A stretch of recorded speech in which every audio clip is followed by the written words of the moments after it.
Thank you. You may be seated. Good morning, ladies and gentlemen. Hope you had a good weekend. We're going to start off with the state's next witness name for the record. The state's going to call Dr. Harold Gill King.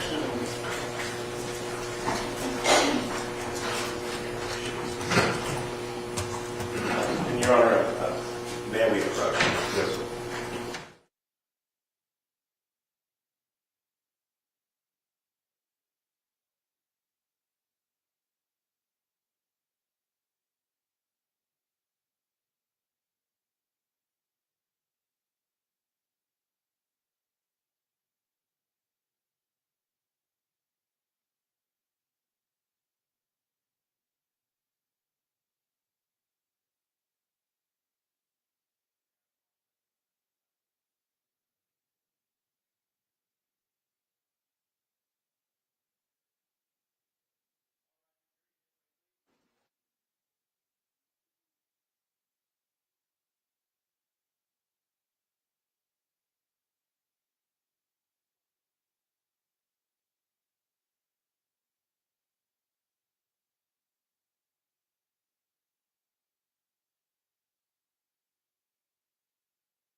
Good morning, Dr. Gill King. How are you? Doing well. My name is John Hunter. I represent Mr. McDonald. We just have a few... Microphone, please. Sorry.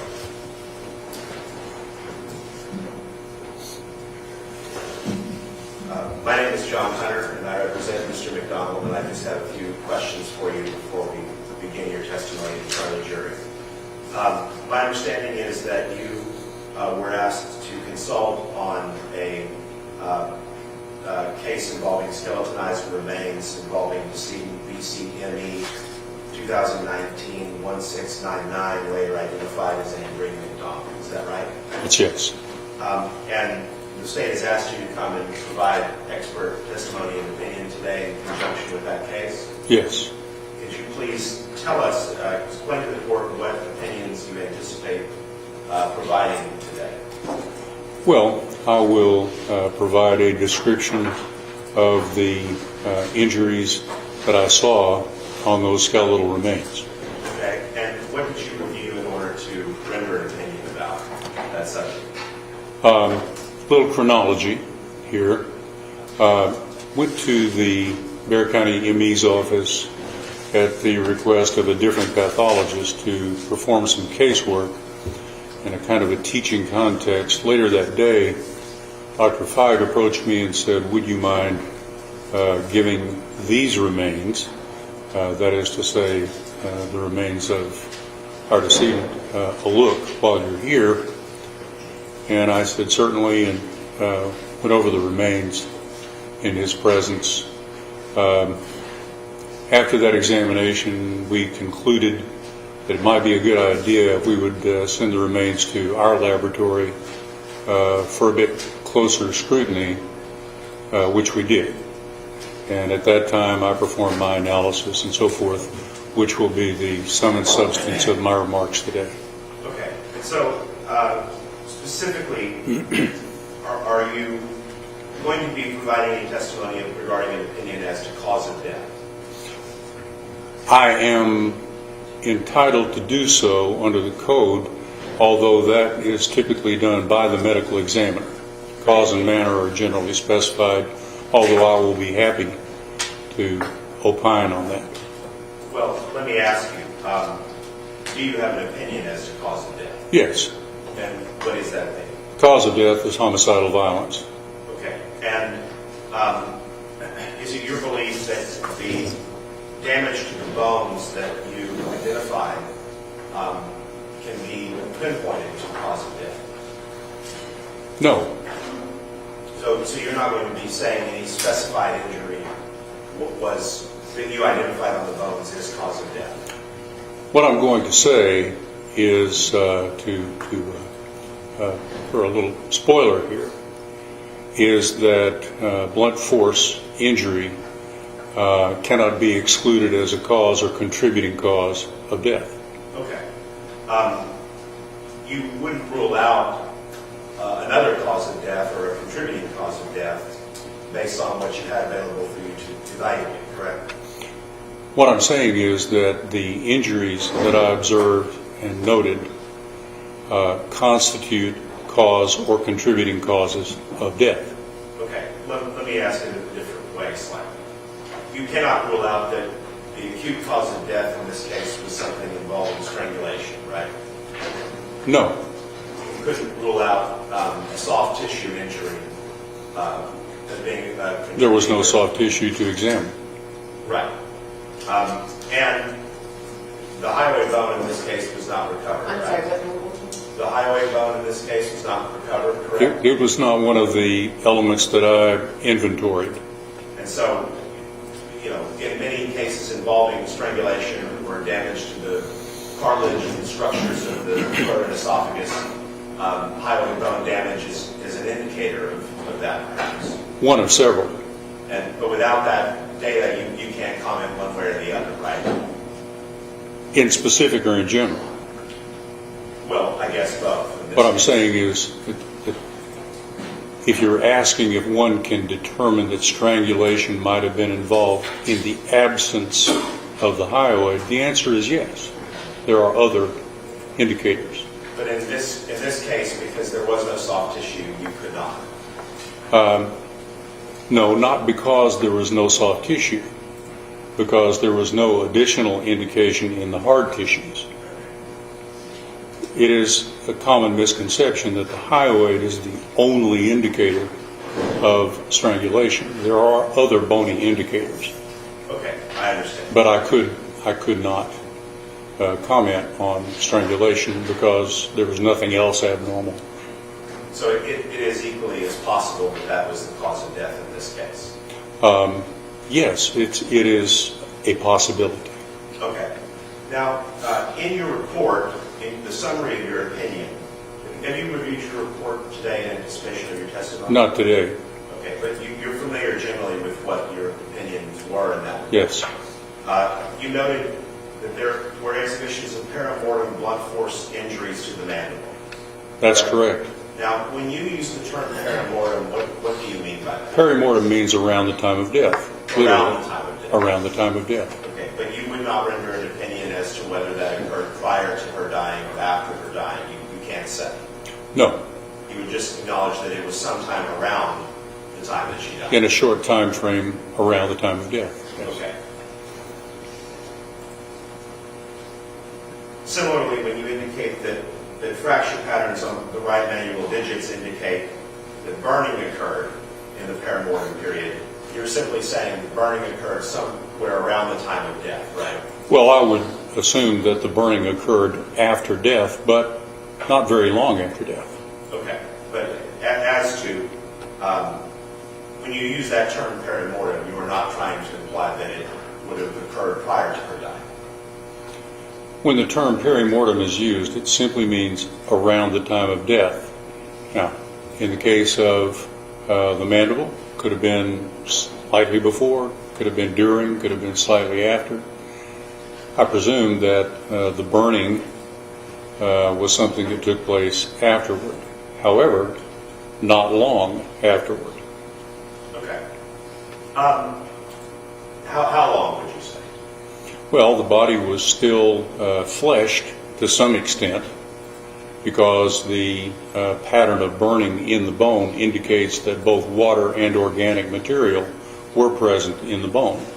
Okay, that makes sense. So what one hears or reads is usually burned wet or burned green, referencing the presence of moisture, organic material, and so forth.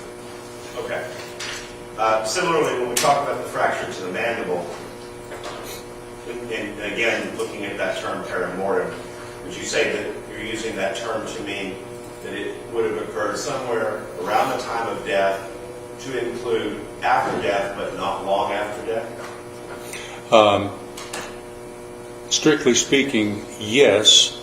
However, it is difficult to conceive how such a fracture would have occurred or why it would have occurred following death. Okay, but you would agree with me that that's a question for the imagination more than something you'd be able to scientifically include or exclude as a possibility.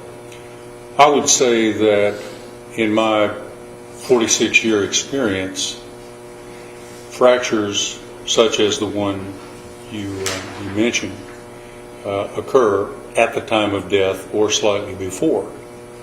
It's difficult to imagine circumstances in which a body would be damaged in that particular way following death. It could happen, but in my experience, it's remotely likely. But I guess what I'm indicating there is, well, two things. First, let's talk about your experience. Fair to say, your experience has largely been dealing with the remains of people, right? Deceased individuals, correct? Absolutely. And you're not at the scene of these crimes when they're committed, right? No. You don't have personal knowledge of the exact circumstances of how the injury was deposited on someone. In most cases, no. Okay. And what we're talking about are your conclusions based upon looking at the clues on the bones, the damage to those bones, their condition. Those are the things that inform your ultimate opinion in a case such as this. Well, yes, that's the core set of observations. However, in reviewing this, I also looked at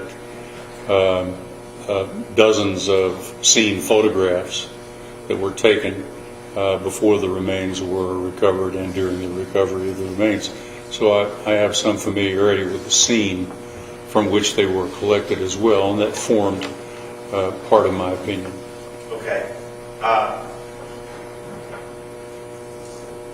So, getting back to my point about your experience, the experiences that you're talking about are informed by the data that you can draw from the condition of the body at the scene and the condition of the body as you examine it.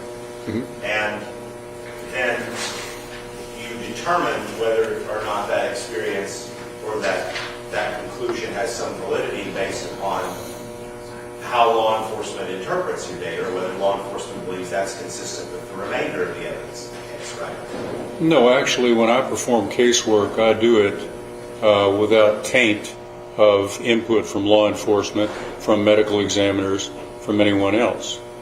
The initial examination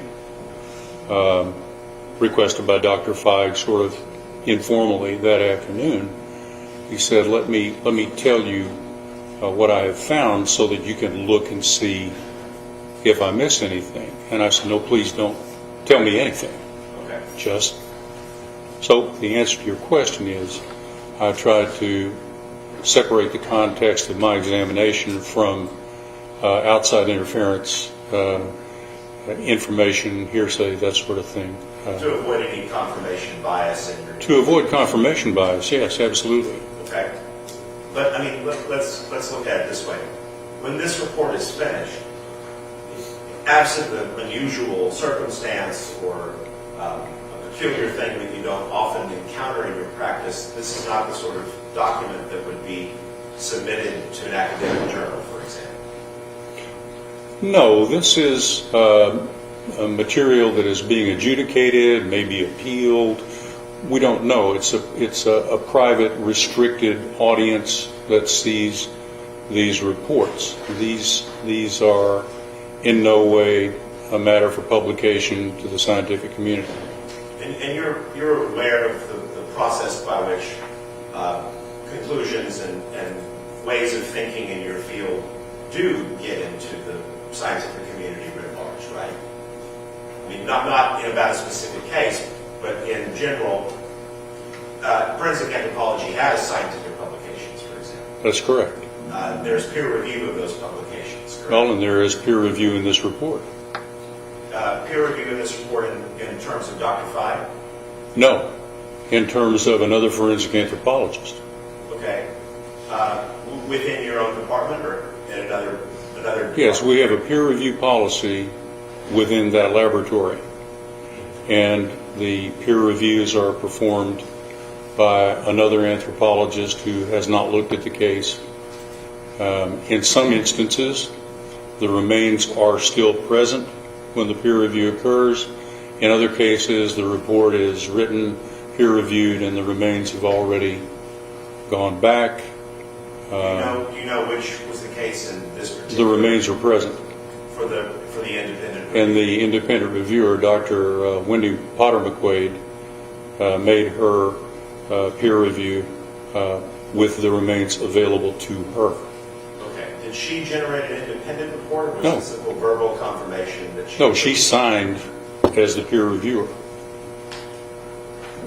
What happens typically is that someone will make their own notes, and they'll say, you used a noun phrase here when you should have used something else, or I don't like the way you use this particular scientific term, maybe you want to think about it, use something else for clarity, those kinds of remarks. Then I take those remarks, consider them, whether I want to accept those or not, and then I incorporate the good advice into my report. And that's where the final report comes from. Then the person who did the independent review looks at the report again and signs off on it. Okay. If they agree. If they don't agree, then it goes to a third reviewer. Understood.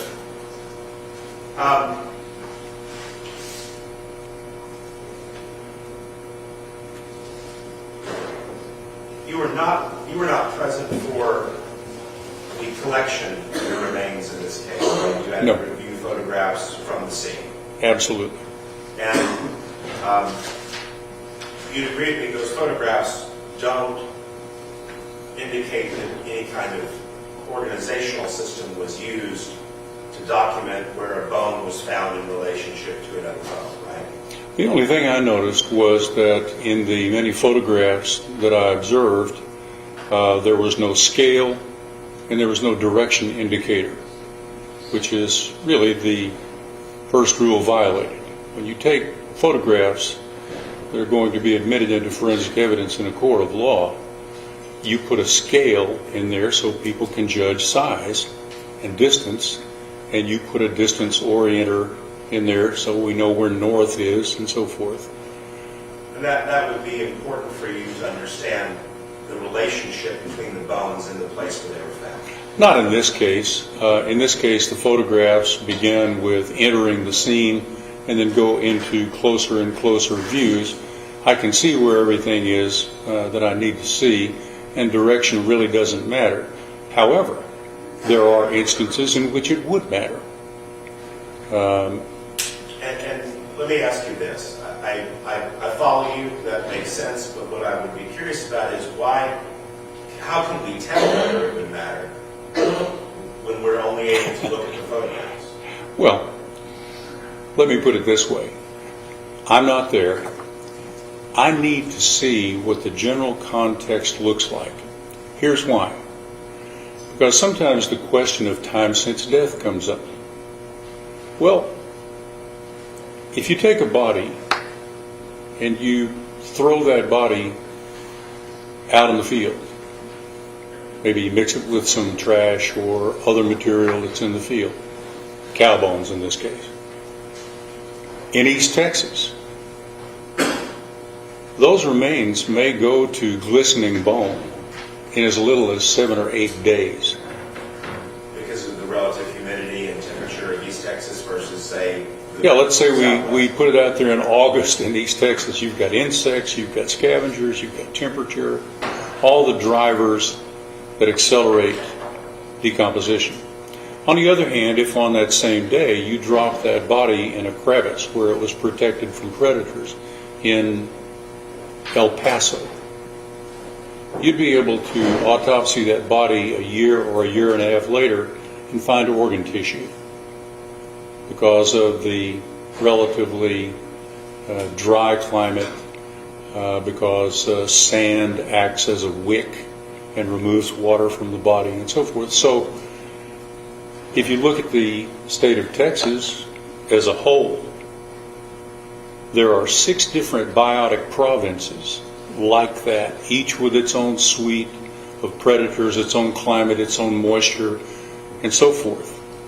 And so I would be interested in the context, if for no other reason, simply in anticipation of the question about how long a person might have been dead. Because, look, that might exclude suspects, it might include suspects.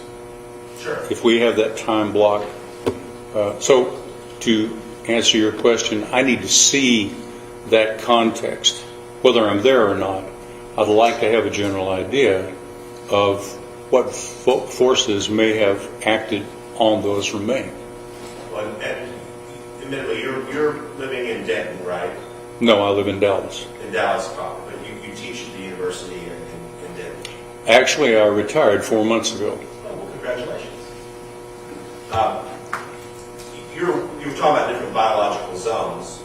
San Antonio is sort of at a crossroads of a couple of different biological zones. San Antonio is in what's called the Austro-Riparian zone, which means that it has a fairly temperate climate most of the time, but because it bumps up against another biotic province, it's close. Right, there's some variability. Well, it's Texas weather. If you don't like it, if it's, what Texas weather's like, if you don't like it, wait 45 minutes. It'll, and San Antonio is no different. So going back to the issues about scale, directionality, mapping relationship between bones, I guess I'm not quite sure if you've answered my question. Well, I can tell you what my observations about it were from those scene photos. But you indicated you would have liked to have had more information in those photographs. I would like to attend. Okay, I need to get one of y'all talking over each other. I would like to attend every Hold on, scene. I'm talking, just wait, Dogger. Can you hear me? Can you hear me? Yeah, Just yeah. wait yeah. so she can get the testimony, and y'all are talking over each other. I can't even understand it. Go ahead. I'm sorry. So what I'm saying, it would be preferred that that type of information be documented as the bones are being collected, right? In my perfect world, I would be at the scene directing the recovery of those remains. Now, in this case, the chief medical examiner went to the scene. Now, But again, to my question, it would be best practice to have that type of information in the photographs that you are reviewing if you can't be at the scene to direct its collection. well, yes, if you're referring to the absence of scale and the absence of directional markers and so forth, yeah, that's a no-no. Okay. Are there any other rules of collection that you would want to have in your perfect world that you have difficulty with in this case? Well, it would depend on the particular situation. There are many rules. For one thing, once the remains come to light, the first thing one would think of would be what was the path of ingress to that scene. In other words, where, for example, would the nearest place be to park a car or a truck or some other vehicle to transport the remains to that site? And then the next step would be to get everyone out of that path of ingress so that it could be studied for everything. Cigarette butts, tire tracks, other physical evidence. The next thing would be to cordon off the working area of the scene after the distribution of bones had been discovered. In an area like that where you've got a lot of ground cover and brush and so forth, it's easy to miss things. So you have to cast a very broad net. Well, once the extent of the distribution of those remains is known, that should be mapped. And a variety of techniques are available, from using gridded paper and a pencil to using cameras that do 3D scanning of the scene and establish the GPS coordinates and so forth. To your knowledge, were those things done in this case? I don't know the answer to that question. And, I mean, when we're talking about the mechanics of disposing of a body, either getting the body through a fence or over a fence or somehow to the final resting place, those things would be important to know if possible, because they might have bearing on how a particular injury to the skeleton occurred, right? Well, if I'm hearing the thrust of your question correctly, and please stop me if I'm missing this, there is nothing about the transportation of the remains into that particular scene that would account for any of the injuries on the body that I observed. Well, again, there is some information that you don't have access to, right? You don't have a mapping of the general area where the remains were found. No, but I have many photographs that show me what kind of environmental context or microenvironment I'm dealing with. The bones were, for example, not articulated at the scene. That is to say, the remains were not found in anatomical position. Head bones were found near digits, and spinal elements were found near leg bones. And in other words, the material was mixed up to some extent. It was not. Would it surprise you to learn that the medical examiner who was attendant at the scene has delivered an opinion in this case that the bones were relatively in anatomical position? The place where the head was, say, at point X, and then there were some vertebra and some ribs farther away, and then some limbs distributed. What I'm saying is that the body was not collectively in anatomical position. Bones were scattered about. I see. So you're using anatomical position in a more narrow Anatomical sense. position meaning completely articulated, in situ. Maybe you can even see some stains on the earth from biological decomposition, that sort of thing. They were not in that condition. But I mean, without knowing the context of the greater scene and how the body got there. I mean, for example, we have a broken rib in this case, right? Yes, you do. And a broken rib is obviously an injury that requires force and significant trauma, but in terms of the mechanics of moving dead weight and perhaps having to drop dead weight, it's not uncommon for ribs to be broken in that kind of activity, right? It is relatively uncommon. Okay, but without knowing the greater confines of the scene and how access can be achieved and things like that, we can't necessarily rule out those types of activities as being a contributor to those injuries, right? Well, let's say there's a remote possibility that the rib was injured somehow in the transport and disposition of the remains. I have seen instances in which a body was, for example, in the back of a pickup and someone pulled it out by the feet and it hit a cinder block, very focused force and so forth, which produced abrasions on the skin, dislocated something. But a fracture of that particular rib would not likely have been caused in that way for a couple other reasons. The particular rib. Why weren't the much more delicate ribs adjacent to it broken? Why that particular rib? In other words, there was a focus of force, and I don't see anything in that environment that could have produced that focused damage without damaging some other elements. But again, just so we understand, when you say I don't see anything in that environment, you were Right. not at the scene personally, correct? That's true. And you've acknowledged that in terms of mapping and detailing the greater environment of the scene, you don't have access to that information. I do not, and I would say further that the absence of the scale in those photos, every single photo, direction indicators, and the quality, that is the resolution of some of the photographs, were not as good as they might have been. Okay.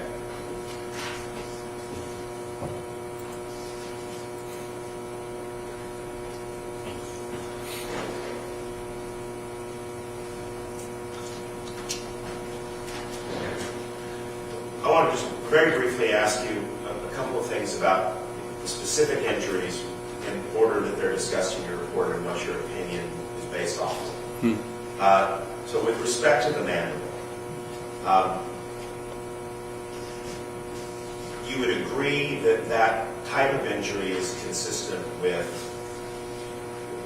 localized force, such as would be delivered by a tool or a weapon, correct?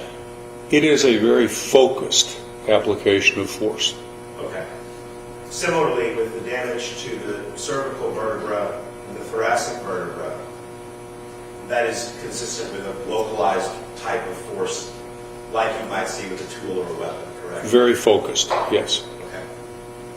With respect to the rib, are there similar conclusions or thoughts about the damage caused to that specific rib? Again, fairly focused because it is the only rib fractured and there are more delicate ribs adjacent to it. Okay. As far as the phalanges, that you didn't identify any fractures or trauma to the phalanges themselves, you just simply identified that they were burned while flushed. Yes. Okay. Did you get my copy of the references for that? I did. Okay. Yes, thank you so much.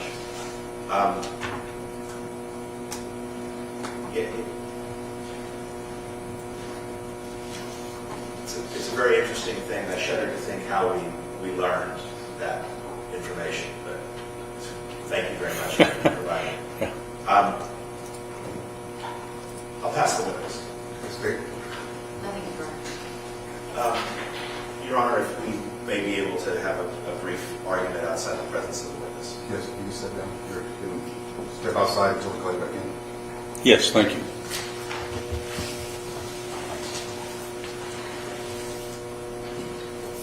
Do I have time for a cup of coffee? It may just be a few minutes. Okay. You have one in the hallway waiting. We do have some coffee for you. Thank you so much.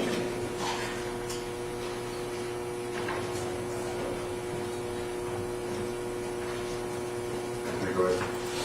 Thank you, Your Honor. We would object to the witness's testimony under Rule 702 and under the Daubert-Kelly standard for the admissibility of scientific evidence. The inquiry is three-part. We need to figure out whether the scientific principles at play are generally recognized and accepted as being largely factual. We need to acknowledge the methodology that is being employed has been recognized by the scientific community as properly bearing out the truth behind those underlying general scientific principles. And lastly, we need to determine whether or not those procedures were performed correctly on the occasion in question. And it's that final prong that I think is at issue here, Your Honor. The testimony you have heard has indicated that the collection of the remains in this case was not up to snuff scientifically from the doctor's point of view and his opinion about forensic anthropology. He was not physically present at the scene. Ideally, the person with training and background in that field should be the one that is actually performing and directing the task. Secondly, although collection efforts at the scene were aided by someone who does have a background in this field, as was testified to by our now chief medical examiner, many of the basic expectations of how that evidence would be collected were not properly followed. There was no scale, there was no directionality applied, there is no greater mapping of the scene or the bones in situ. And he has acknowledged that while he does not believe that it affects his opinions, he also acknowledges there are some things he simply can't know and would not be able to incorporate into his opinion because they weren't documented, or at least that documentation was not provided to him. And so for those reasons, I think that under 702, the third prong of Daubert-Kelly has not been satisfied. Additionally, Your Honor, under 403, we've had testimony from Dr. Feig about the injuries. The testimony of this witness is not inconsistent with his findings. He similarly believes that this is focused trauma from probably a tool or a weapon. He can't specifically comment as to whether it's the actual and proximate cause of death, whether it occurred before or after death.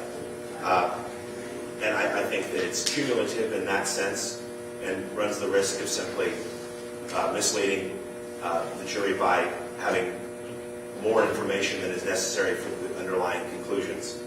Lastly, I was wondering, considering what we've already heard from Dr. Feig, it sounds like it's just adding the same stuff, correct? well, those are my principal objections. So 702 and 403, Judge. State. Yes, Your Honor. I mean, I think his 702 concerns are great fodder for cross-examination because Dr. Gilkey testified that it did not affect his analysis. He's a forensic anthropologist, right? Well, Dr. King is a forensic pathologist. A forensic anthropologist has a very specialized knowledge that Dr. Feig doesn't have, specifically when looking at skeletal remains. So his analysis and examination of the bones was very, very focused. He's got a different sort of demonstrative in his report and in his pictures that actually kind of show the injuries that he found in a more up close and more focused way. And even in addition, the way that he can describe the injuries that he found are a little bit nuanced when it comes from an anthropological perspective that he can provide in his specialization. I mean, in fact, the reason Dr. Feig even reached out to Dr. Gilkey in the first place was because of his specialized knowledge in forensic anthropology. And that's not the same as a forensic pathologist who usually has a tissued body, an organed body, and that's not what they had here, which is why Dr. Gilkey could give the jury some knowledge that they haven't heard previously. What about the procedures not performed correctly, like the defense is arguing? I think that he testified that did not affect his analysis and examination. Like, while in a perfect world, he would love to be there, it didn't actually affect his examination and or his final opinions. So, I mean, I think that's great, avenues and fodder for cross-examination. However, since he opined that it didn't affect his examination and his ultimate opinions, which, his opinions are very focused, Your Honor. We're not asking him to, specific time of death. And he told you, his opinions are nuanced and take those things and the information that he did not have into consideration when he expresses his final opinion. Your Honor, he testified it didn't affect his opinion. He seems like a very thorough and intelligent man, but the problem seems to me to be, and I think it's the elephant in the room, you can't know whether something would affect your opinion if you don't know it, if the information is unavailable. And we have a procedural problem here that precludes his knowledge and precludes that from being part of the basis of opinion. Dr. Feig has testified to the basic things that this witness would also testify to more than adequately. And without objection from the defense, it seems to match up with our understanding of the situation. Obviously, Your Honor, the way that this case has progressed, in light of what's happened in this case, just since the jury has been in panel, there's a lot that isn't at issue any longer that we had anticipated being at issue. And I can understand why, in the grander scheme of where this was a day before we announced ready for trial, this testimony might be essential to the state, but it's not anymore. And the added detail that this anthropologist is going to provide does not assist the trier of fact any more than what Dr. Feig already knows. And the depth of his opinion, the sort of perceived right to speak the truth that the jury will apprehend from his testimony because of his deeper and more nuanced qualifications, would be misplaced. Because the kinds of things that deeper, more nuanced experience teaches are necessary to give deeper, more nuanced answers weren't performed. I mean, it's great fodder for cross-examination, but it's going to eventually just lead us down a series of rabbit trails that neither side really need to go down. We have the testimony that we need. I've already got, I'm going to grant the defense motion and let me exclude from testifying. Thank you, Judge. All right, let's see if your next witness is here before we bring them in. You can just a quick second, Judge.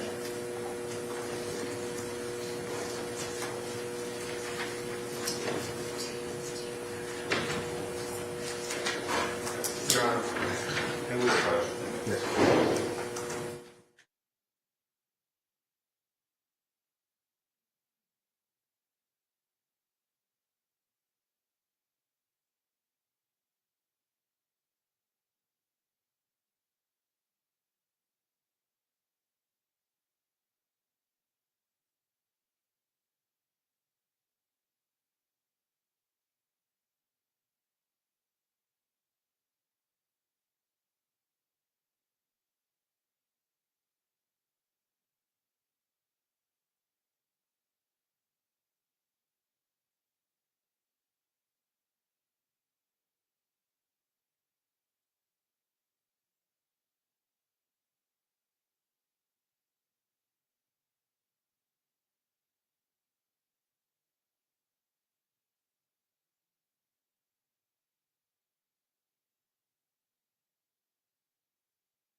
Thank you. You may be seated. Okay,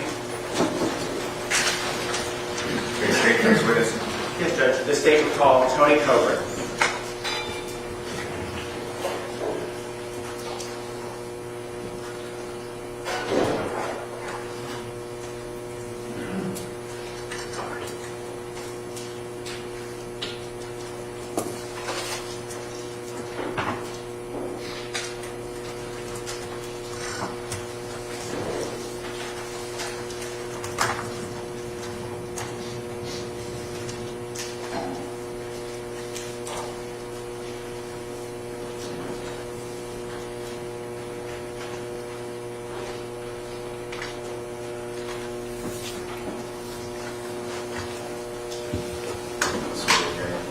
Swear to tell the whole truth and the truth, so help you God. Yes, I do. Please right hand for the record, please.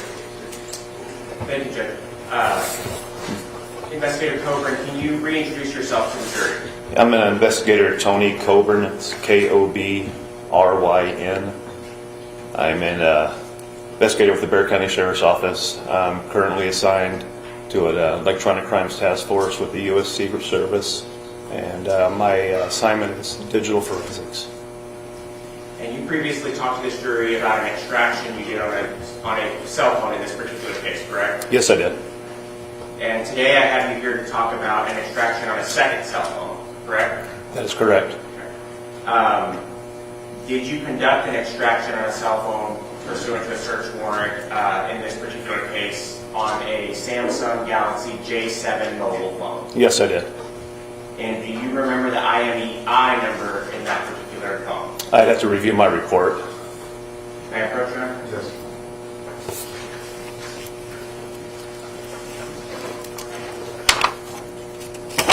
Investigator Coburn, is that your report? Yes, sir, it is.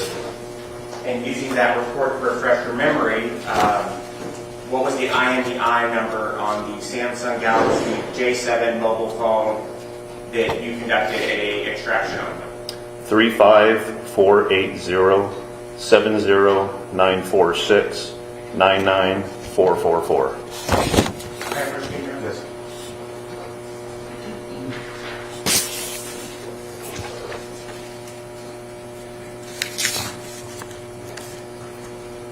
Investigator Coburn, I'm going to show you what's been marked as State's Exhibit 353 as a cell phone that was seized on July 13th of 2019 from Andreen McDonald.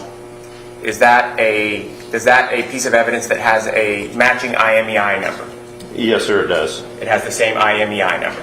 Has the same IMEI number, and I'll also note that it has my initials on the bottom of this where I sealed it back up. Okay. And can you tell the jury essentially the initials, what does that tell you?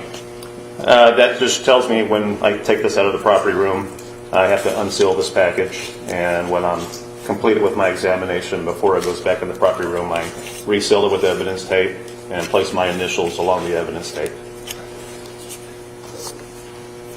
Now, Investigator Coburn, you previously spoke to us about, I believe, I want to say it was a Samsung J9 mobile phone in the first search warrant, correct? An S9. S9, I'm sorry. This one's a J7, correct? That is correct. Okay. Did you conduct a extraction on this phone? Yes, I did.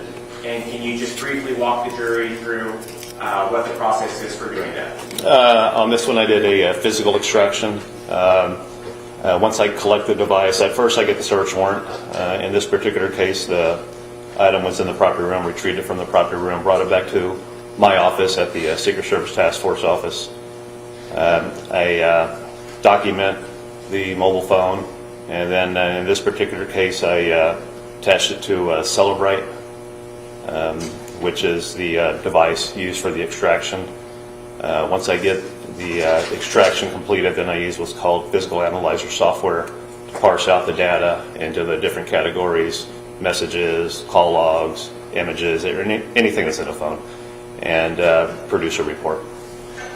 And was the procedure and process you used, was it able to create a successful extraction of that phone? Yes, it was.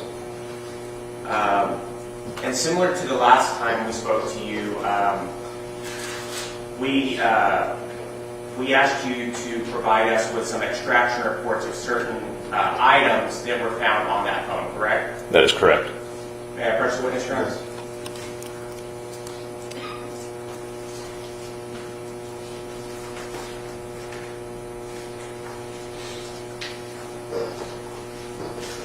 Investigator Coburn, I'm going to show you what I've marked as State's Exhibit 433. Is that one of the extraction reports we asked you to Yes. run on the phone that you extracted? Yes, it is. Okay. And in that extraction report, can you tell us what type of items are contained in that extraction report? This has native text messages, and there are some images that went along with these. Let's start with the text messages. In the very first text message, we have an outgoing message from the user who's using the phone, and in that message, does the user identify himself by his first name? You want me to read the message? Just tell me if they identified themselves by their first name first. Yes, I did. Okay. And then can you flip to the next page? And is there an incoming message from another phone where another phone sends a message where they call the person, the user who's using the phone, by a first name? Yes, I do. Okay. And there's a second two sets of messages. Do those also contain a first name identifier in the very first message coming to the phone? Yeah, the first message does. Now, if we can go to the images, we have 3 images on this report, correct? Yes, sir. And do these 3 images seem to contain a photo of an individual? Yes, I do. And were these 3 photos found stored on the phone that you extracted, the Samsung J7 mobile phone? Yes, they were. State would offer State's Exhibit 433, pending any objection from the defense.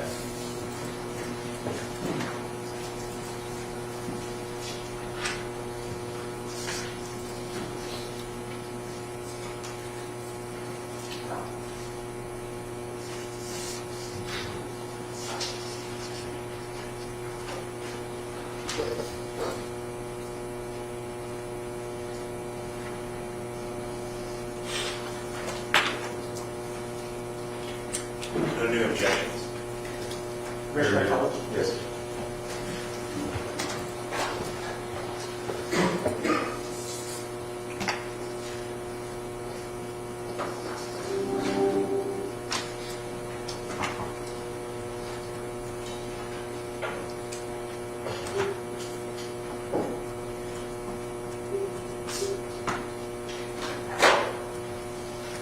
And Investigator Coburn, I think similar to the last time, I'm going to provide you with a copy because it's difficult for you to read from here, correct? I'd appreciate that. Thank you.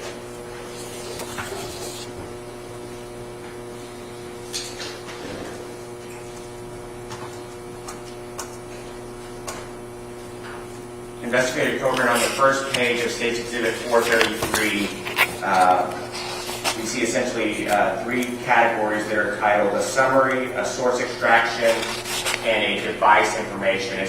Can you tell us what just this entire page is, I guess, for the jury? Sure. The first part, the summary, a lot of that is information that I input, my name, the location it was done, the officer, the agency, the date of the extraction that's created by the actual software. Source extraction is basically telling you the date and time that the extraction was taken, what type of extraction. In this case, it was a physical. And then the lower part, the device information, is exactly what it says. It's information about the particular device, and this is all produced by the software. None of this is input by me. Okay.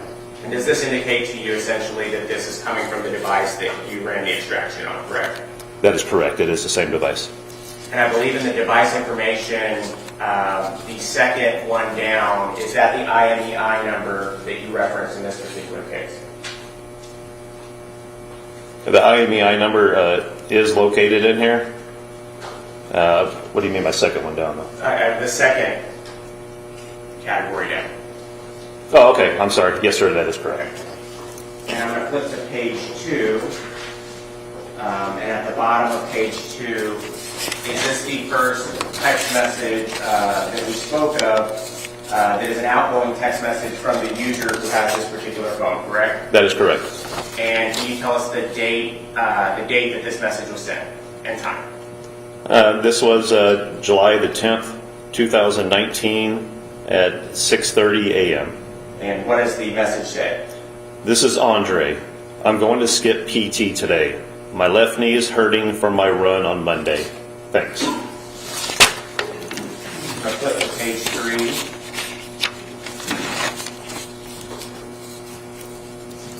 Is there a corresponding message back from that number that he sent the message to? Yes, there is. And what does it say? It says, "Hey Andre, no worries. Hope your knee feels better. Dave." Let's go down to the second set of conversations. Can you tell us the date and time of the blue bubble that we're looking at? Yeah, May the 10th, 2019 at 2:48 p.m. And can you read the message? Hello Andre, this is Eddie. I got your number from Sharon. Anyways, wanted to ask you, is there any way I can get my check from you today, if possible? And also wanted to talk about mowing the lot on Scarsdale. And on May 10th of 2019, the green bubble, the user on the phone writes back what? Yes, please come by at 5 p.m. at Coral Grove. Thanks. And just briefly, on the, I believe starting on the back pages, these are the photos that were pulled off the device, correct? That's correct.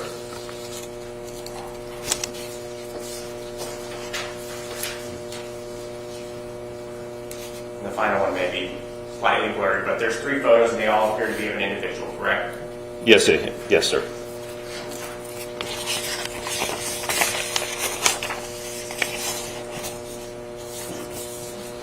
Investigator Coburn,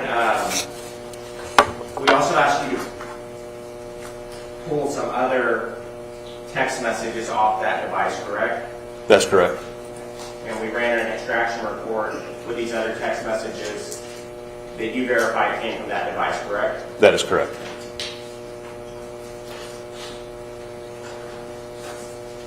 May I first witness, Your Honor?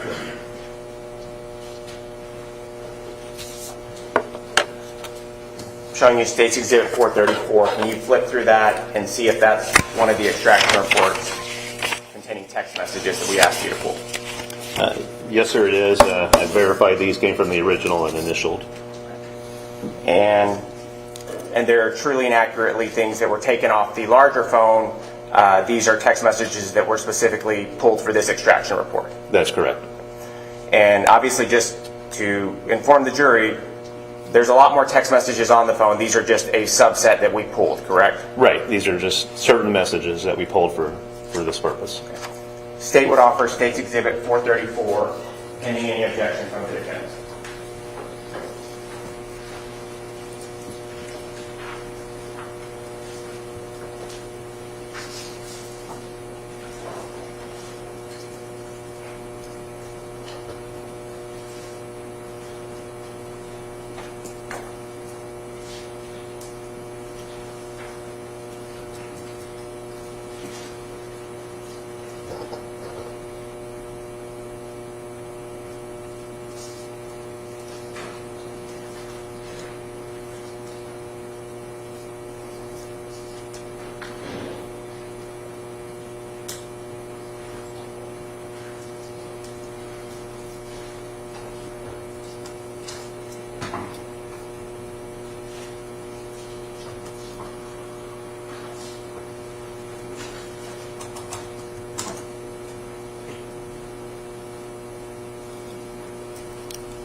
Your Honor, we would object hearsay and confrontation as to those messages that are not the words of the defendant. We can show you the exhibit, Judge. However, the words that are not the defendant's, we are only offering those to show the effect on Andre, who we believe is the declarant. There is a hearsay objection about it's no different than jail calls. We're offering Andre's. Overruled. And obviously, we have our original objections, which we don't waive either as to that. Your what? Your what? We're not We're not waiving any of our pretrial objections. Permission to publish it.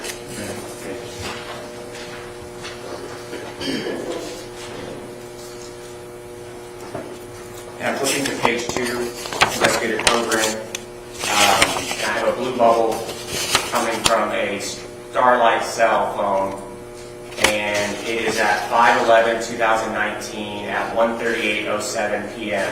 Can you tell us what that message says? Do you think having Andreen on the website is a good idea?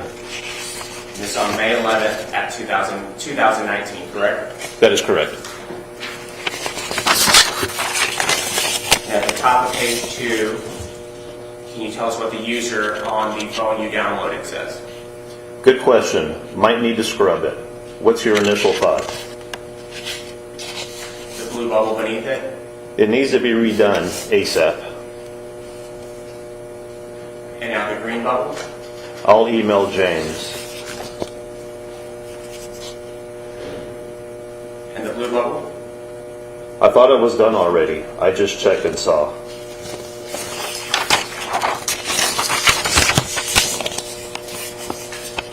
The blue bubble at the top of page 4, Okay. and then an outgoing message in the green bubble from the user on the phone. We only changed the phone number. Now the blue bubble, sorry. You will have to revise the site. And finally outgoing. And the reply is yes.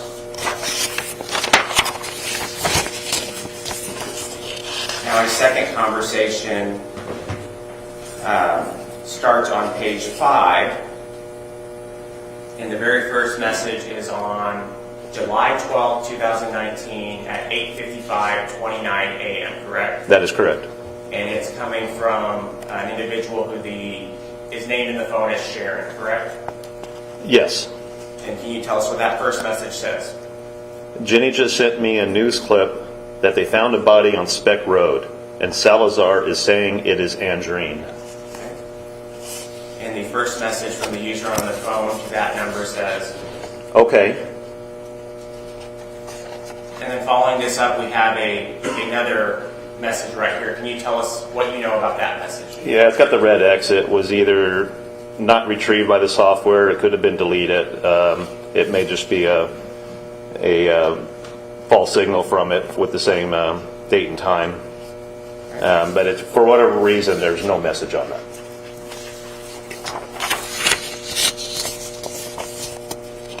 Now, an incoming message at the top from the Sharon phone. Can you tell us what that says? The business line is getting calls from 911 area code. I am not answering it. Or I'm not answering. And then the next one. News showing up out here. That one is sent, the news showing up here is sent at 8 p.m. 002 UTC time on 7/12/2019, correct?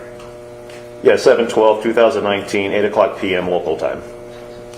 And in that same minute, there's a incoming message from the Sharon phone that says what? Do you want pho, pizza, or wings for dinner? And an outgoing message, is that the same thing? That's the same thing. It's just there's no message there.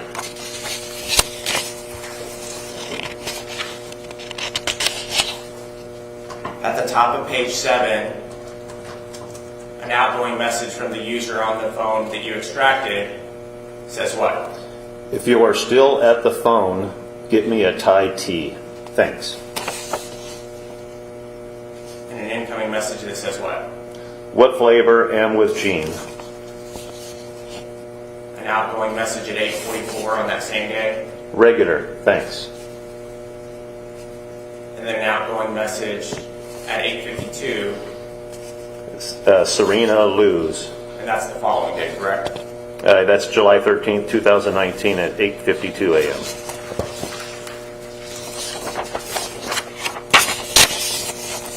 Another outgoing message on July 13th of 2019 at 9:06 a.m. says what? 6-2, 6-2, complete destruction. And then finally an incoming message from the Sharon phone that says what? I know, butt whipping.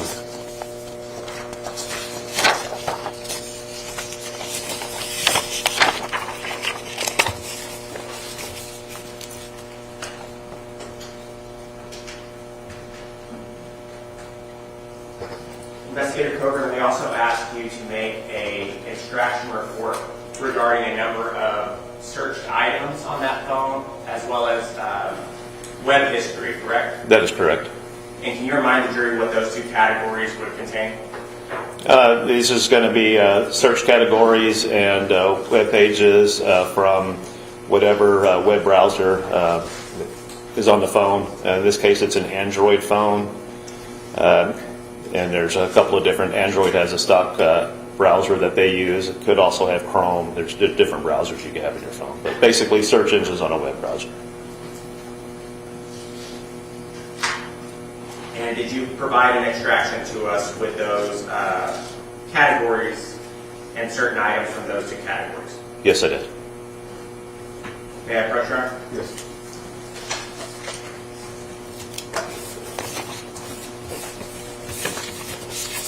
I'm showing you what's been marked as State's Exhibit 435.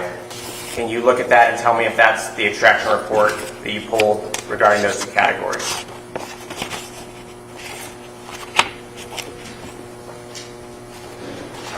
Yes, it all appears to be accurate with my initials on there. Your initials are on there as well? Yes, sir. And those contain search results and web history starting on the initial date of May 14th, 2019 through July 13th of 2019, correct?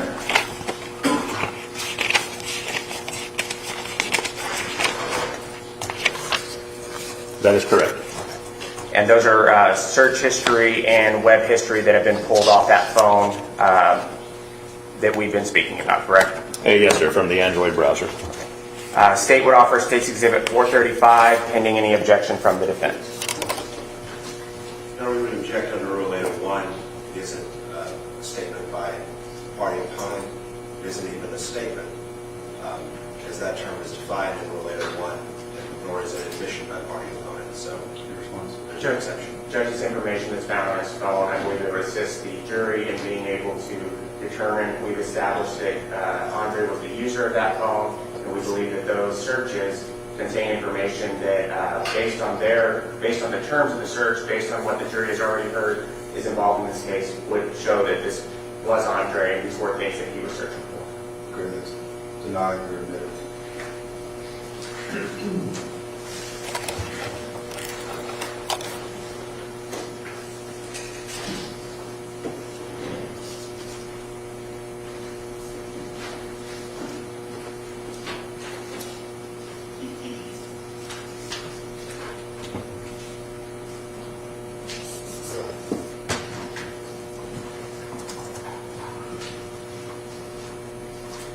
Investigator Coburn, again, I'm going to give you a copy. And permission to publish, Judge?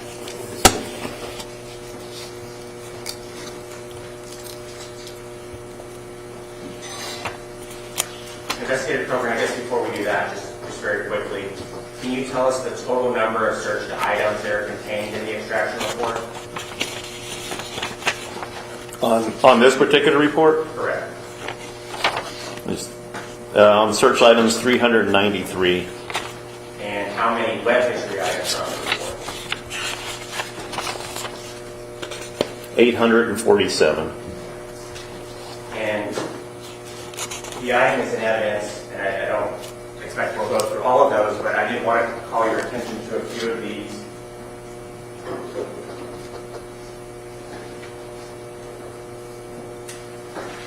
Again, the top of State's Exhibit 435, is this just the header page that we spoke about in the previous exhibit?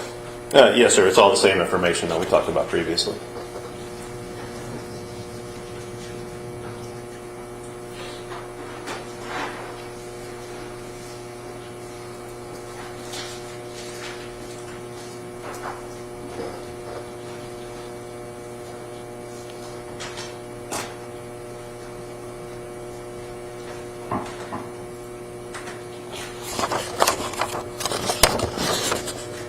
And on page 2, I'm going to ask you to look at what's under number 11, and can you tell us what the searched item was in State's Exhibit 11, or I'm sorry, in number 11 on the report? Proving tampering with evidence.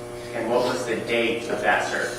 That was May the 14th, 2019 at 3:13 p.m. Okay. And then I'm going to ask you.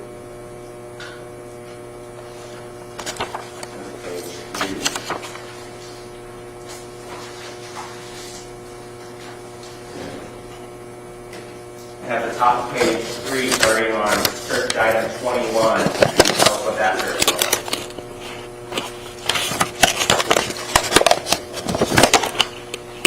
Clips in the way. Number 21 says importance of autopsy in criminal investigation. Okay. And number 22. Determining cause of death from skeletal remains. And number 3 is the same search. It replicated it, correct? That's correct. Okay. What is the 24th? Proving murder beyond reasonable doubt. And can you keep going down until I tell you to stop? FBI investigation. Cases without eyewitnesses. Forensics only cases conviction rate. Murder without weapon. Bloodstains and the environment. Bloodstains sunlight. Effects of sunlight on DNA. Can you recover blood samples after a year? What happens when death is declared undetermined? Undetermined death investigation. How to determine location of death. How to determine location where death occurred. Body found 1 year later. Andreen McDonald. Cold cases. How fire affects DNA. Illuminate lights, blood evidence. Spray luminol for detecting blood. Vulcan Materials Company. San Antonio high-profile cases. What happens if autopsy can't determine cause of death? How do you determine cause of death? How do you determine cause of death from skeletal remains? Ways to identify skeletal remains. How to determine cause of death from skeletal remains. FBI San Antonio. Andreen McDonald, Malibu. And let me actually, let's go to, and those, those searches that we're looking at on that first page, on page 3, the first one you read was on May 24th of 2019, and it stretched through May 25th of 2019, correct? Yes, till the following day. I'm going to ask you to flip to page 6.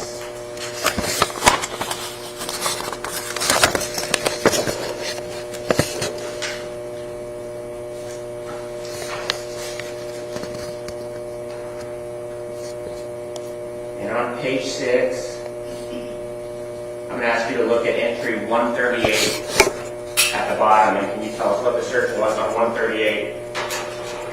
Can someone fall and break their neck? And as mentioned, not only do these have Google searches, but they also have web history, correct, which shows where the browser actually visited? Yes, sir. This was actually an Android browser, but yes. So I'm asking you to flip to page 37 of the extraction report.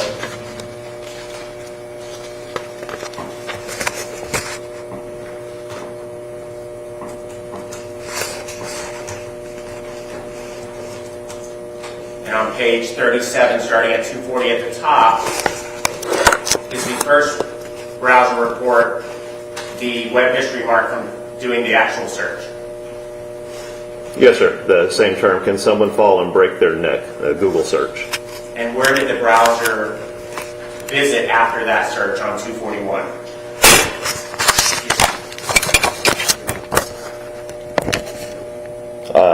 After on 241, helpline.com/help/broken neck. Okay. And then on 242, back to the Google search that we previously spoke about, correct? Right. That went back to the original one. And then 245, can you give us the description or whatever you see there regarding where it visited at that point? The web page you're Yes, referring sir. to? It's at www.quora.com. Why does breaking someone's neck kill them? Okay. 246 is back to the same Google search, correct? That's correct.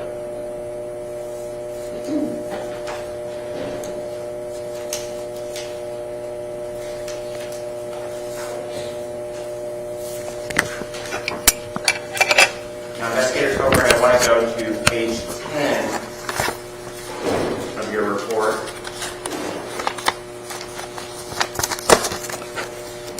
And if we can start at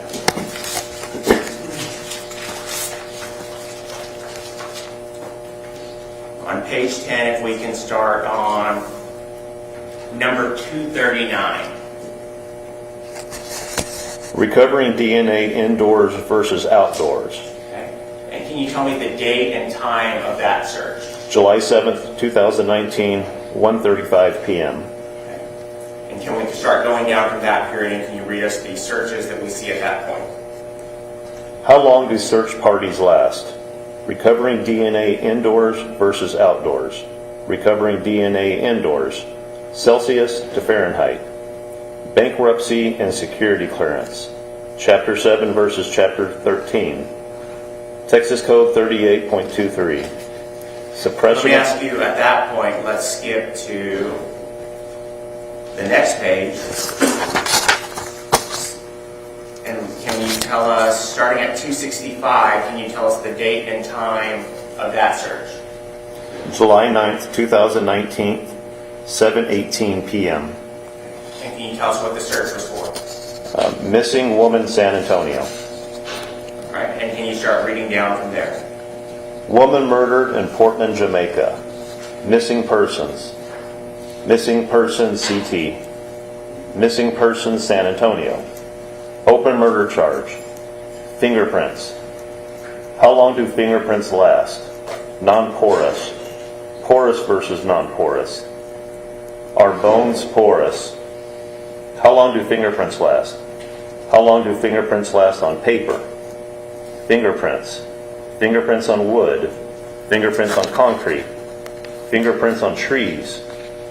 Do latent fingerprints degrade outdoors? Does rain affect fingerprints? Fingerprints on wood. Finding fingerprints outside. Finding latent fingerprints outside. How long can fingerprints be detected? How long do fingerprints last on skin? How long do latent prints last? How long do latent prints last once again? And let's go to page 12 and start at the top. How long do latent prints last on different material? How long do fingerprints last on door handles? Does rain wash away fingerprints? Best materials for fingerprints. Fingerprint found outside. Latent fingerprint found in woods. Latent fingerprint found on trees. Latent fingerprint found on bones. Fingerprints found on bones. Same search, fingerprints found on bones. Latent fingerprint found on bones. Can't detect fingerprints on bones. Best surfaces for fingerprints. What are bones made of? Are bones porous? Fingerprints on aluminum. Fingerprints on aluminum last how long? Can fingerprints be left on all surfaces? How long does DNA last? How long does DNA last outdoors? DNA and the environment. How long does blood DNA last? Evidence degrades with time. How long does DNA last outside of the body? Weather and DNA. Recovering DNA indoors versus outdoors. How long does blood DNA last? Same search. How long does DNA last in saliva? How long does blood DNA last? How long does DNA last in saliva?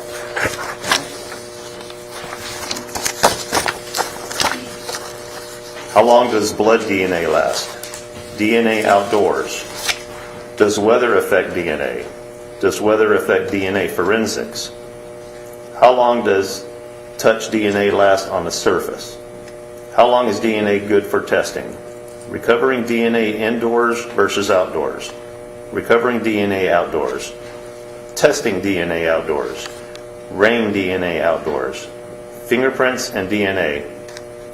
Recovering DNA outdoors. How long is DNA good for testing? DNA no good after 3 months.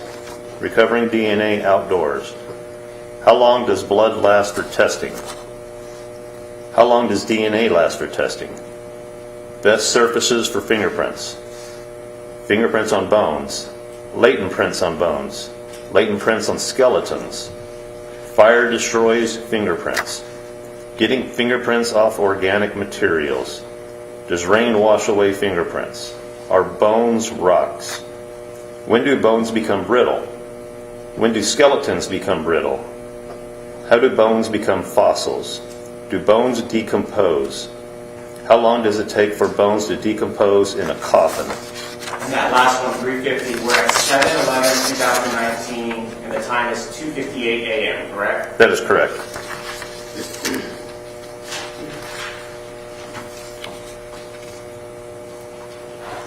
If we turn to page 14, 351, where do we start? 351 starts at July 11th, 2019 at 3 o'clock a.m. And can you start reading there? How long does it take for a body to decompose outside? How long does it take for an unburied body to decompose? Skeleton decomposition.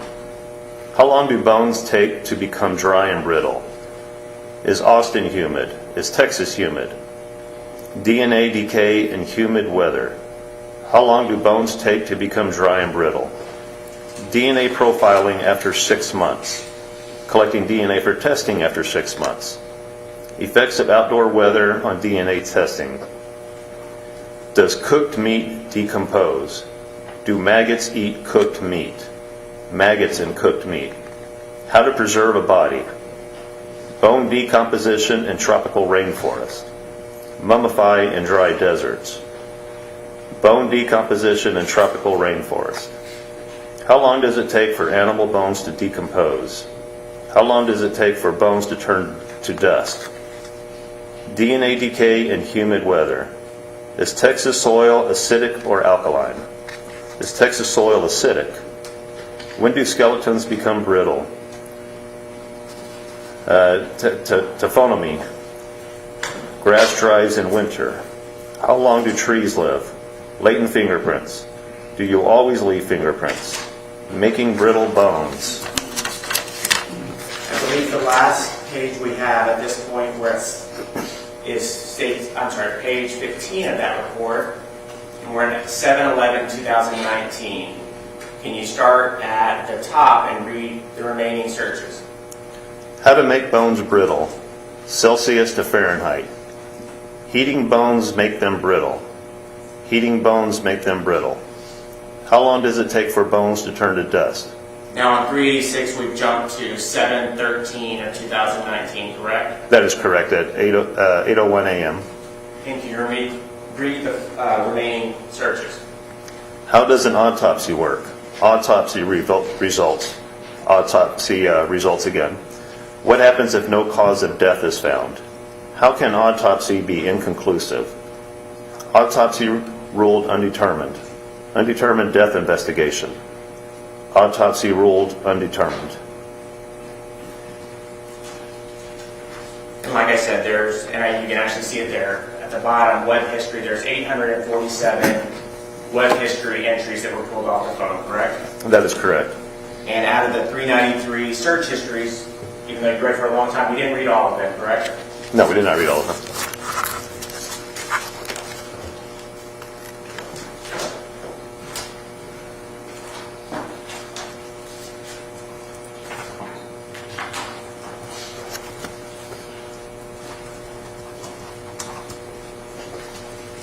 And I believe we spoke about it the other day, but the UTC time and the date and time in the phone has been adjusted, so entries that are on the reports, they match up to what it would have been here in San Antonio, correct? Yes, sir.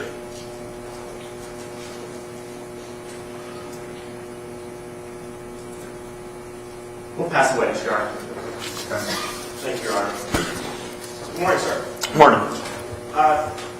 In addition to the work that you did on 2 phones attributed to Andreen McDonald, were you involved in any of the data analysis of some of the other devices that were obtained from the I believe there was other devices that I did, yes, sir. And you're aware that there was also an effort to obtain information directly from Google, both for Andreen McDonald's email account and for Andreen McDonald's account? If there was, I'm not aware of that. I only do basically dead box things, computers, phones. I don't do the cloud services. I see. You wouldn't have reviewed any data from Andreen McDonald's email address that was stored natively within Google. If it was stored in Google, no. Only if it was stored on the device. Understood. Pass witness. Nothing from the state, Your Honor. May you be excused? Yes, thank you, excuse me.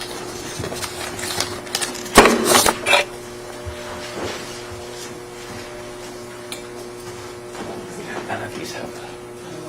No, there's not.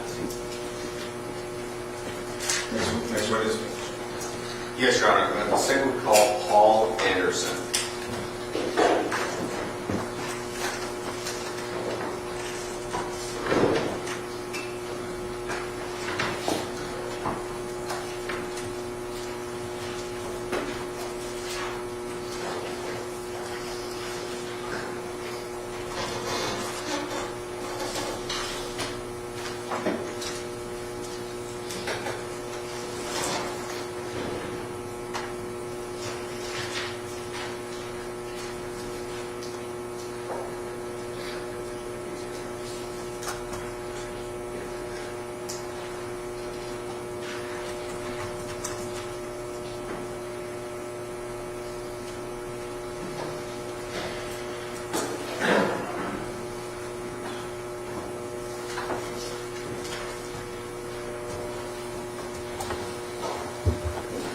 Raise your right hand.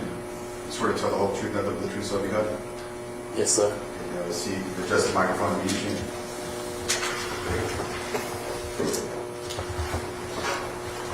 Good morning, sir. Good morning. Can you please introduce yourself to the jury? My name is Paul Anderson. I'm the father of Andreen McDonald. And Mr. Anderson, you said that Andreen was your daughter. Do you have any other children? No, sir. Did you have any other children? Yes, sir.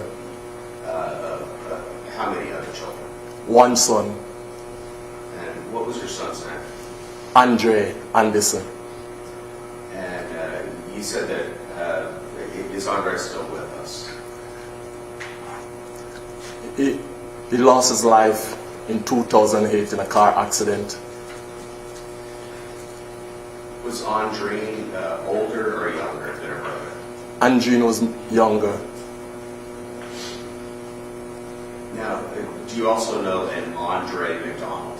Yes, sir. And who was Andre McDonald to you? He's my son-in-law, the husband of Andreen. Do you see him in the courtroom today? Yes, sir. Could you please point to him and just tell us something that he's wearing? He's over there in a white shirt and a gray jacket. Thank you, sir. The record will reflect that you identified the defendant's cause. Now, Mr. Anderson, where do you currently live? I'm living in England, in Sheffield. Now, prior to your daughter's disappearance,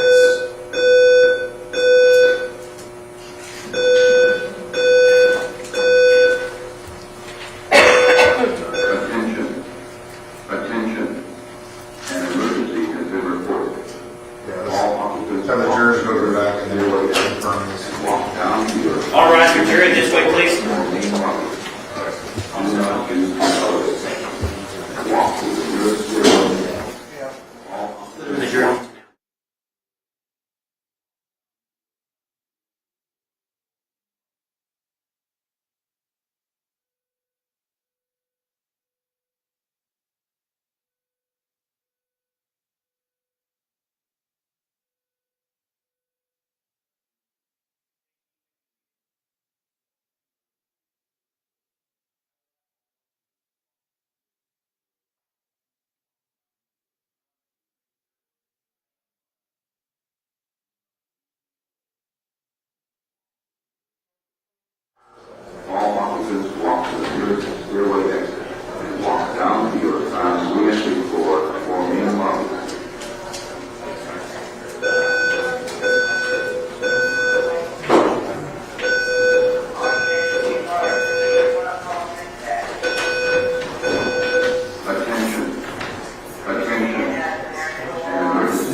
Thank you. You may be seated.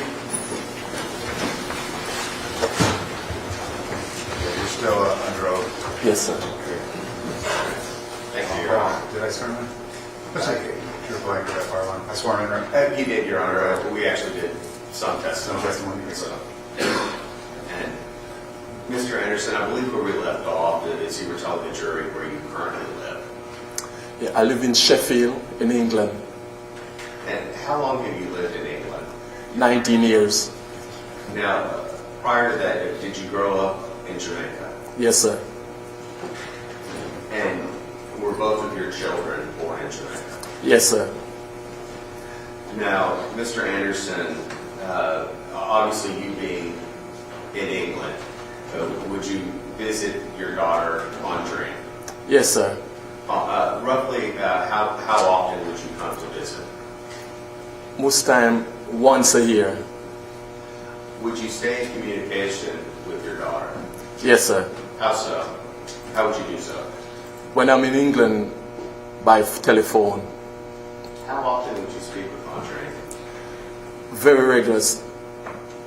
Maybe like 3 times a week, but generally Friday. We speak on Friday mostly. So Friday was kind of your scheduled time. Yes, to sir. speak to her.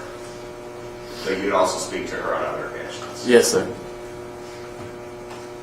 Now, Mr. Anderson, may I call you Paul? It's okay, sir.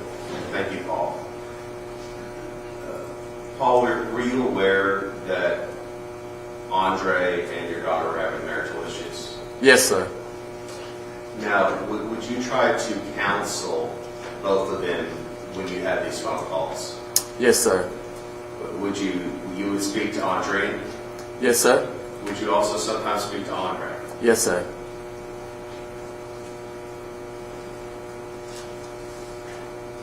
What was your advice to your daughter?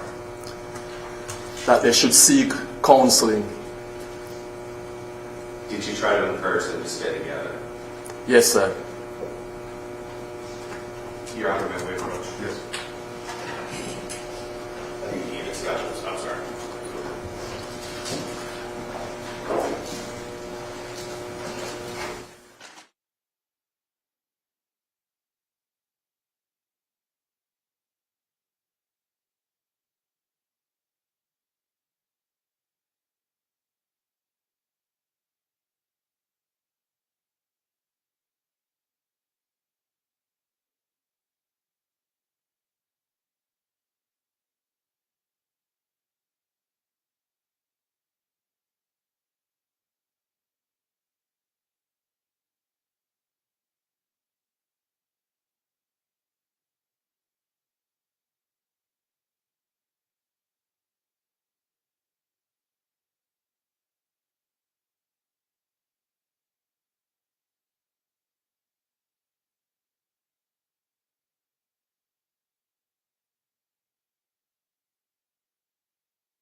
testified he had assaulted his daughter in the past, and he then, the defendant tells him the reason why. But I'm not going into specific instances of And you're saying- particular assaults. You're saying because if defense brought into question which the other two witnesses, I do remember them saying she could be aggressive, she could be, some of the witnesses, would mess with her. Which witnesses were you saying that they brought that into question about who was more, may have been the aggressor? Yes, Your Honor. We believe that under Cynthia Johnson, the first witness, and also Maureen Smith, the mother-in-law to the defendant and the mother to the victim. Part of our rationale is under 30 and 36. It should come in because the defense brought that into question. But again, Your Honor, I'm not going into specific instances. Just talking about what he said in general as to why the assaults took Okay, let me place. go ahead and do some questions and then I'll hear your arguments. Thank you.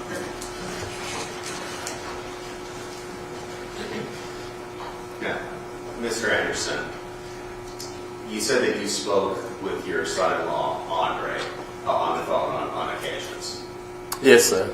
Now, Mr. Anderson, did you ever speak to Andreen McDonald as to the reason why he had assaulted your daughter? Yes, sir. And did he give you a reason as to why he did so? Yes, sir. What reason did he give you? He said he was angry.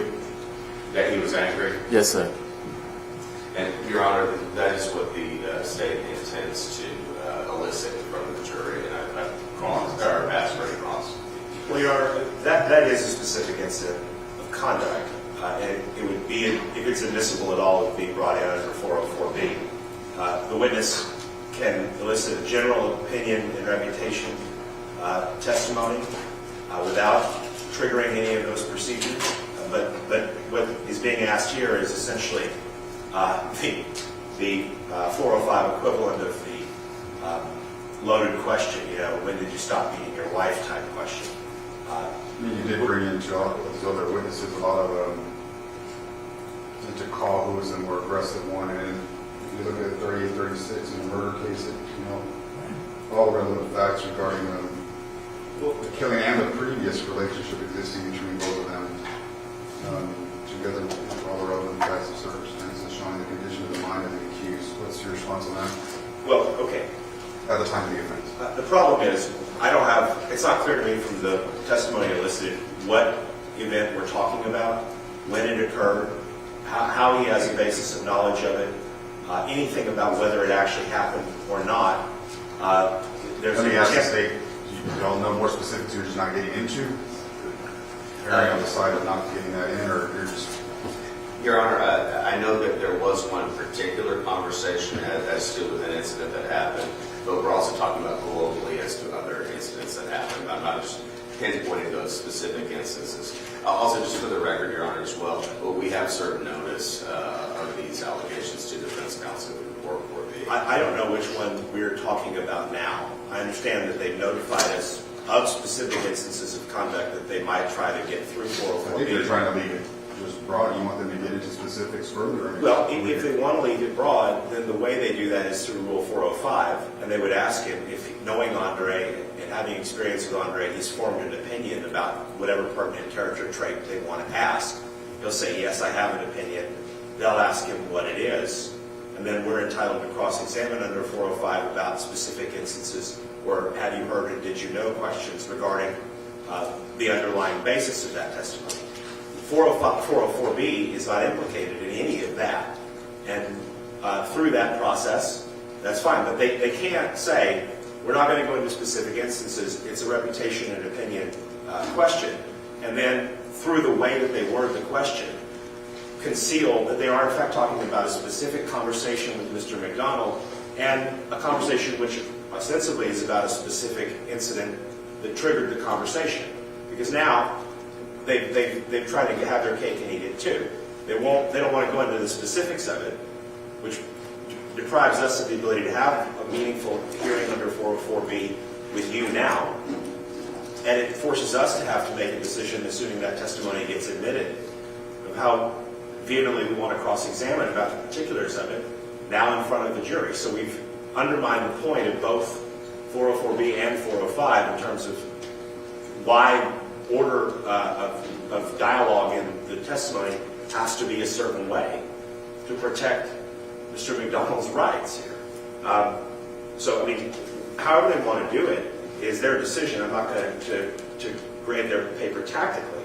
But they have, if they're going to go into a general reputation opinion question, then they can't ask it with that kind of detail, like, when you spoke to Andre, what did he tell you about why he beats your daughter?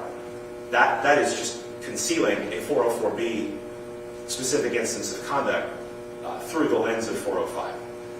So they want to ask him what his general opinion is, that's fine. Okay, go ahead. Yes, Your Honor, we're actually offering under 3836. That's what I'm reading. But 3836 does not qualify how it's admitted. 3836 just says that that zone of information, which would otherwise be irrelevant, or that might have other protections. Okay, I'm going to allow, okay.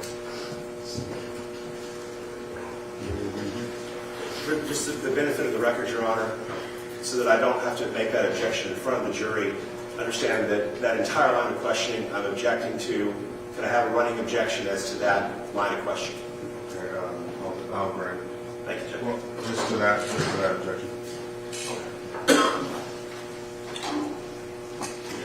Your Honor, just to make sure I understand, you're granting the running objection. Yes, Oh. I'm allowing the testimony, but Okay, so thank you, that Judge. continue repeating the objection on that in front of the jury.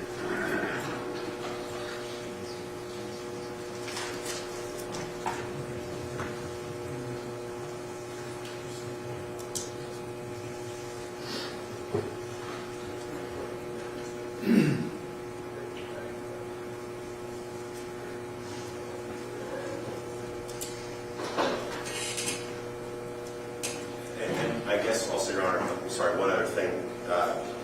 If the court's going to allow that line of questioning, if Your Honor could admonish the jury before the questioning begins that they're about to hear questions related to specific acts of conduct. I'll give them the instruction of the jury charge. I'll make sure I include that. Okay, but you won't admonish them now. What do you want me to give them? What do you want to know? I would ask that they be admonished that the specific instance of conduct does not relieve the state of its burden of proof to prove the offense charged in the indictment beyond a reasonable doubt, and that it can only be considered for very limited purposes. In particular, in this case, that it would be just considered as opinion or reputation evidence for no other purpose. I'm going to go ahead and give it. Go ahead. Your Honor, I think in the jury charge of those when it's appropriate, I think saying comment of it here would be inappropriate. Yeah, I'm going to give that because it'll be to the word correct. You know, I don't want to give off a little of what you're saying and objecting to that. So I'll make sure I get that in the jury instructions.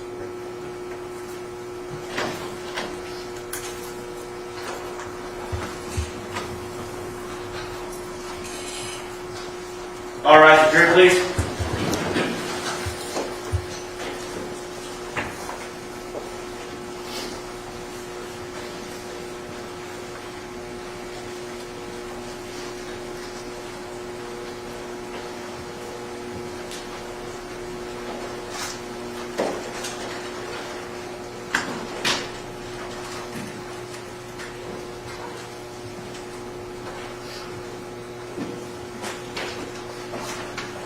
Thank you, Ms. Seaton.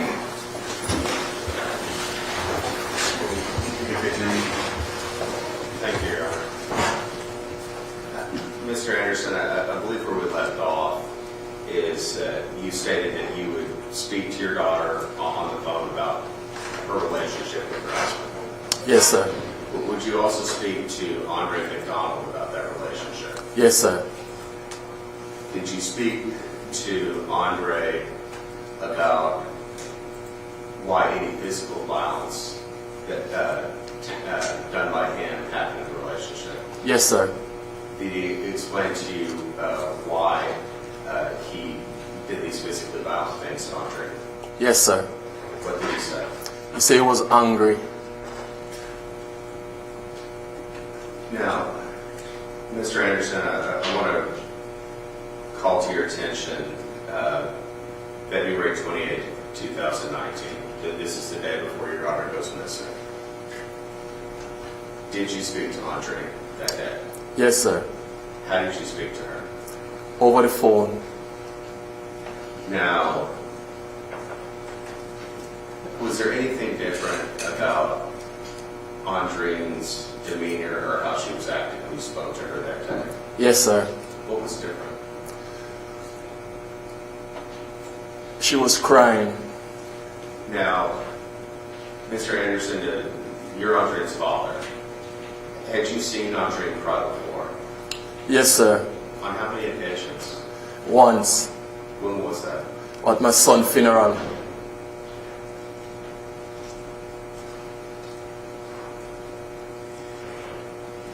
When you spoke to Andreen on the phone on February 28th, he said that she was crying. Do you remember what time of day you spoke to her? In England, it would be about 12 o'clock in England. Is that 12 o'clock noon or midnight? 12 o'clock in the day.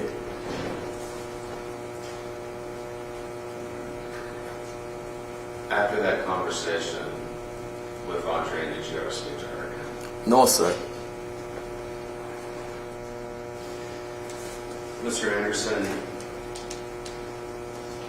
did your daughter have any tattoos on her shoulders? Yes, sir. Your Honor, may I approach? Yes.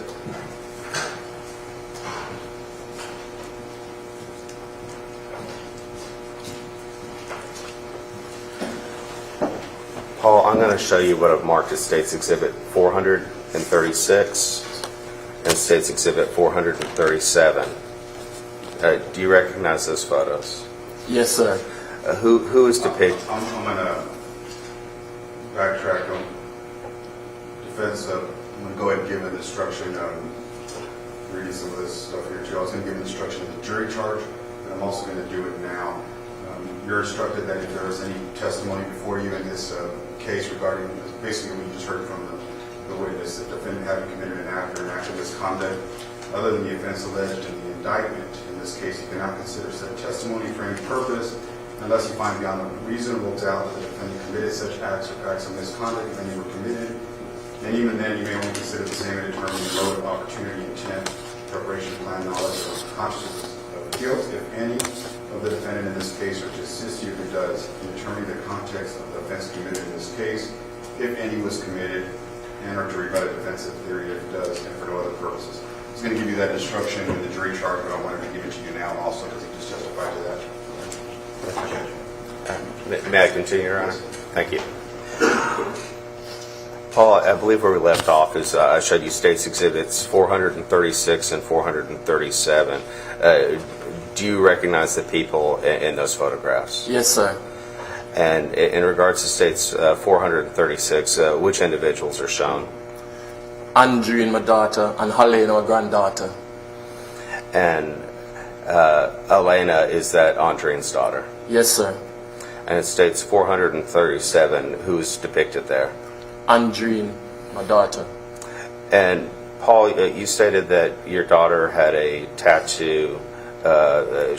Is one of those tattoos shown in these photographs? Yes, sir. And what part of her body is shown? It's on her left shoulder. What is the tattoo of? It's in the form of a cross, And does it have some script underneath the cross? and below it have Jesus. Do these photographs in States 436 and 437, do they appear like they've been altered or changed in any way? Not to my knowledge, sir. Do they fairly and accurately depict what your daughter and your granddaughter look like? Yes, sir. Your Honor, at this time we move into evidence 436 and 437, subject to objection.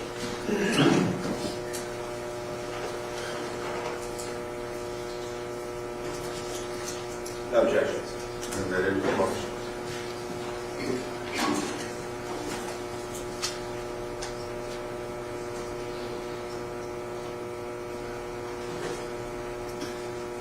And Paul, this is State's Exhibit 436.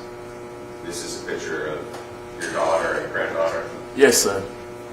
And then on your daughter's left shoulder, is that the tattoo that you spoke of? Yes, sir. I'm now going to show you State's Exhibit 437.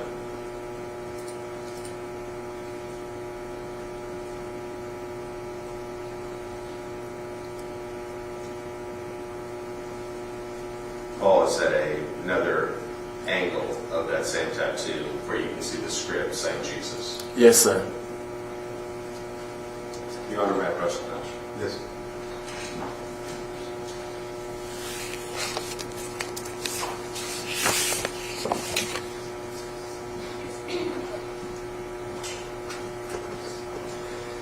Paul, I'm now going to show you what's already been admitted into evidence of State's Exhibit 432.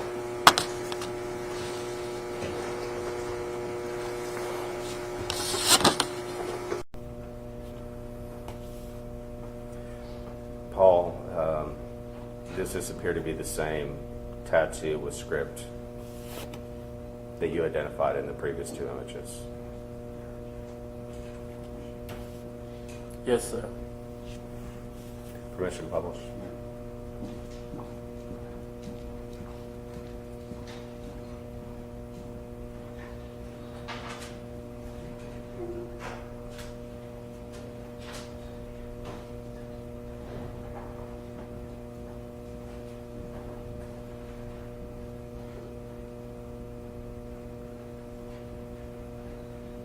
I'll pass the witness. Your defense counsel. Good morning, sir. Morning, sir. My name is John Hunter. I represent Andreen McDonald. I just had a few questions for you. You had testified about a tattoo that Andreen had on her arm that had a cross on it, correct? Yes, sir. And it's this tattoo here, Yes, sir. correct? And you indicated it says Jesus below it, right? Yes, sir. It says Jesus walks in its entirety across, doesn't it? I'm not sure. I know that it said Jesus below it. Okay, but you don't know if it said anything else, like Jesus walks or anything like that? No, sir. I never said that on it. Walk. Did she ever indicate to you it was inspired by a Kanye West song? No, sir. She didn't tell me. Okay, one way or the other? She never tell me why she wear it. My son also have that tattoo. Okay. She had other tattoos, correct? Yes, sir. Did she tell you about all of them? Objection, Your Honor, relevance. Your Honor, the door's been open to this. The tattoos in question are part and parcel of, I believe, the approach.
you had a conversation with Andreen McDonald about his relationship with Andreen and their marital difficulties, correct? Yes, sir. That would have taken place back sometime in 2018, correct? Yes, sir. Specifically the summer of 2018, right? Could you repeat that, sir? It would have been in the summer of 2018, right? When the argument, the conversation we have was in July. In July of And 2018? yes, sir. Okay. And you know that Andre and Andreen had been down to Brownsville to visit Andre's friend Sergio and his wife Holly, correct? I'm not sure who they visited or where they went. But they were on a trip. I know that they went on a trip. They had driven somewhere. Yes, sir. And you know that while they were on that trip, Andre noticed that Andreen had 2 new tattoos, correct? I don't know if it's 2 new tattoo, but I know that there was a new tattoo. I don't know if it's 2 or it's 1. But Okay. And you know that that tattoo included the birthday of another man, correct? not to my knowledge. I don't know what the reason of the tattoo was. Okay. Did you ever see those tattoos? No, sir. You never saw them? No, sir. Okay, fair enough.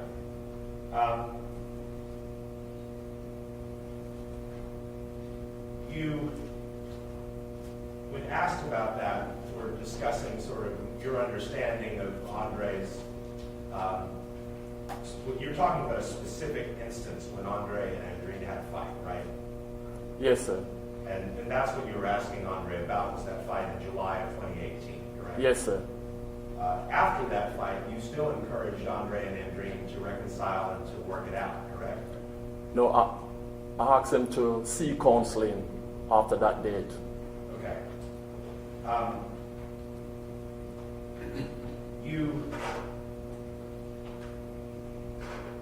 You're a very tall man, fair to say. Yes, sir. And Andreen was a very tall woman. Yes, sir. And a very strong woman. Yes, sir. She was religious about her fitness and her workout routines. Yes, sir. Y'all would talk about those things together. Yes, sir.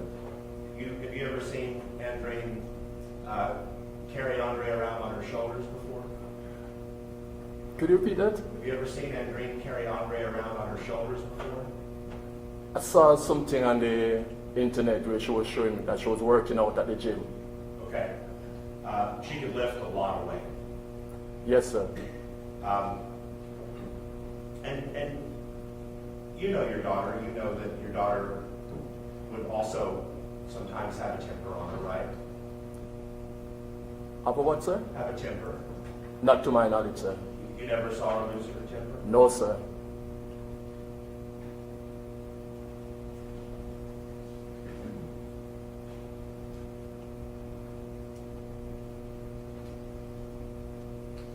Do you know about a man in Jamaica named Alden? Yes, sir. I know that name. Did your daughter ever talk about it? No, sir. Okay. But you knew that your daughter had been romantically involved with him before, right? No, sir. You live in England now, you've been there 19 years, but you said you grew up in Jamaica, right? Yes, sir. How long did you live in Jamaica? I live in Jamaica from I was born until I lived to England in 2004. Okay. Did you grow up in the Portland parish? Yes, sir. Okay. And is Port Antonio the largest town in Portland parish? Or? Yes, sir. Okay. And that's sort of the north side of the island? Eastern side, sir. Eastern side. Okay. And in that part of Jamaica, there's a lot of crime that happens in that part of Jamaica, right? I believe it have one of the less crime rate in Jamaica. Okay, but compared to your time in England, you've acknowledged Jamaica's had some rough difficulties with its crime rate, right? Yeah, there's a lot of crime in Jamaica. A lot of narcotics trafficking in Jamaica. Sir,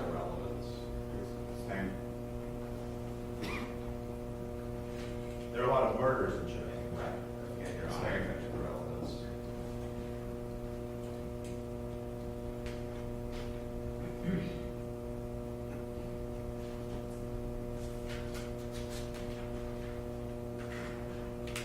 you know Andreen McDonald before he and Andreen got together? No, sir.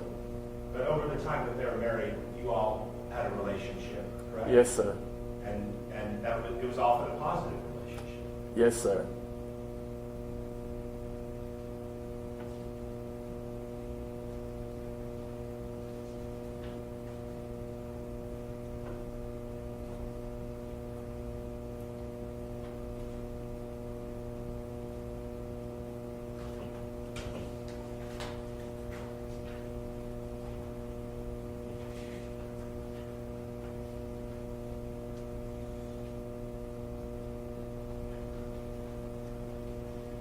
I'll pass the mic. Sorry. Sorry. No, I apologize. Oh, I apologize.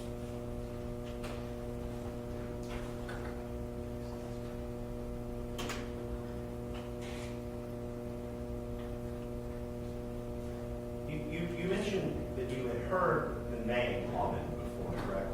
Your Honor, I'm going to object.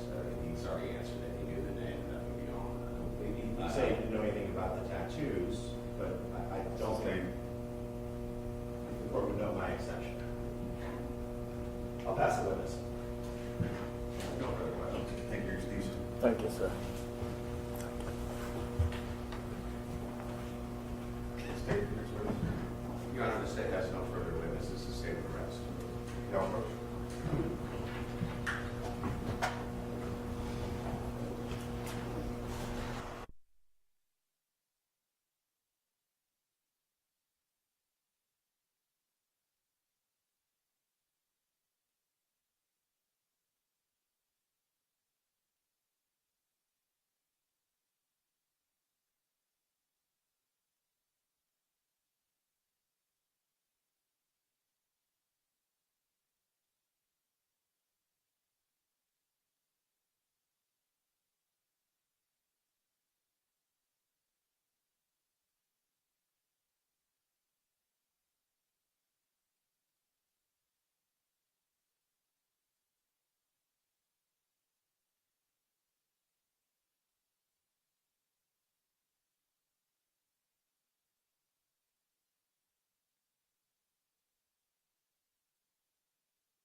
Beyond a reasonable doubt, particularly with respect to the mens rea for the offense.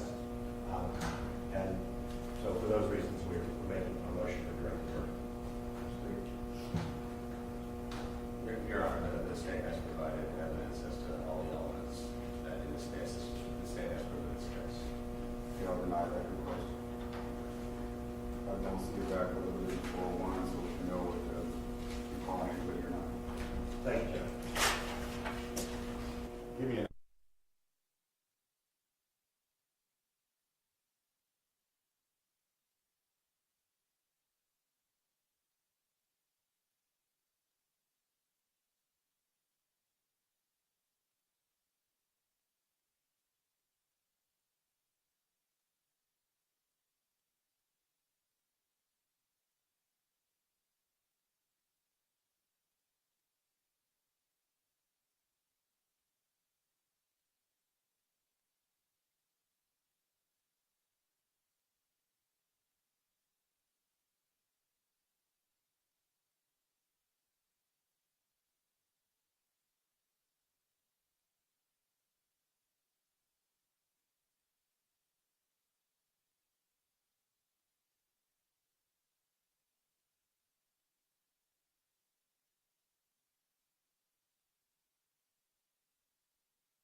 Thank you. You may be seated.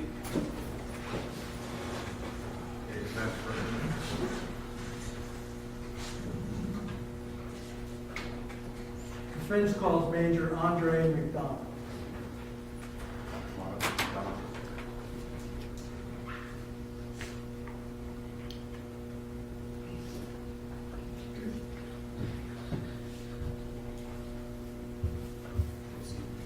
Raise your right hand.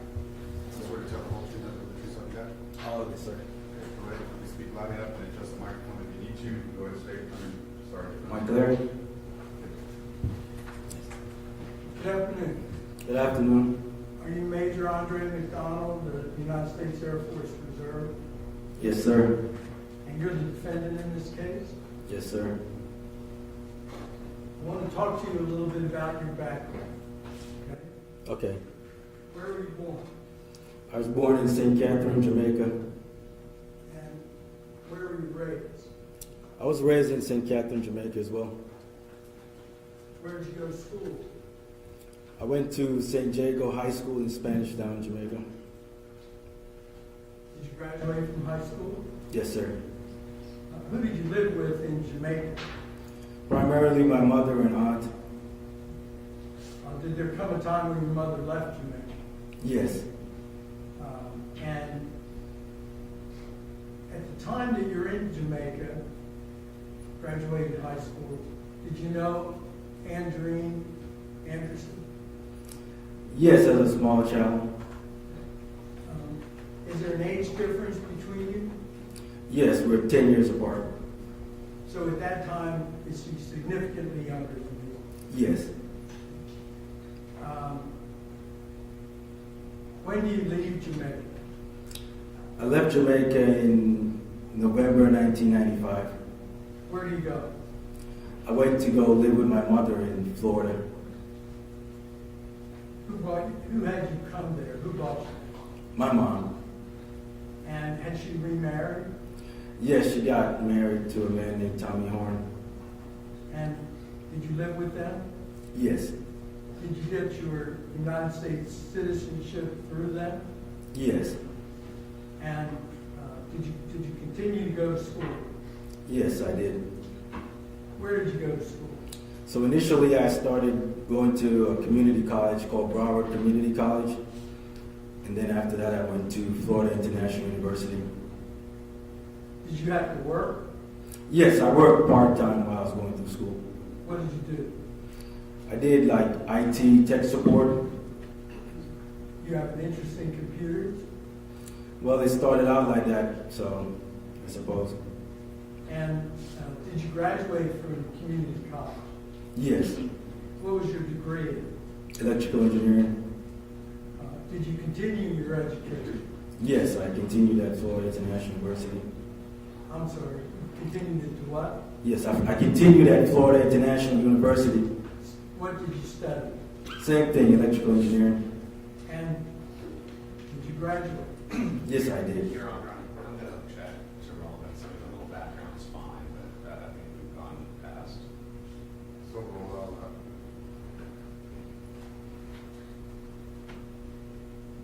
After you graduated from four-year college, what did you do? I joined the United States Air Force.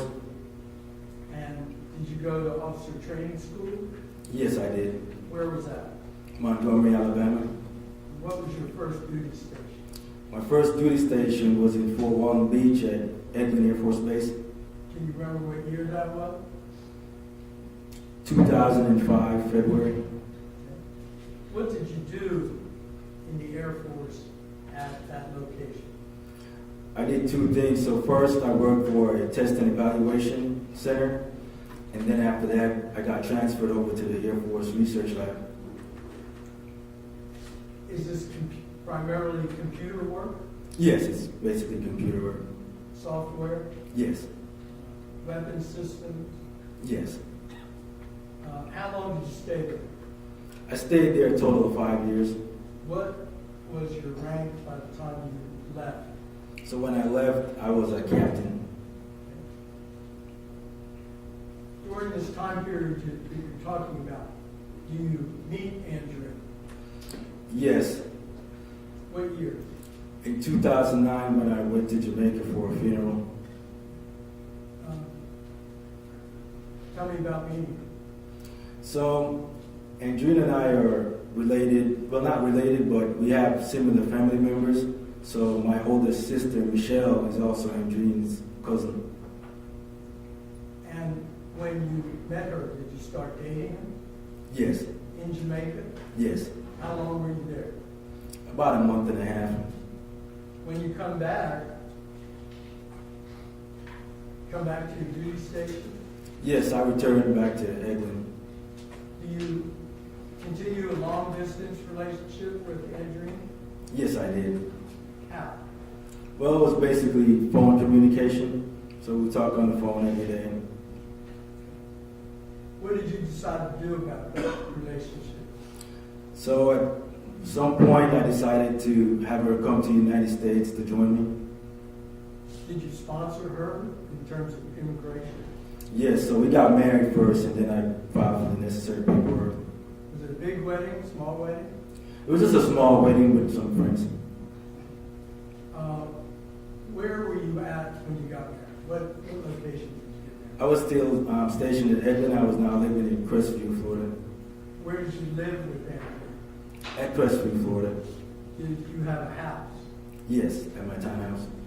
And when you move into that house together, what is Andreen doing on a daily basis, if you will, in the United States? So initially, she would just stay at the house as like a housewife. But the following January, she started going back to college. So she enrolled at University of West Florida. Did she already have some courses from a community college in Jamaica? Yes, she did. She was attending Excelsior Community College when I met her in that previous March. At that time, does Andreen have any money? No, she didn't have a job. She was just going to school. Who finances her education? In the United States, I didn't. And do you help her with her education? Yes, I would sometimes, because I already had a college degree in science and stuff. So whenever she'd have some assignments she might have difficulties with, I'd assist her with homework assignments and stuff. How would you describe your relationship at the time? At the time, it was pretty good. I didn't have any complaints. When do you leave Florida? We left Florida together in 2010, May. Left for where? So in the Air Force, routinely, you serve a few years in one location, and then you would get transferred to another location. So I got transferred to San Antonio for Lackland Air Force Base. How did you feel about that? I mean, I pretty much lived in, when I moved to Florida, I used to live in Fort Lauderdale, which was sort of, a good-sized city. So moving back from the country area of Fort Walton Beach, now back to a city like San Antonio, it felt pretty good. Where in San Antonio were you stationed? I was stationed at Lackland Air Force Base. And what did you do? So when I moved to Lackland, I started to become an analyst in radar systems. And do you have any children? Yes, I got a daughter with Andreen, What is her name? Elena, And when was Elena born? in 2011. Were the circumstances of her birth medically, were they okay? So during the pregnancy, Andreen had this condition called preeclampsia. So the doctors decided to have an early delivery.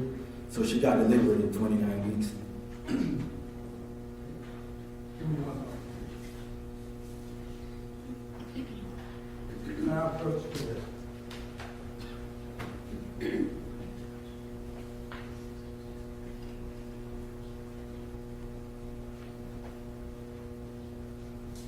I'm showing you something that's marked as Exhibit 46. What is it? That's a photo of me and Elena. Okay. Is it a fair and accurate representation of you and Elena as she looks there to be? How old is she there? It seems like when we lived at Coral Grove, so she's about 4 years old. Okay. Is that a happy memory? Yes.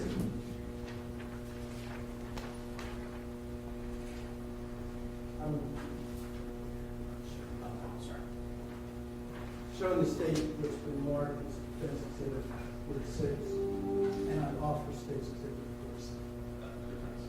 I'm sorry, state defense exhibit 46. The state has no objection to defense 46. Okay, so then you can call it. Commission public.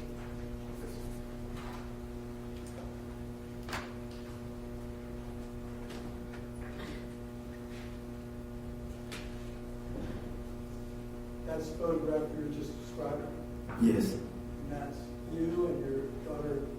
Yes, sir.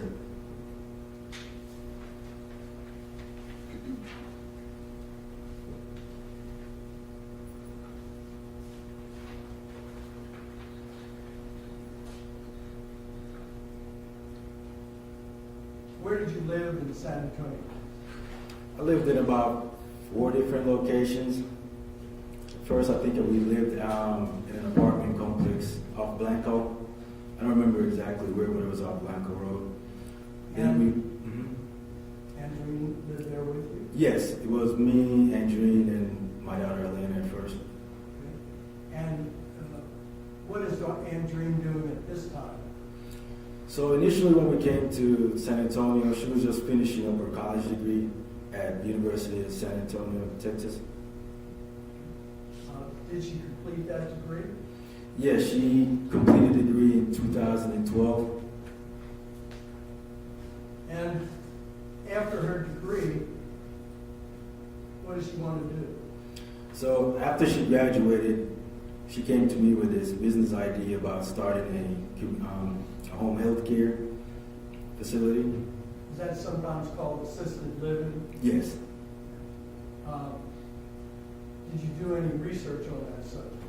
Yeah, so it seemed interesting when she came to me with the idea, so we decided to, we'll do some follow-up research. Seemed like a good idea, so we decided to move forward with it.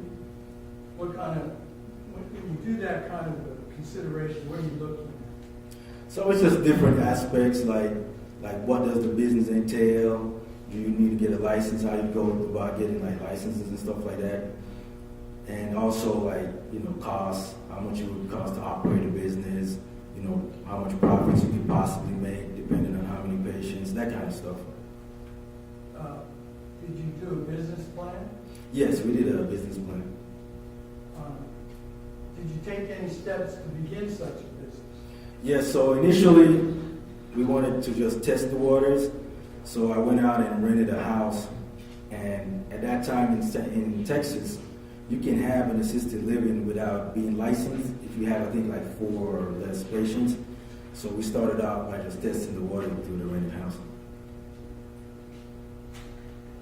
At that time, does Andreen have any funds other than y'all's funds in the marriage? No. How did you fund the business? So, I've been working for quite some time by that point, so it's basically my salary that I've earned over the years, my savings. And did you participate in the business? Yes, so at first we were, really small, so I'll just basically fund the business, but I also do like maintenance and stuff like that. And then if there's any like major problems that would come up, we'll discuss it at home and then, figure out how to solve it. Did the business grow? Yes, so after we started to test it with the 4 patients and stuff, it seemed like something that we would pursue further. So at that point, I made a decision to purchase the house, and then we did like some major renovations to the house. So I had to pay for a water sprinkler system because that was part of the requirements by the state of Texas, and did some modifications within the house to set up like additional rooms. And what was going on with Elena in 2014? So in 2014, we got some bad news that Elena was autistic. And just generally, what did that mean? So at the time, I never really heard anything about like autism. So when we went, basically I used to go, when I was going to work every morning, I used to take her to the daycare and drop her off and then pick her up on my way home.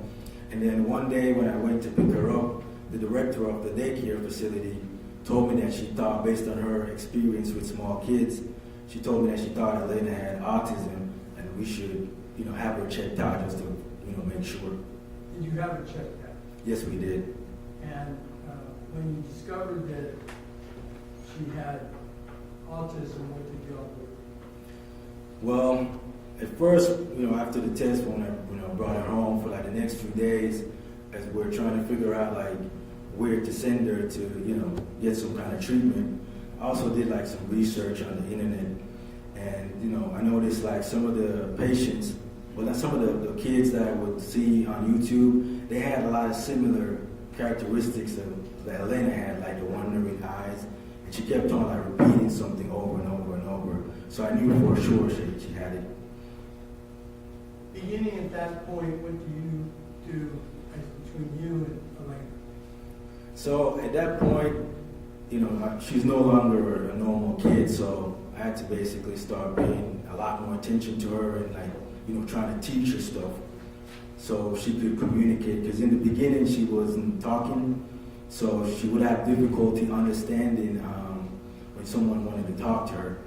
But I figured out, I don't know how long it took me, but in like a few weeks or maybe a couple of months, I realized that I could teach her to like read words, and then I could communicate with her through, the words. I just write it down. Like if I wanted to say stop, I would write the word stop, and then she would say stop, and then she would know to stop. Do you grow the business again? Yes. So after the location, was pretty successful and we were living in the apartment, we decided to purchase a home, a 2-story house at Coral Grove. We basically lived upstairs and had like an unlicensed facility running downstairs. So you and your family lived upstairs, the facility was downstairs. Yes. After that, you grow the business once again. Yes, so at this point, I think it's like 2015, we decided to purchase this, property, and we did like some demolition work, and then we built a new facility at Bryn Mawr through a construction loan from Broadway Bank. Are both you and Andreen actively involved in that? Yes. Who does the business plan? So she did parts of the business plan, and then I came downtown at the Small Business Association, that's somewhere down here, and then I had a conversation with the guy, and he gave me like some tools, and so I did like the finance part of it, like, the numbers as far as for the business plan. How would you characterize your relationship with Andreen at that point in 2016? So in 2016, it started off, pretty good. We were, doing the construction, the business is growing, I'm also working, so I didn't have any problems early in the year 2016. What's going on, if anything, with you and the airport? So in 2014, that would be the time that I would have to like PCS, that's change station to another location. But because the business was growing and it seemed to have like, a bright future, I decided to transfer from active duty to, reserve duty in order to stay in San Antonio. And so after that, would have your active duty been being activated or by contract? Yes. And is that the situation in 2016? Yes. And what happens to you? You're a captain in 2016? What happened? So in 2016, I was a captain, and then I got promoted to major. So I became a major in, like May of 2016. And then what happened? So in August, I had to go to Keesler Air Force Base down in Biloxi, Mississippi, because at that point I was transitioning away from engineering to cyber defense. So as part of the training, I had a 6-month course in Biloxi, Mississippi. That course, is that how computers interface with weapon systems? Pretty much. It starts off by you just learning like, normal computer stuff, operating systems, network architecture and stuff like that. And then towards the end, it gets into like, the actual defensive tools. And did Andreen visit you in Biloxi, Mississippi? No, she did not. What happened while you're there to your relationship? So one day I was, I think it was on the weekend in between classes.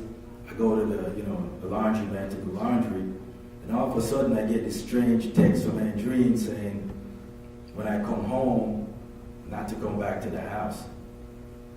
How did that make you feel? Honestly, I was shocked because up to that point, we had no indications that there was any kind of issues.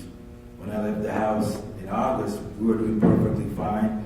The new location was going to have a grand opening in September. So all of a sudden, it just came from nowhere, so I was pretty shocked. When you finished the course, where did you go? So I went back home in San Antonio. And when you got home, what did you find? So when I got home, the relationship seemed to kind of change. Like before, up to when I left, we didn't have any issues. We didn't argue rarely. And then all of a sudden, like she would get angry over like all kinds of small petty stuff, without basically frustrating me. So How long did that go on? So that went on. So I came back home in early December, and then that went on for like the next, couple of months. And then I just basically had enough because, I'm not normally around like that type of, stuff. So I got frustrated, decided I was going to file for divorce. Did you? Yes, I came downtown. I forgot what the name of the lawyer was and filed for divorce. And again, does that change the relationship? Yes. So at that point, when I filed for the divorce, I was still living at the house, but we weren't having any communication. In 2017, while your divorce is pending, Yes. okay, I want to draw your attention to that. Did the police ever come to your house? Yes. Why? So during the divorce, I remember that when we had started the business at Bryn Mawr, my name was not on the account with Broadway Bank, which was a requirement at the time to get a construction loan from Broadway Bank. So I was thinking, wait a minute, I'm going through a divorce and only she has access to that account.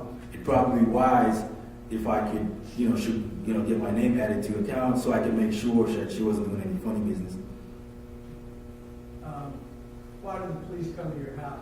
So that Saturday morning, we had a conversation about going to the bank so we could add my name to the account because typically, up until that point, she was the one that handled the paperwork. So if we had like stuff relating to the business, she was the one that kept it in the safe. So in the morning, when it was time to go to the bank to get my name added, she started fussing over something. I didn't remember what it was. It was just some nonsense, but to me, it just seemed pretty obvious that she was trying to prevent me from getting added to the account. So we started arguing, but because I didn't want my daughter to, see us arguing, I decided to leave the house. And then when I came back to the house, there was a police car parked in front of the house. Did the police talk to you and talk to Andreen? Yes, so when I got out of the car, the officer came and said he had gotten some type of domestic violence disturbance here.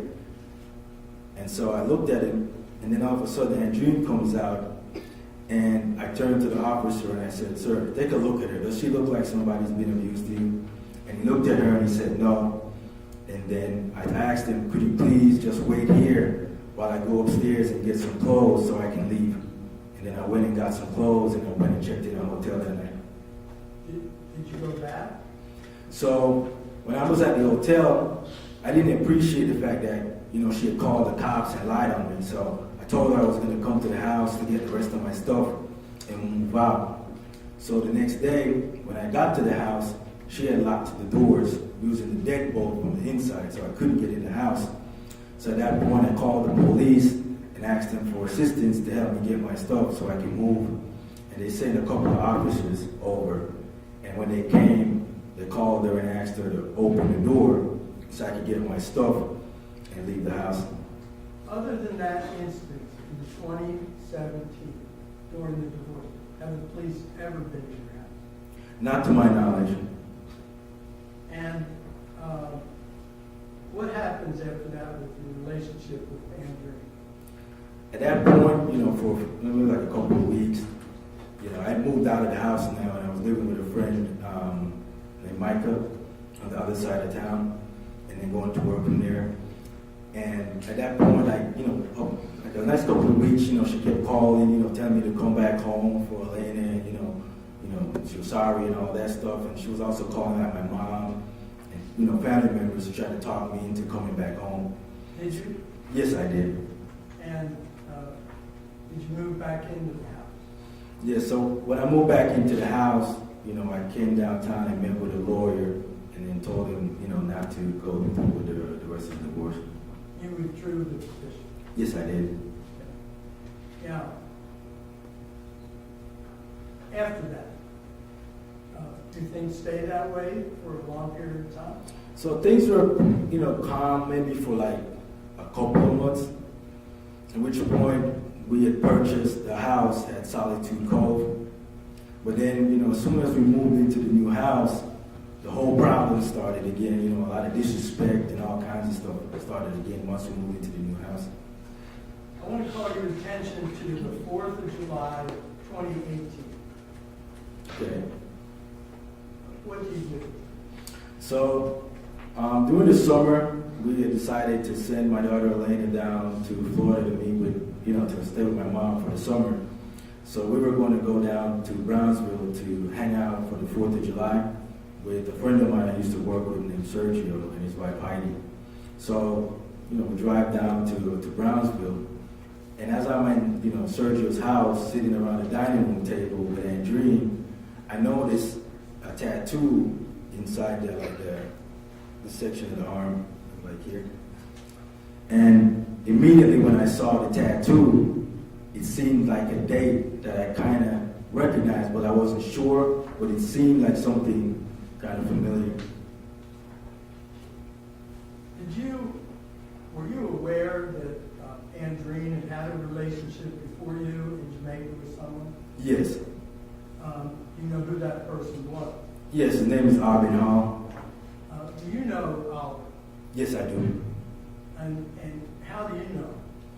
So he lived like 2 doors down from my dad in Puerto Antonio, Jamaica.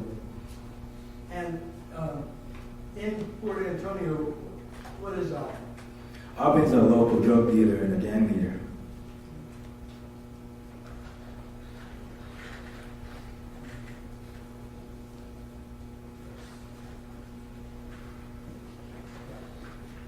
Now proceed.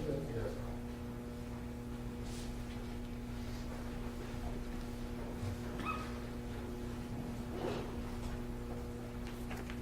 I'm showing you what's been marked as Defense Exhibit 48. Will you take a look at that? Yes. What is it? That's a photograph of Albin Hall. And is it a fair and accurate representation of what Albin Hall looks like? Yes, it is.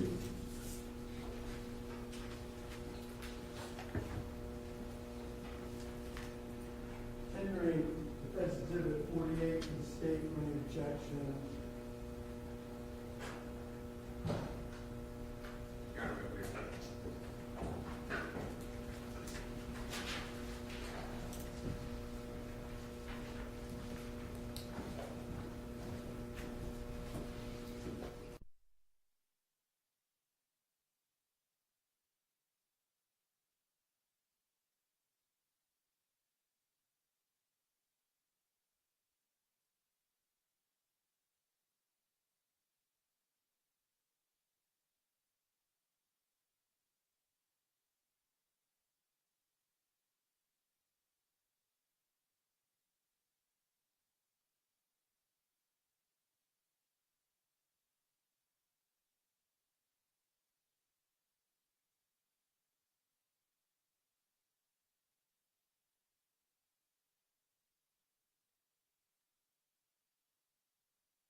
see exhibit number 48? Yes, I can. On this trip, did you notice anything unusual about Andreen? Yes, like I said, I noticed she had like got 2 brand new tattoos. There was an A on her right hand, and then that number date that I saw on the inside of her left hand.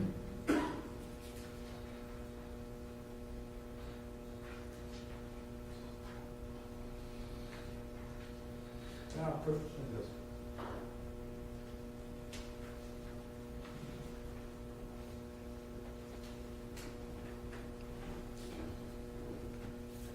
I'm showing you what's been marked as Defense Exhibit 49. Do you recognize that?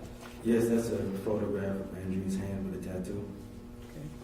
I'm showing you what's been marked as Defense Exhibit number 50. Yes, that's also a photograph of Andrew's hand with another tattoo.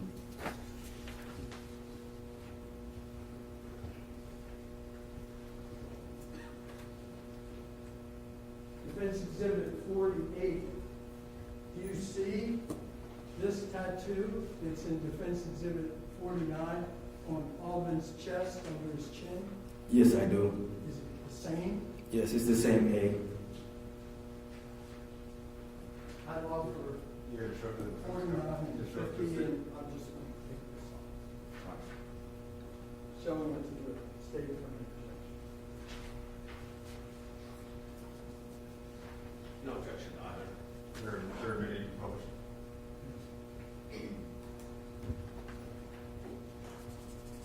Are these new tattoos? Yes, they were brand new. Andreen has tattoos, right? Yeah, she has like 4 or 5 other tattoos. And the one that you saw earlier with the cross, is that a religious thing, or is it, what does it signify? So the tattoo is a cross with the words Jesus walks under the bottom of the tattoo. So she was a fan of Kanye West. So when that song came out, like back in the day, Jesus walks, God showed me that song, she decided just to get a tattoo for Kanye West. When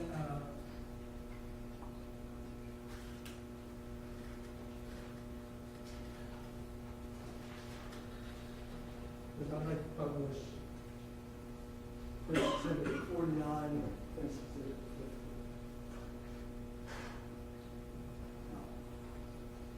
50. Whose hand is that? That's Andreen's hand. Is that the tattoo that you've been describing? It's also in the picture of Alvin? Yes, sir. And this tattoo, Yes, that's also the other tattoo that I said I saw. we're at the 4th of July at Sergio's house. You see those for the first time. Does that shock you? So initially it did, but at the time, like I said, I've known Albin since like 2007, 2008. So I knew it was born sometime around March 1976, but I wasn't sure of the exact day. So when I saw it just before I confronted her about it, I just wanted to make sure it was 100%. So his brother owns a nightclub, and I figured like they probably had some type of event there. So I went and Googled, again, went onto the website for the nightclub, and went back to March of that year, and then right there, March 14, that very year, they had a birthday party for Albin. So I knew March 14, 76 was the birthday, just like I suspected it was. Not good. Yes. Yeah.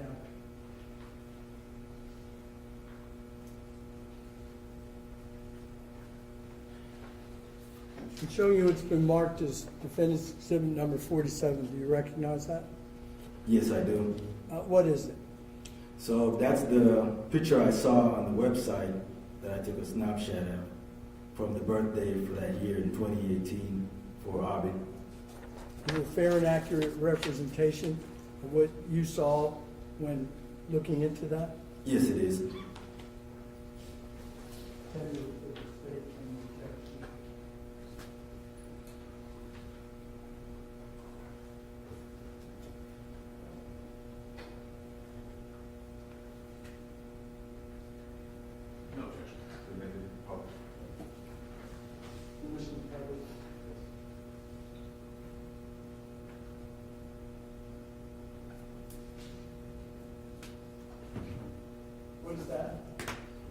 that's the birthday party that they had.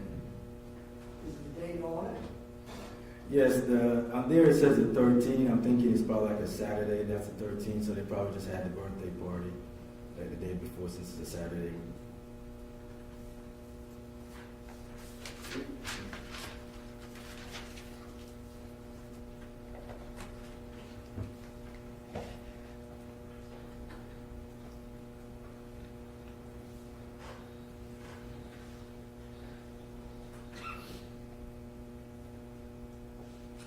How much older than Andrew is you? I'm about 10 and a half years. Is Alden older or younger? He's older than I am. When you were aware that he had had a relationship in Jamaica with Andreen, how old was Andreen? 13 years old. Was that at the end of the relationship or at the beginning? That was at the beginning of the relationship. To your knowledge, did it go on for some time?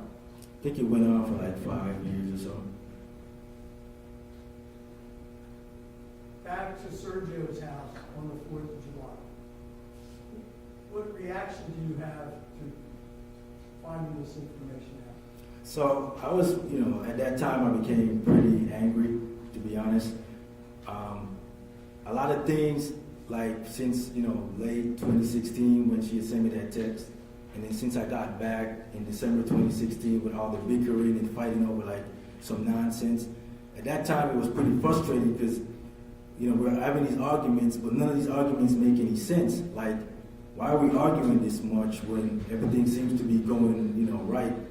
And then suddenly in 2018, when I saw the tattoo, that kind of made sense. So I just, pieced it together in my head. All of these arguments are basically whenever she has problems with the guy, she comes home and she takes out her frustration in the house. Do you have an argument about it at Sergio's house? Yeah, so we started arguing at Sergio's house. But, we were at Sergio's house and we were arguing, back and forth. And then she's, telling a bunch of lies, making up stories about what the number was. But obviously I'm not stupid. I can see that, it's the ex-boyfriend's birthday. It's on your hand. It's on their website. Clearly you're lying. So at that point I decided, you know what? I'm just going to go home, back to San Antonio. How did that happen? So initially, when I decided to head back home to San Antonio, I just wanted to drive, by myself to go home and have her find her own way. But I guess, she was, talking to Sergio and trying to tell him like, nah, everything will be all right, everything will be all right. We'll drive together. And then I guess eventually we just decided not to put Sergio, into any type of inconvenience. So I decided, okay, we'll just drive together, but she'll drive the car and I'll just sit in the back seat. What's the drive time from Brownsville to San Antonio? About 4.5 hours. How would you characterize that particular drive? I mean, it was pretty, it was a tense, argument because, at that point, like I said, I exactly knew now what all her, behavior was about the whole time. Like I remember, when we first moved into the house, I had gotten the master key and went to Lowe's to try to make copies of the keys for her and Maureen, because at that time Maureen was living with us. I'm sorry. Listen to the question. Thank you. Do you get all the way back to the house in San Antonio?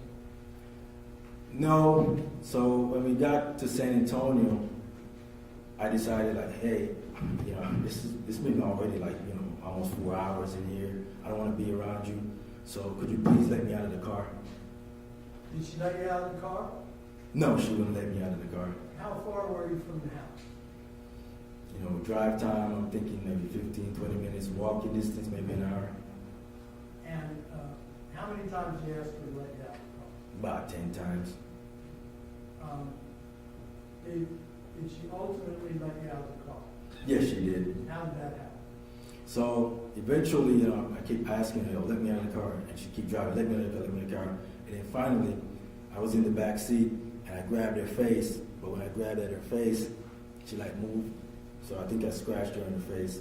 But at that point is when she actually pulled over and let me out of the car. this event, how are things at the house? Well, after that event, it was pretty tense, because when I got back home, I decided to move out of the master bedroom, and I was staying upstairs, like contemplating my next move. So I lived upstairs for a couple of months, I think.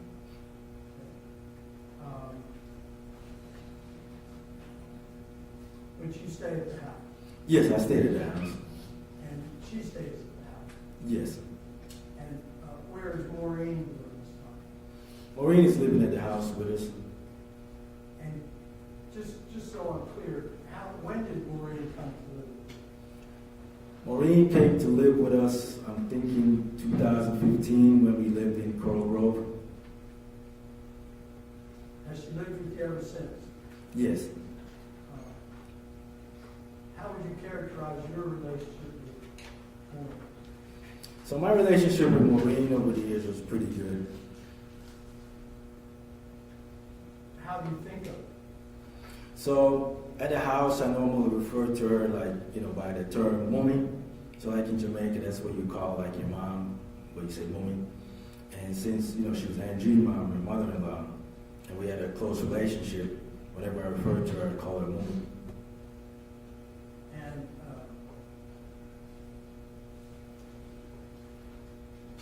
how long does this go on at the house? Just being. So I was in the upstairs bedroom until like December. So my friend Andrew was coming to San Antonio to visit. So at that time, I sort of moved back downstairs in the master bedroom so that Andrew could get the guest room, just to kind of keep appearances. Are you and Andreen working on your relationship at that time? I mean, honestly, I wouldn't call it that. We're just keeping up a facade. In February 2018, did you have a party? Yes, I had a birthday party. Why? So, Andreen wanted to plan a birthday party for me. It's my 40th birthday. I wasn't really sure why, but she wanted to throw a birthday party, so we had it.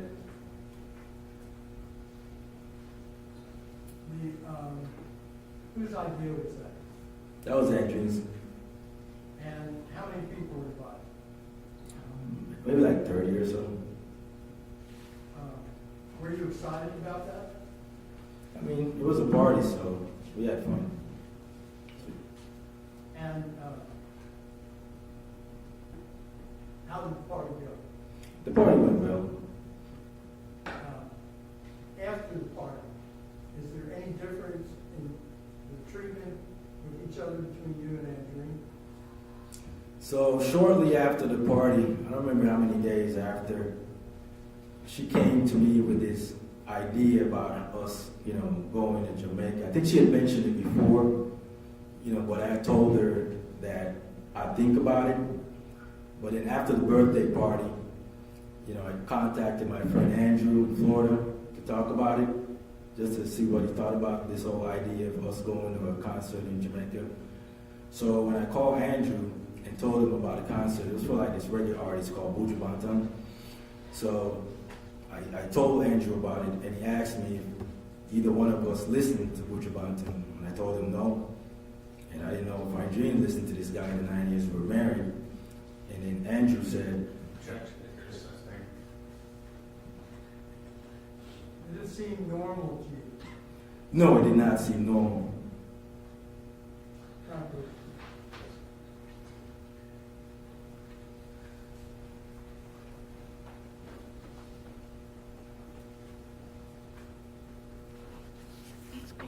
Showing you it's been marked as Defense Exhibit 51 for identification. Can you identify that? Yes, that was the Buju Banton concert in 2019. Had you found that? Had you seen that in terms of what Yes. we discussed? Is it a fair and accurate representation? Yes, it is.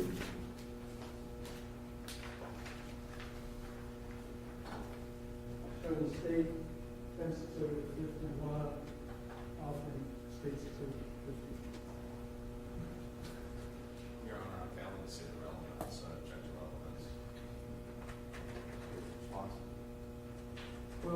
describing the relationship and her and Dream becoming more nicer in reference to this particular concert. Neither one of them likes the music.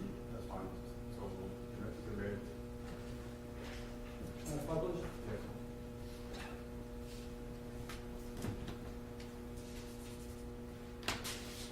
Is this the poster that you're talking about? Yes, it is.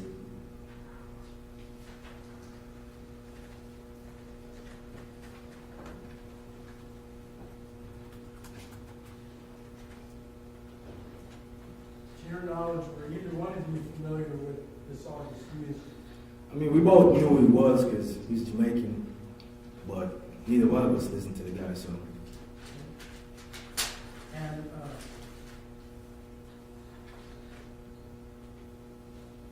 did you tell her that you would go or not go? So I told her I wasn't going to go, so it was on the table. What was her reaction to that? She got pissed off and moved out of the master bedroom. Did that seem normal to you? On a normal relationship, no, but apparently it made her angry, so she moved out.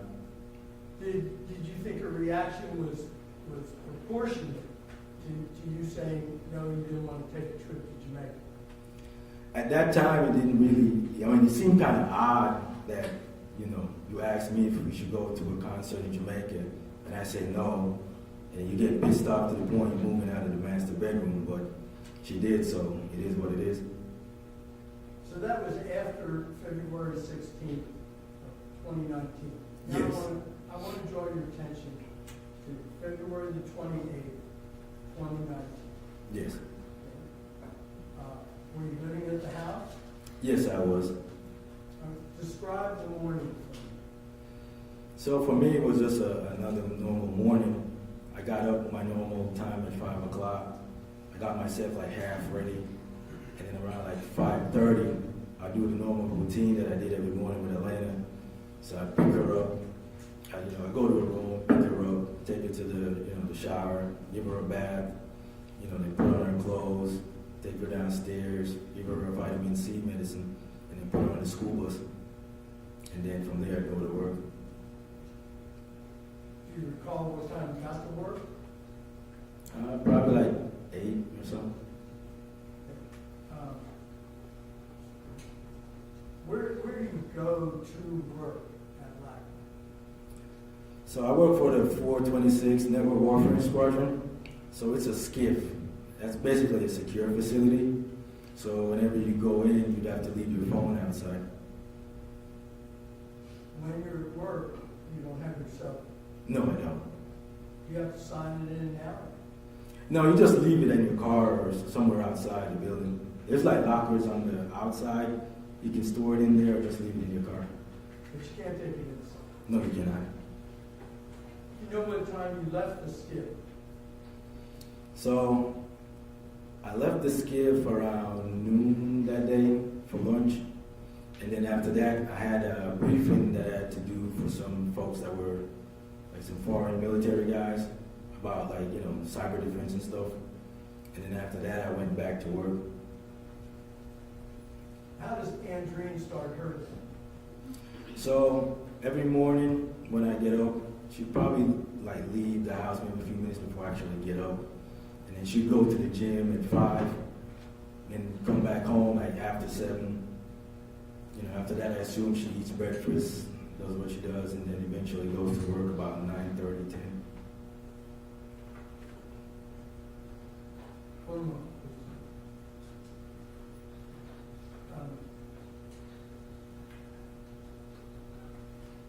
Are you and Andreen the same size? No, she's bigger than I am. How much bigger than you? Well, I'm about 5'9", and she's probably about 5'11", 6 foot.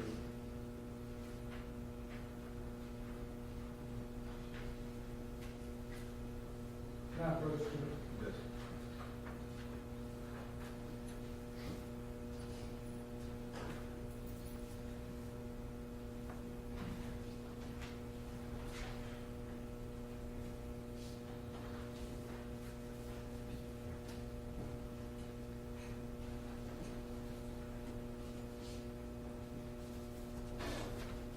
I'm showing you what's been marked as Defendant's Exhibit 52 and Defendant's Exhibit 53. Can you tell me what they are? These are two photographs of me and Andreen standing next to each other. And you didn't take the photographs, did you? No, I did not. But are they a fair and accurate representation at that time of what you and Andreen looked like together? Yes.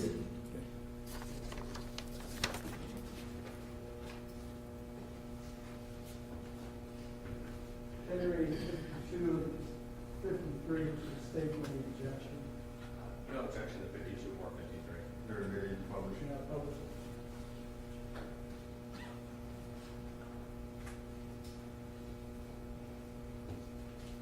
Defense Exhibit 52, what is that? That's a photograph of me and Andreen next to each other. And does it accurately depict the difference in size between them? Yes. You said you're 5'9". Yes. How tall do you think Andreen is? That's about 5'11", 6 foot. Second photograph. Yes. Same thing. Same thing.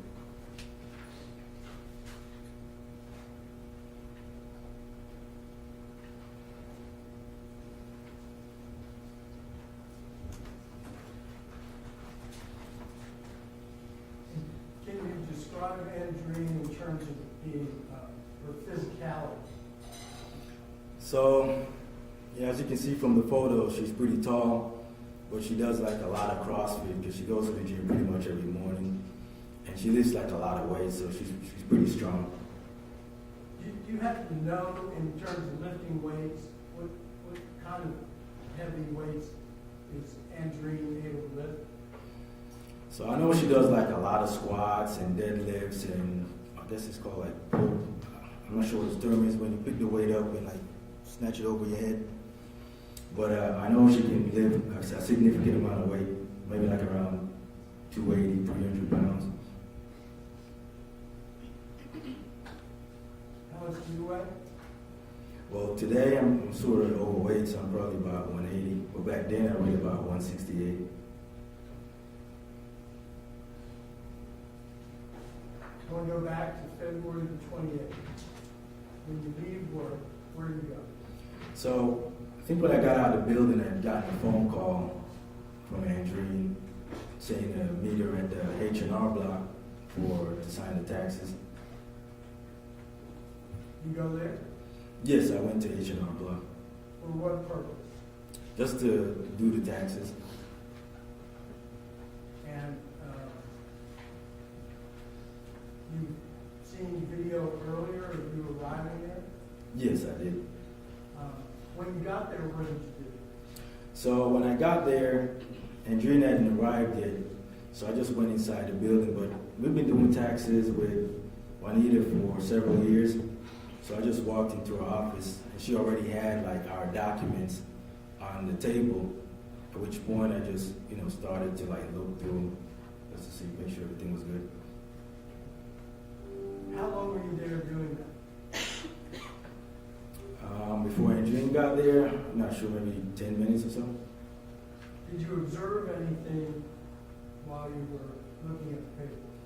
So when I was looking through the paper, I noticed something that Andreen had started this business named Elena's Property Management, and under the business there was a construction taking place for our fourth facility that was supposed to be taking place for Starlight Homes on our joint property at Scarsdale, which I found shocking because I remember when I did the edits for the business plan and submitted it to Andreen to give them to the bank, they were under Starlight Homes.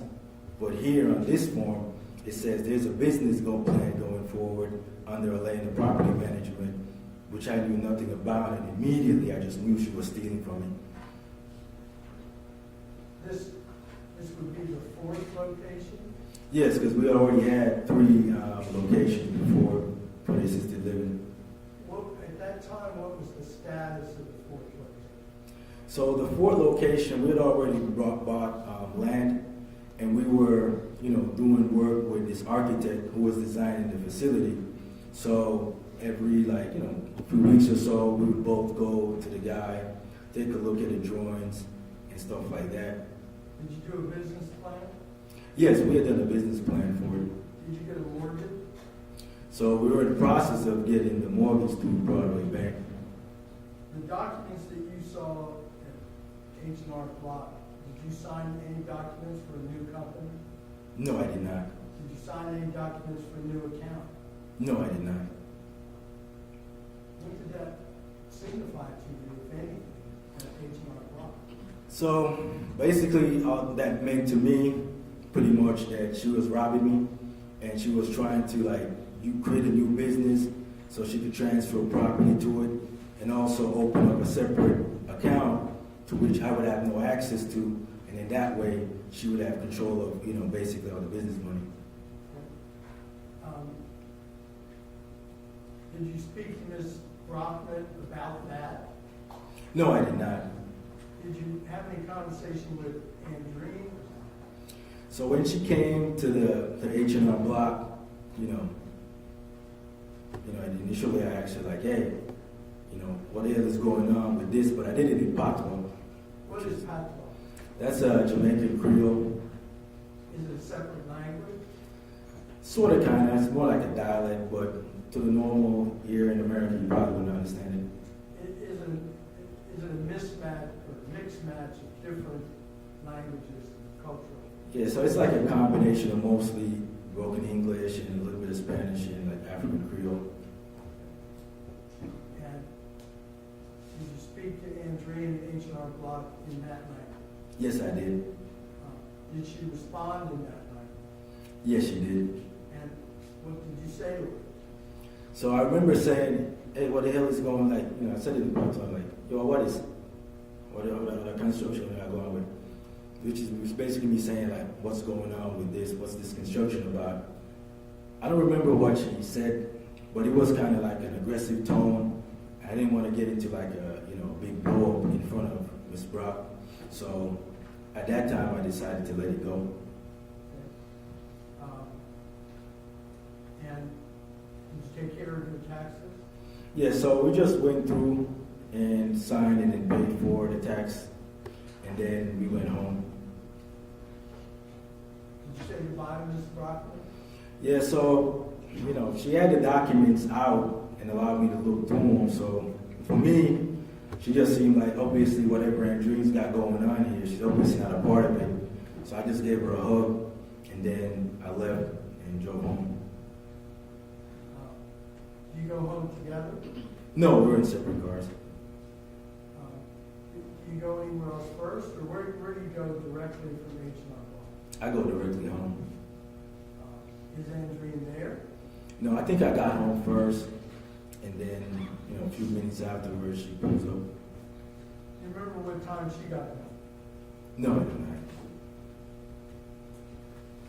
What happens when she gets home? So, I guess she comes in, puts her stuff down, and she's taking off her clothes. And at that time, I think I'd already changed out of my uniform and put on my normal clothes. And so, the first thing I did, because, while I'm driving home, I was thinking a lot about the situation. So the first thing I did when I got home, I immediately Googled, I think I Googled something with divorce and business at the time, because that's precisely what I was thinking at that time.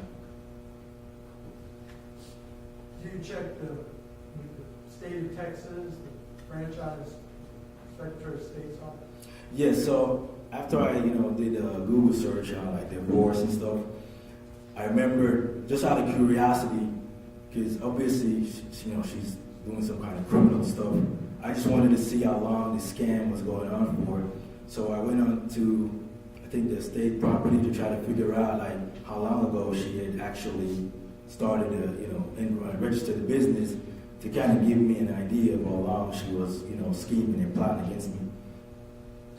Now, for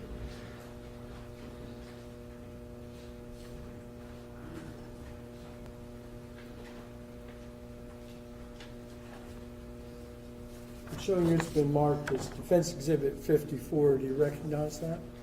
Yes, I do. What is it? This is basically the information for the Atlanta's property management registry of the state. Is this what you conducted a search for and found at the time that you were just testifying when you get home? Yes, it is. Is it fair and accurate representation of what it is? Yes, it is.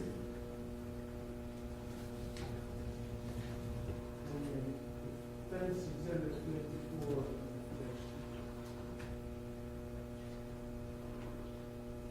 No objection.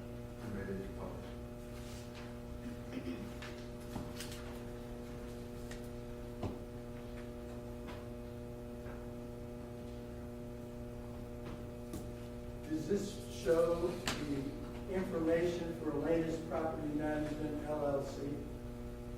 Yes, it does. Did you create Atlanta's Property Management LLC? No, I did not. Did you ever sign any documentation for Atlanta's Property Management LLC? No, I did not.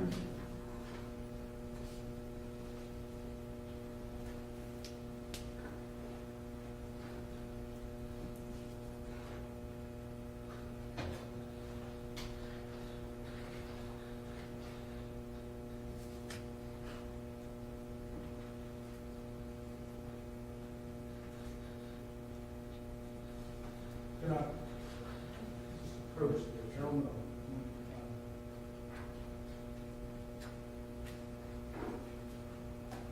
Now, the creation that's indicated on this is 7/10/2018. You see that? Yes. How close was that to this argument, eruption that you're talking about that was in Brownsville the 4th of July? That would basically be 6 days later.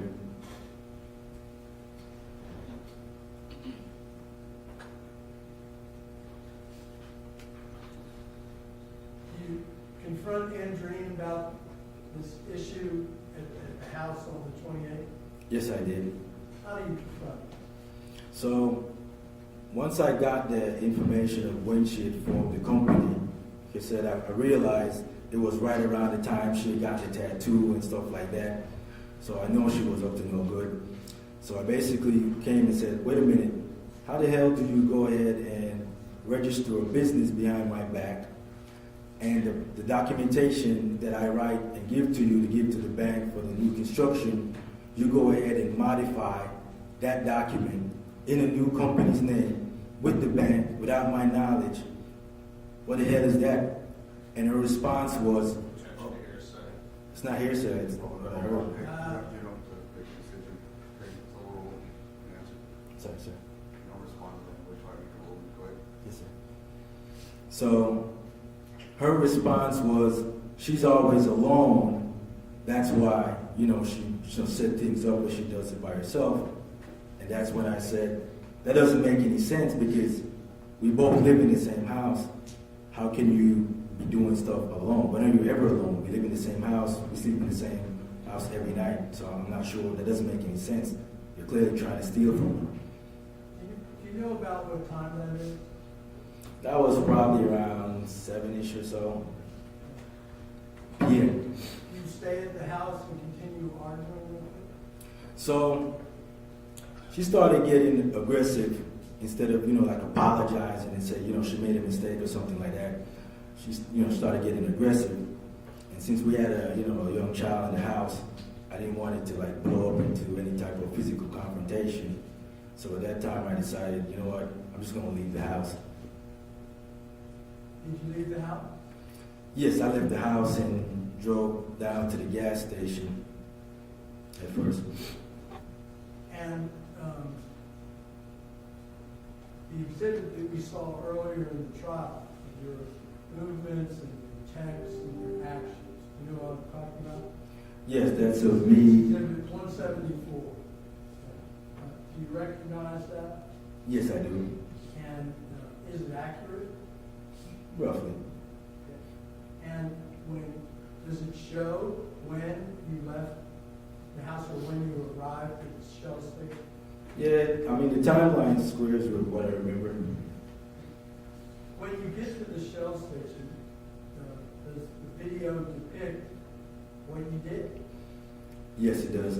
What did you do? So when I got to this Shell gas station, I was sitting in the car for a few minutes. Why? So I was just, thinking about all the stuff that was going on, Why? I mean, this was a very big discovery. I mean, it's not every day you find out your wife's ripping you off. I'm sorry, your wife is Ripping you off. How long do you know, if you know, how long you sit? I'm not sure how long I was there, but I know like while I was sitting in the car, I got some text from Andreen. Did you reach out and communicate with Andreen? When I left the house initially, Sitting there at the Shell station, Mhm. did you reach out and communicate with Andreen? no, I did not. Who started the communication? She did. And how did she communicate with you? She sent me some text, something about Texas and community property state. Okay, let's see if we can get that.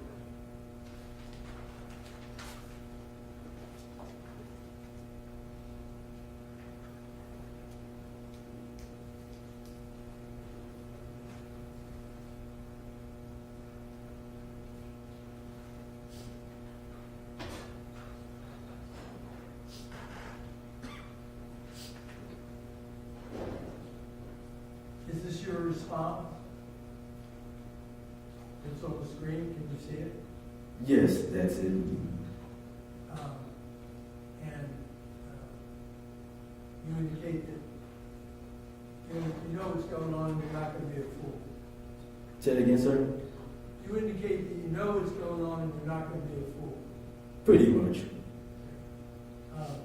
And is this going on while you're sitting in the vehicle? Yes, because this, for the last couple of years, there's been like a growing list of, misdeeds. First, it started off with an issue where she called the cops and reported some false allegation of assault when I talked about the bank account.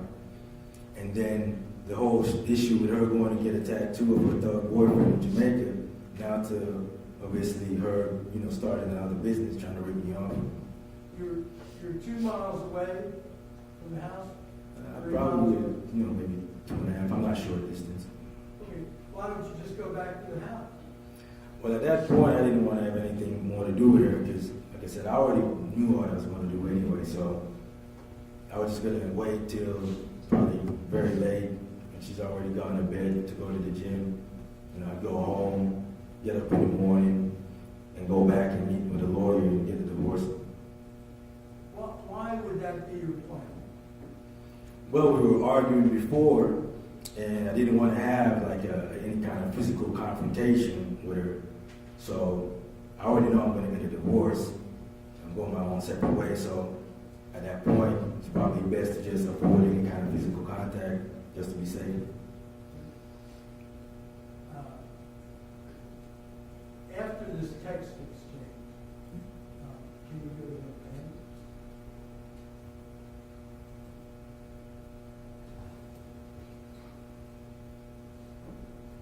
So you, like everyone else, saw this exchange in this video in State's Exhibit 174, correct? Correct.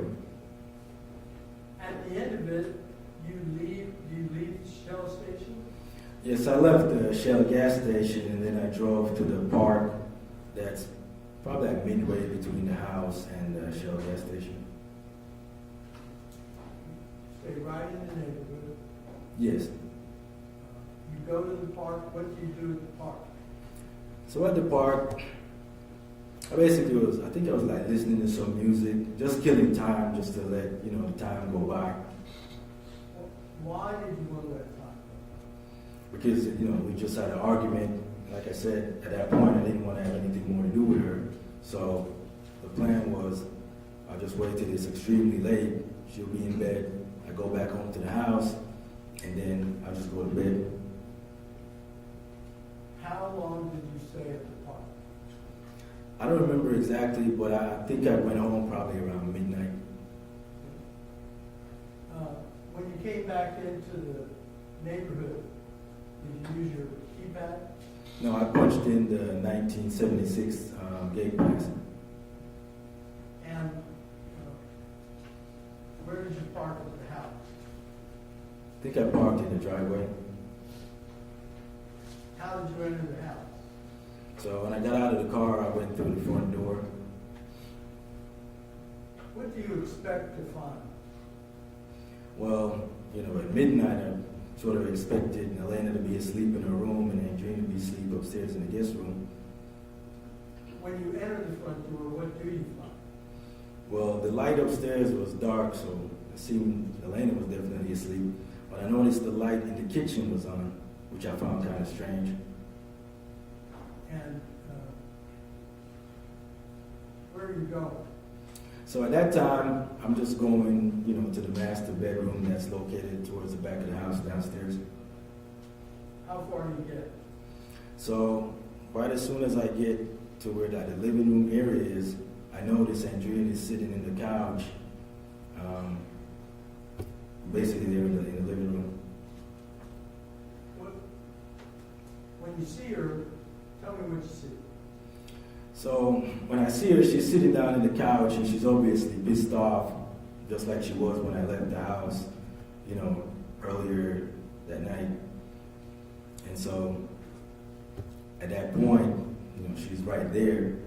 So I told her, like, look, tomorrow when I leave work, I'm going to go back downtown to the divorce lawyer and I'm going to get a divorce. And this time, I'm not pulling it up. Which basically means I'm not stopping the divorce like I did the first time. As you're saying this, are you standing still or where are you going? So when I was saying it to her, she's sitting in the couch and I was standing like right in front of the TV. And where are you going? So I was on my way to my bedroom and I saw her, I said it to her. And what was her reaction? She got real upset and then she started yelling at me and started yelling, "Go suck him out of Bati boy, go suck him out of Bati boy." Is that patois? Yes, it is. Can you break it down for me? What does it mean? So the phrase "go suck him out" means go and give like your mom oral sex. And then Bati boy is just another phrase in Jamaica that they use to call you a homosexual. Is this a run-of-the-mill curse in Jamaica? No, it is not. Why? So in Jamaica, it's more like a matriarchy type society. So, most guys that I know typically live with their moms. So there's like a close affinity to, especially guys and their mothers.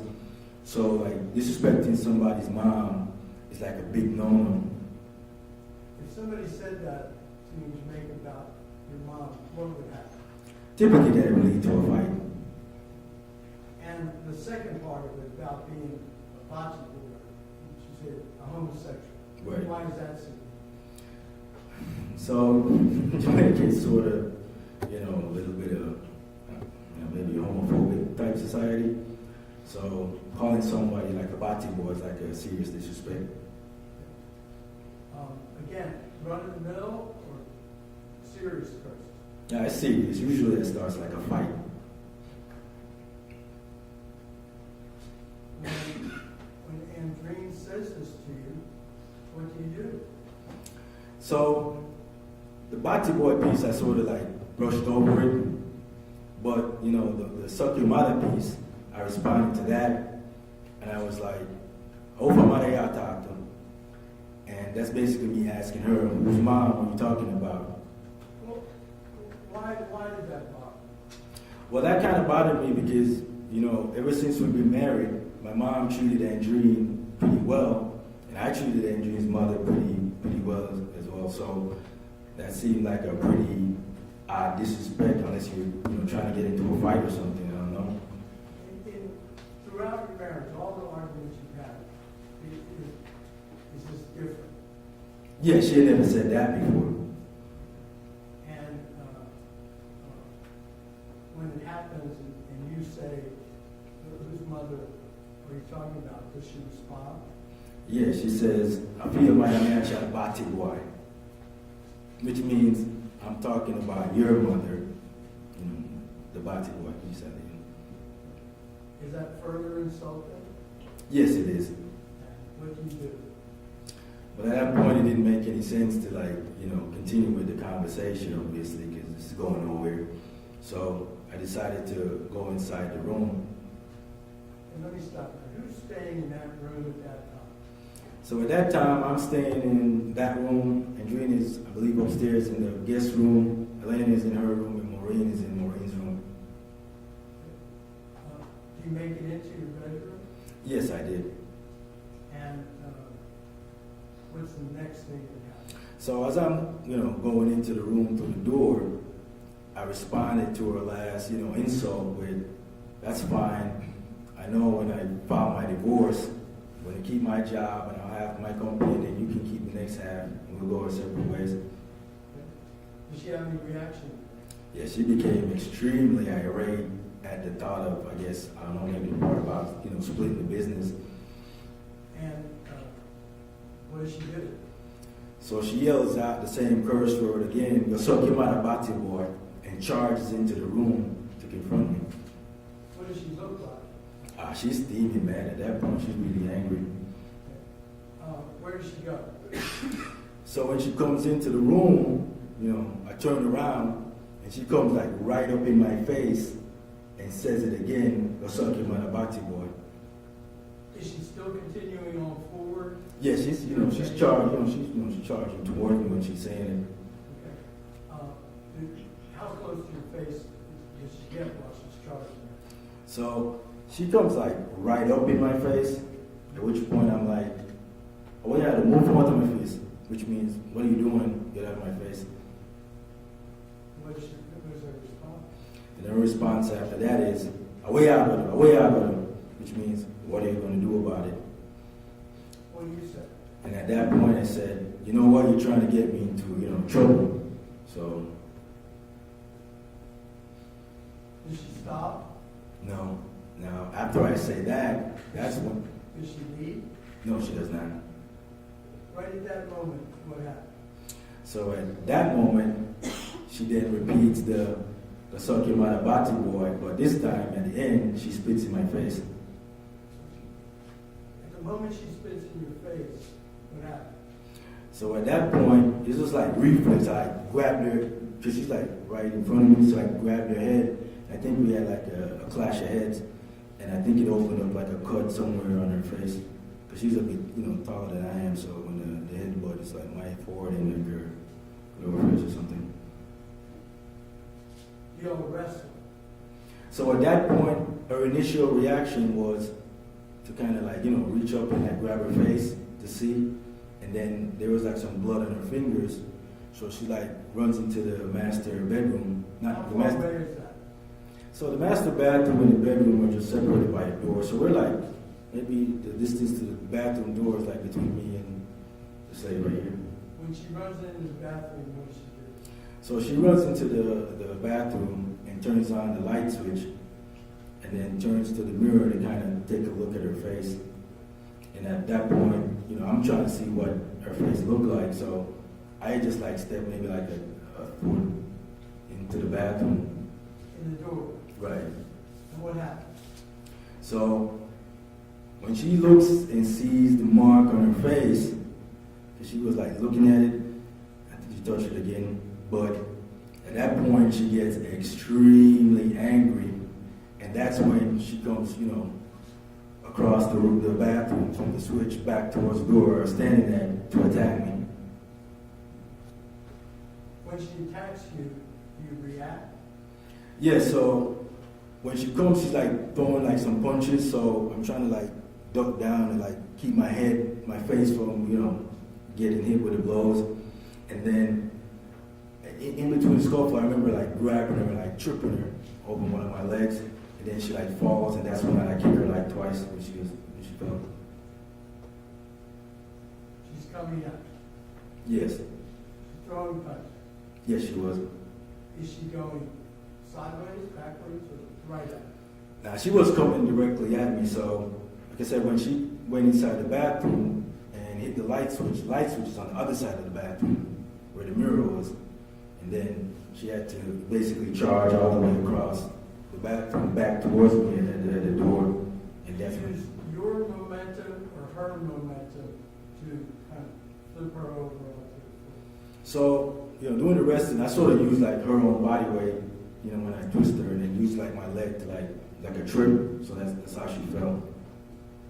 And then what do you do? So as soon as she fell, it was like a reaction, so I landed like a couple of kicks. More than a couple or a couple? I'd say probably like about a couple. And right at that moment, what happened? So when she got the second kick, I think I heard like some type of wheezing, coming out of her. And then also, like in the background, I could hear like some footsteps running. And at that point, I was like, oh shit, Elena. So I ran out of the bathroom towards the living room area. And then I saw like Elena, like she was somewhere close to the stairs. What Back did to you the do? front. So I ran towards Elena and picked her up.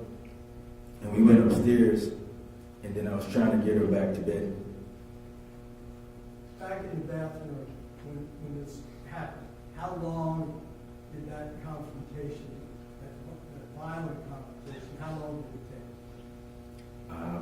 That was definitely less than a minute. It couldn't be that long. Were you the aggressor? No, I was not. What was going through your mind when you were there when that was happening? So when she was attacking me, I was basically just trying to defend myself. And I guess probably like a normal situation, you probably like, if someone's like a lot smaller than you, it's not a big deal. You probably just hold them. But since she's, significant, she's bigger than I am, and she's pretty strong, so trying to hold her to restrain her or some shit like that, it's probably not feasible. So I just gave her a few kicks, a couple of kicks to like knock the wind out of her and get her to stop. These kicks, are they wind up kicks of somebody, or are they all part of the movement of what's going on? It's just like sort of like in the movement, because like when you flip, you got a leg behind you, and you just whip it, and then you whip the next one. When you get Elaine, where do you take her? I took her back upstairs to her bedroom And why? because I didn't want her around, any type of situation where there was any type of family violence or stuff like that. And when you get to her bedroom, what do you do? So I was there trying to get her to go back to sleep. And then, at the time I'm thinking about like, okay, she probably just called the police and Who? Andreen. When you go up to Elena, do you think that Andreen's okay? Now I just thought, because I heard her wheezing, so at the time I just thought she got the wind knocked out of her. So she probably already caught her breath, probably called the police and made up some story. You know how long it takes you to get Elena back to sleep? I'm not sure the exact time, maybe 20, 30 minutes. After you do that, what do you do? So after Elena falls back to sleep, that's when I, go back downstairs and head back to my room. And then when I, get inside the room, I notice Andreen is still lying on the floor right next to the door. So at that point, I sort of like, go over her and she's not moving. And then I bend over to like check, see. You check? Yes. Tell me how. So I bent over and then I like grabbed her face and then like feel like if I could feel like a pulse or something, and then I put my ear next to like her nose to see if she was breathing, and she was not. What kind of reaction did that make? So at that point, honestly, man, I became like pretty frantic at that point because, oh fucking shit, she's dead on the floor. We just had a fight. Obviously, I'm gonna get blamed for this, and I got a 7-year-old autistic kid upstairs that was gonna take care of her. So, it was a pretty scary situation. Do you stay right there at the doors of the bathroom and master bedroom, or where do you go? So at that point, I'm feeling like the house is like hot. So I went outside just to like get some fresh air and just to like, gather my thoughts and like think about like, what the hell is this going on? So I go outside and I'm, just out there like pacing around and thinking. And I think I actually like went through the gate, and then I came back in to the house. What did you do? So when I got back in the house, I'm thinking, God damn it, I think I need to get her out of the house before, Elena wakes up and sees her in the house. And then, I don't know, man, at that point, I got this idea to just like get her out of the house. So I think I made like a text message or something like, where are you type deal. And then I went into the garage and I got two trash bags. Describe yourself when you do it. So, I mean, it's a scary situation. I ain't never been in anything like that before. I'm pretty nervous, I'm frantic, what the hell is going on type deal. And I'm just at that point moving like, basically like on instincts or something. But I go inside the garage and I grab like a couple of trash bags and then I put one over the top of her and then the other one under for the lower leg or something. What's your purpose in doing it? So at that point, for me, I was just trying to get her out of the house. Why? Because first I didn't want Elena to see her, and then at that point, like I said, I'm thinking my life is over now. Obviously, I will get blamed for this, and then she's gone. I'm probably gonna go away, and then my daughter doesn't have any parents. You said that you were going to get blamed for this. Did you think you were guilty of it? No, I didn't think I was guilty, but knowing like the circumstance, there's obviously a dead person in your house, and you're the only adult there, and I know she's like, like issues before with the marriage where she's having an affair and stuff like that. So it just seemed like any run-of-the-mill police that, would be familiar with this situation. It just seemed like obvious, like, oh, obviously we know why you do it kind of deal. So I was just trying to escape the whole situation. What did you do with the body? So afterwards, I put her, it's pretty big, so I drug her in the plastic bags. But before I did that, I think I used like a belt or something to tie the two bags together. And then I drug her through the house, through the front Did door. you pick her up? No, she's way too big for that. So, how did you get her out? So I basically screwed her down, grabbed the top part of her body and started pulling until I eventually got her to the front door. And then Where did you take her? I got her in the trunk, and then I went to Spec How did you Road. get her in the trunk? So when I got to the trunk, I had to lean her upper body against the back of the vehicle after I opened up the trunk, and then I had to scoot down and use the bumper kind of as leverage, and then grab the lower part of her body and turn her into the trunk. Which car? It was the Chevy Malibu. And when you get her in the trunk, where do you go? I went to Spec Road. Why that location? So I had gone to that location before. There's a soccer field on that road, and I had gone there to watch some soccer before. The soccer field is close to the rural property. Yes, it is. Did you go anywhere else, or did you go directly there? I went there. You know what time it was when you got there?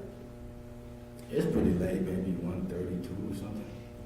What do you do? So when I get there, I wasn't aiming for a specific spot. I just was gonna put her on one of the properties. So I pulled up right next to the fence, and then I drug her out of the trunk, and then I kind of rolled her over. I don't remember if it was under the bottom fence or over on top of the first fence. I'm not sure. Describe the fence. So it has these metal bars that go up horizontal, and then there's these wires that go across, maybe 3 or 4 wires. How did you get her through? I'm not exactly sure. I think either I probably slid her under the bottom, or it was over the bottom fence. Would there be a reason that you're not sure? It's been 4 years, so small details like that is kind of hard. What's going on with you at the time? like I said, at that time, I'm just panicking, you know. This is not like a situation that people normally find themselves in day to day, so. After the fence, where do you take her? So I did the same thing, like, you know, I drew her like some distance, like across and up. But it was kind of dark, so I couldn't really see like where, you know, stuff was or anything like that. You sat through this whole trial. Did you put the body where all the photographs and the bones are and all the exhibits that been shown to us? Yes, that would seem kind of accurate because I remember there was like, you know, a dead cow right next to where I ended up. When you put the body there, what did you do? So at that time, I took the bags off. I was going to leave it there. And for some reason, I don't remember why, but I just had this weird idea to probably should just take the clothes. So I took the clothes and threw them in the bag and then went back in the car and went home. Take all her clothes? I think so. And you went, you see, you put them in the bag and you went home. Yes. When you got home, what did you do? So when I went home, I think I went home and at that point I think, I don't remember if I took my clothes off and threw them in the bag. But eventually I knew I threw her clothes and I'm thinking I probably took my clothes off as well. And threw them in like a plastic bucket and I just got a lighter and lit them. But as I'm Was that a doing, smart thing to do? now that's a pretty stupid thing to do. Why? Because, you know, it's a plastic bucket. So, What happened? so the plastic bucket started to melt when, you know, I lit the fire. And so that's where it kind of turned over on the, where you see the spot. The mark out back is, of your yard, is that the top of the bucket? Yes, How did it get like that? it just melted down from the heat. Is that With the where, clothes. that's where you put the bucket Yes, when it started to melt? yes. Then what did you I think I put the stuff like into, like I think I scraped it up and then like threw it in like a trash bag. But for some reason I think do? I Did you do any cleaning? Yeah, so when I went back into the bathroom, like right where she was laying down, I think there was like a small speck of blood or something on the floor. So I cleaned up that speck that was on the floor. It was a mix with like saliva or something, like saliva and blood to be accurate.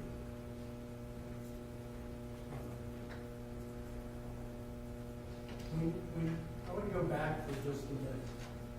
When this tussle or fight or conflict occurred. At that moment, were you afraid? During the fight, Yeah. I mean, yes, I was, because, like I said, we never had like any type of big brawls like this, and I hadn't had a fight, like a real fight with anybody since I was like 13 years old. So, Do you have any special training in fighting? no, I do not. Is it part of your workout or anything you do to practice fighting? No, I don't have any reason to practice fighting. I work with computers. And when's the last time you said you had a physical fight with someone? I was 13 years old, going to St. Jacob High School, like 12th grade. And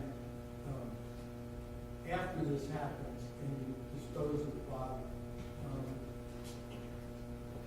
what do you do? So after that, I remember like going upstairs to Elena's room when she was sleeping. So at that point, I was just like in the room. I don't remember how long I was in there, but I know I was in there crying. Do you remember how long you stayed in there crying? Maybe an hour or so. How did you feel about everything that you described? I mean, at that point, man, I mean, it felt really awful. Like, basically, we had a good life for a while and everything is going good. And then basically this madness just like, you know. So at that point, you know, I'm feeling really sad because, like I said, my daughter got autism. She's 7 years old. Probably not gonna have any parents. You know what I'm saying? And then at the same time, I'm also like, why me? Why me? Because pretty much the whole night I tried to avoid the very situation that I ended up in when I left the house. morning, what do you do? You back up. You go to sleep? No, I couldn't sleep at that point. Okay. The next morning, what do you do? So it was like a few hours after that, you know, time to get Elena back up for school. So I went upstairs, you know, to give her a bath, and at that point, she when I picked her up, she asked me like, "Where's mommy?" What'd you say? So, and at that point, like, you know, it kind of broke me down. So I didn't really know what to tell her. So I just told her like, you know, hey, mommy's at the gym. And then at that point, I gave her a bath. We did the same thing afterwards, like, you know, put her clothes on, took her downstairs, you know, gave her like a vitamin C, and then I put her on the bus. Then what do you do? And then after that, after I put her on the bus, you know, I went to walk the dogs, like I can normally do as well. And then I think I sent Andreen like a text, you know, and then like I fed the dogs or some silly like that. And then when I was leaving the house, I noticed, you know, like her phone, I think it's in the bathroom or something, and then it popped in my head like, wait a minute, you know, when Jeannie left the house, she probably has her phone. So at that point, I think I grabbed the phone. And I don't remember if I smashed it outside or something, but I know I smashed it at some point, and then I threw it in the same garbage bag that I had. And then when I was driving to work, there was like a construction going on someplace. And then I pulled over the side of the road and like dumped it in the like this construction, you know, bin that they have. And then went to work. How long were you working? So it was just normal, like I was there till maybe like close to maybe 11 or something. I'm not sure, but you know, it's about lunchtime. And then I decided to go to lunch. And how are you that day? So at that time, you know, I haven't had any sleep, you know, pretty much. So I'm just, you know, kind of like moving along like basically like a robot. And you go in the skiff? Yes, I did. When do you come out of it? So like I said, it's probably around 11ish or something, or 11:30. I'm not sure the exact time, but I know I came out like moving around the lunchtime period. And then when I came out of the skiff, I didn't like turn the phone. I don't know. I didn't look at the phone at that time, but I know I went to the Popeyes first. And then as I'm driving away from the Popeyes, I believe, I realized that I got like a bunch of calls on Facebook from Carol. You go home? So not immediately. I remember giving Carol a call back. And then when I answered the phone, she's like, oh my God, like I've been looking for you guys all morning. You know, where's Andreen? And I was at that point, I said, I don't know where Andreen is. Maybe she's at the house. And then she says, Judy called her saying she was, you know, been calling Andreen this morning and she couldn't get a hold of Andreen. And so at that point I told her I'd go home to the house. Maybe she's, you know, in the closet or something. The testimony of Carol Gambar and Elizabeth Cancel about you at the house confronting you, is that pretty accurate? Initially, when I went home and they came into the house, it wasn't really like a confrontation because as they came in, there's like, you know, I don't remember, I think Maureen came through the door first and then Carol came behind her. But there was like a brief exchange because I was like walking out of the house. I don't know what they were saying something to me, but I couldn't hear. So, Do you remember anybody yelling at you? at that point, no, I did not. Where did you go? So I got out of the house and then I got in my car and then I went to the hospital. Why? Well, at that point, I was just trying to get out of the house, get away from these ladies and go clear my head because, this is like a crazy situation going on now. So it just seemed like a a normal thing, like that's probably you would check with somebody first, so that's why. What did you expect to happen at the reception desk at the hospital? So I'm thinking I'm gonna go in there and say to the guy, like, ask for Andreen and stuff. Well, I ask for McDonald and he'd probably say no, and then I leave, go back to the house and tell him, well, I guess she's not at the hospital. But when I talk to the guys, he says like last name, and I said McDonald.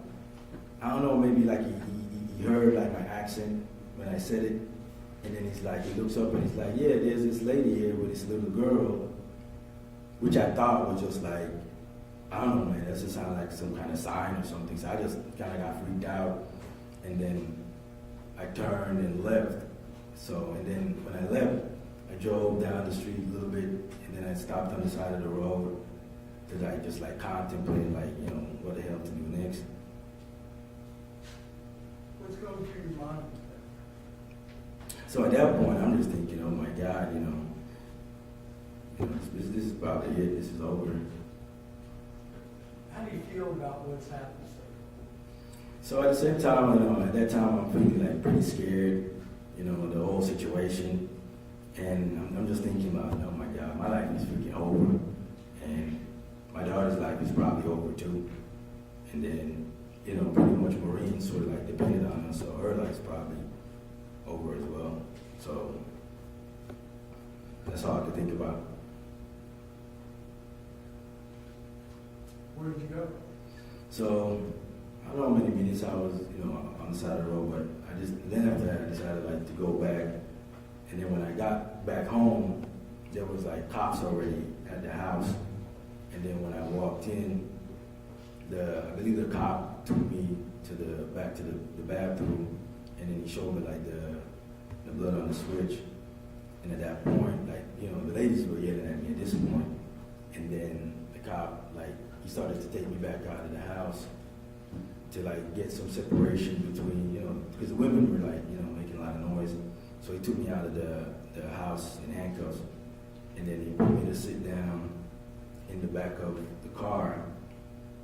And then he started, asking me questions like, what happened, what I'm saying? And I basically told him, like, we got into like an argument and left, and that was it. And then I forgot what he said. I don't remember what he said after that. But I remember what he said now. He says, just tell us, you better tell us what happened right now. And if you tell us what happened right now, you'll get a lot of time, but if you don't, you'll get even a lot more time. And at that point, I asked him, I said, I'm not going to say anything else, I'm going to talk to the Lord. Is that where you stayed? So that's where I stayed pretty much the rest of it. I was detained for, I don't know, maybe 13, 14 hours. They left pretty late, like early the next morning. During that 13 hours, are you thinking about your situation? Yeah, so during that time frame, my mind kind of shifted. At first, I was just like feeling sorry about like the whole situation. I'm just thinking, man, if only I knew what was going to happen when I went back to the house, I'd have probably just left the gas station and drive to Houston and like never come back or something like that. And then I started feeling for myself, like, man, why the hell does this shit have to happen to me, of all people? Like, my whole life, I'm trying to do good for, other people and stuff. I took Andreen out of Jamaica, helped her live a better life. I brought Maureen to live with us, to also get a better life. How does that make you feel? At first, as gradually the sorry and the pity started turning towards like anger, because now I'm thinking like, why the hell, she's doing all this stuff, and I started thinking about all this stuff, and as I'm thinking about the cheating, the stuff with the accounts, with the money, and now with the business and all of that stuff, and then finally, like this whole reason that we started arguing that week about me not wanting to go on that trip to Jamaica. At that point, honestly, I just thought, oh shit, this is what's going on. So I thought at that point, oh man, this is what was going on. She's trying to set me up to like get me down to Jamaica and have the boyfriend, you know, off me when I was down there. And at that point, like the pity just kind of like went away, and now it's just like pure rage and like anger. The whole time I'm in there, I'm just there like angry now because now like, you know, she got a degree. And they release you? Nah, they didn't leave. They released me maybe like 2 o'clock or something. What do you do? So as soon as they released me, like I said, I was pretty angry now at that point. And so I went inside the house when they left, and then I think I grabbed like the hammer. I had like a little bit of gas or something in like a container, like a plastic container. And then I went into the vehicle and left. But then when I drove out, it was like really foggy and dark that night. So I had to like circle back to the house to grab the flashlight. And then when I grabbed the flashlight, I think that's when I then drove to the, I think I circled back a third time because when I grabbed the gas, I didn't have anything to light it with. And then I went back to grab a lighter. And then I went to the field. May I approach you?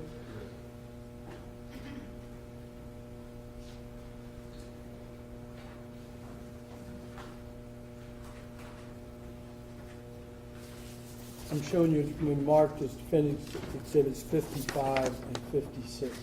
Do you recognize those? Yes, that's a picture of the shelf that's in my garage. Are they both pictures of the shelf in your garage? Yes. Okay. You know, if the exhibit number 55, are these on different days?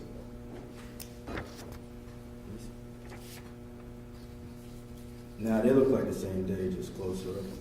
Okay.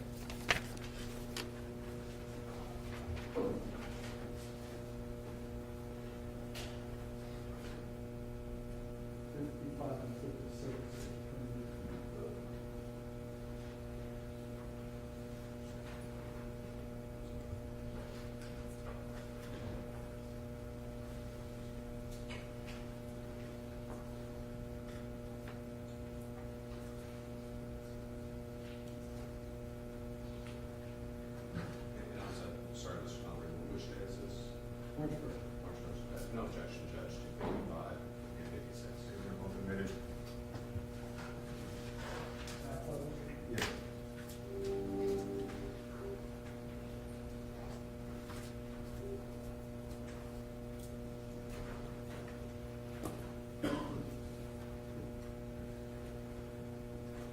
I'm showing you it's been marked as defense exhibit 55. Do you recognize that? Yes. And it's like a different view. Defense exhibit 56 was March 1st in your garage. Do you recognize that? Yes.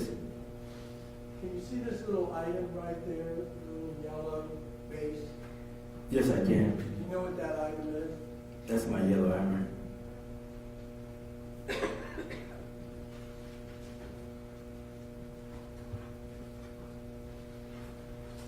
Not first.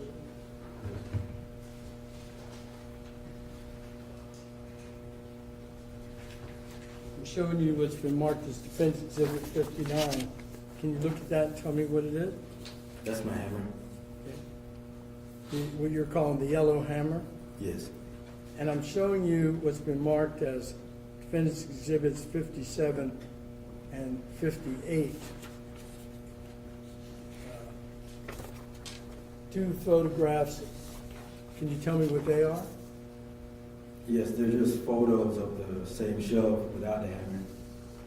Would those be on March 2nd? Yes.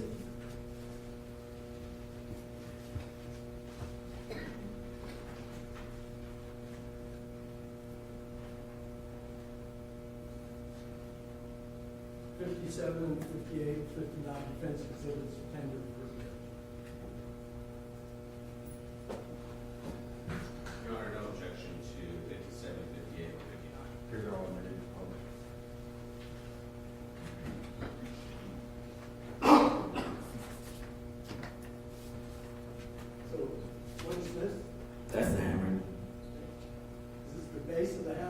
Yes, it is. Is that what you pointed to on the March 1st photo? Yes, it is. Defendant's Exhibit 57. Here, in that same location, you see that hammer? No, it's not there anymore.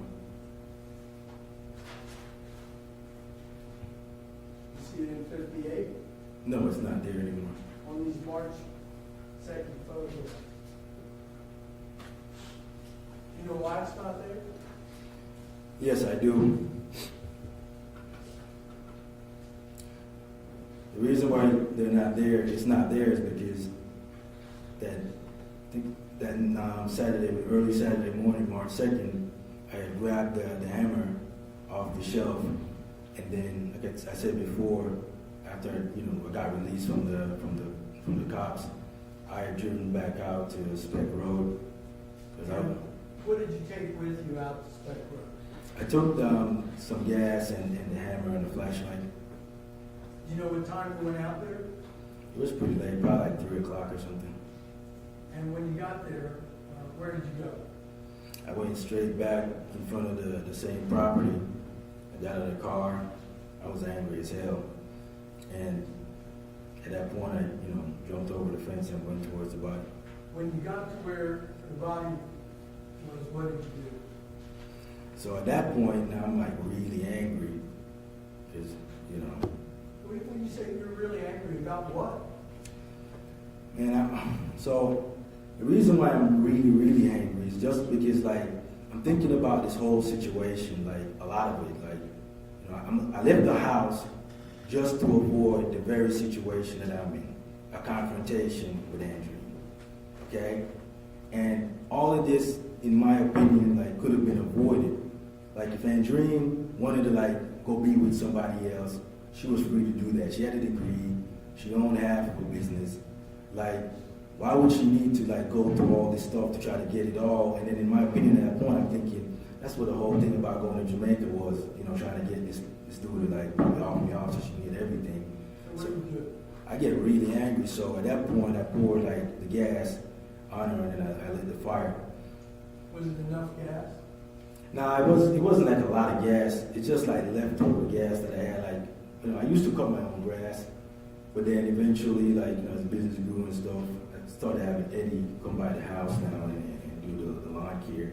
So it was just some leftover that I had in a container. So I poured that on her, I lit it, and then it was out.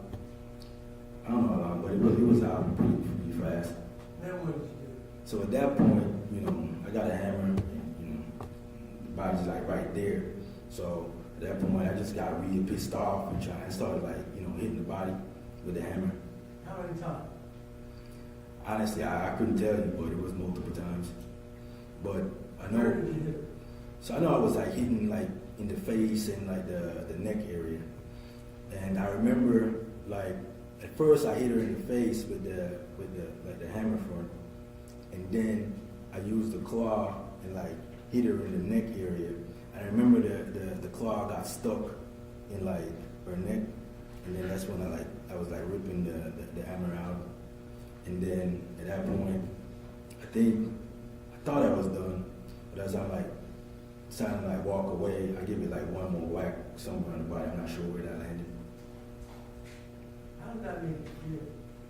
And at this point, honestly, man, I'm just really, really angry because Have you had any sleep? I didn't sleep at that point. I'm tired, but I'm angry. I'm tired, at that point, and I'm just going off fumes at that point because, like I said, I just kept repeating in my head how the hell does this shit happen to me and me of all people? Why the hell did this have to happen to me? And like I said, this could have been way avoided, and I'm just pissed off at Andreen at that point because I'm thinking this could have been easily avoided because I had filed for divorce a couple of years ago, and she knew at that point she had no intention of working on anything, but she was just trying to keep me around, using my daughter against me to keep me in the house so she continued with some kind of scheme to rip me off. And then I'm thinking, when that doesn't work, because like she had said in the text, Texas is a community property state. So there is absolutely no way you can legally like have business assets with a spouse and then get a divorce and not have half go to one spouse and half go to the other one. So in my opinion, the only way she was going to get everything to go share with the boyfriend, they had to have been planning like get me whacked when I went to Jamaica. And That's what you were thinking. yes, that's what I was thinking. How much longer did you stay at that location? I don't know how long more I was staying. I stayed at the location. I probably just like stood around there for a little bit, just like thinking. And I probably, When you come back to Solitude Cove, you use your gate code to get inside? no, I don't think I used the gate code. I think I used like Andreen's like gate pass or something to get in. When you go out to Spec Road, what vehicle are you in? At that time, I'm driving a car because the cops, they took my Malibu and I believe they took the Traverse from the house that night and they left the Jag and the Porsche. So I had driven the Porsche out there. When you come back to Solitude Cove, where do you park the Porsche? I go back and park the Porsche in the garage. Then what do you do? At that point, I took the clothes off and the hammer and the flashlight, and I basically put them in the trash. And then I think I had some clothes. It was pretty cold because it was winter, so I think I had maybe like another layer of clothes or something. But I didn't think those got messed up when because I had the black sweater and the black pants over it, so I didn't think any of the underneath clothes got messed up. So I think I went into the bathroom and took those off and then put them like on a chair or something. And then, I don't know, I kept pacing around for another few hours. Then what do you do? So at that point, I'm just like thinking about like a lot of stuff, man, like this whole situation, like how we got to this point, you know what I'm saying? Like how my life is going like really great, for several years. I get married, we get a kid, career-wise I'm doing good, got promoted, business is going good. And then for it just to like turn on a dime from that kind of atmosphere to now this whole crazy situation where basically, there's one dead person, and I'm probably, going down for that. And then there's this little girl with autism that basically got no parents, and then all the other people that their lives are going to get ruined because of this whole situation. And I'm just thinking about all of that stuff. And then in the morning, that's when I'm thinking, man, the only way out of this now is to probably just go try to get rid of the body. Where do you go? So I think at first I went and got like some cash at the bank, and then I went to Lowe's. That's you in the video we've seen, looking around Lowe's, making purchases. Yes, that's me. Gas cans, hatchet, axe. All Yes. the items that are in that. Yes, sir. And where do you go with it? So afterwards, I go back to my house, and then I get to the house, I park the Porsche inside the garage, and then I'm there, just pacing around, basically still thinking. But Let me ask you a question. All those items, many of which are piled up there, all the items from Lowe's, do you ever use any of those items out on Spec Road? no, I did not. The gas can, the axe, the shovel, it's a new shovel. right? Yeah, everything that was there was brand new. It's still a new shovel. They're all new. The axe is a new axe. Other than what you described, lighting the body on fire, hitting it with a hammer, do you ever go back out to Spec Road? No, I did not.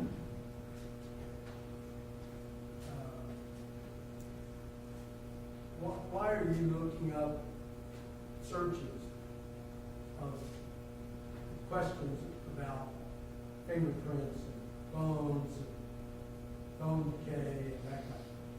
So at that point, that's like in July or something, and I've already been arrested for this case, so this case is pretty much, set in stone. So now I'll go to court and then we'll have a trial. But a lot of the stuff is just like curiosity.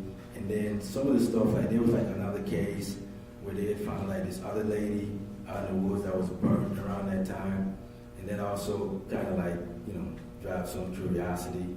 And then there's like other stuff going on. So there's a lot of different searches. You know, I think just out of curiosity, because they had come to the house and searched the house, and there was like the DNA stuff on the light switch.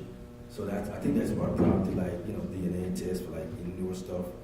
And then like I knew she, you know, the body was somewhere out in the woods out there and I expect. So that's probably what drove the like DNA fingerprints type thinking. Just thinking about like what the case would look like, basically.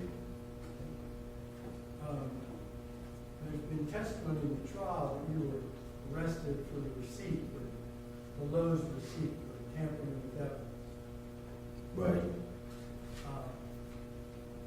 Did you remain silent on that? Yes. Was that long before, months before the discovery of the body? Yes, it was. Did you exercise your right to remain silent with respect to any part of the investigation? Yes, I mean, When you were going to tell your story about what happened, where were you going to tell? so at that point, like I said, when I got arrested for the case, I decided at that point I was just gonna dig in and wait till I went to court, because I didn't really like trust the police or, you know, maybe the DA's office trying to twist words against me and trying to manipulate stuff and make it seem to be something what it wasn't or what it is. So at that point, I just decided my best bet is to wait till I go to court and then I'll tell the truth. In March and then July of 2019, have you done nothing to try to get into court to tell your story? So I remember like the first time, probably like July when I first got arrested. I remember when we came to court, and at that point I was, you know, demanding like to get a trial pretty soon from the judge. And I remember that whole interaction because when we said it, the judge had asked the prosecutor at the time. It's none of these people here. Have you always, from the very beginning, wanted to go to trial as soon as possible? Yes, it is. Way back in 2019, as soon as this case began, I've been asking to come to court the whole time. Did you, in fact, on the Friday before we started testimony here, with this jury in panel, did you call your mother-in-law and your sister-in-law? Yes, I did. Did you tell them what happened? Yes, I did. How did that feel? I mean, it was a pretty emotional conversation. You know, I already knew when the case started, obviously we're gonna have a trial, then I'll get to tell the truth. But I had lived with Maureen for several years, and not only that, on top of that, since I've been, you know, away, she's been the person like taking care of my daughter. And so I just felt like I didn't want Maureen to hear it the same time everybody else hears it. I just thought out of courtesy, I give her a heads up, let her know what went down, tell her the truth, and then eventually I'll come to court and say it. Is what you told them what happened? Yes, I did, but the way they kind of, you know, said it in the court, you know, obviously some things were, but the general concept, I think they maybe got the general concept down, but some of the key details, obviously they didn't pass it on correctly. One more.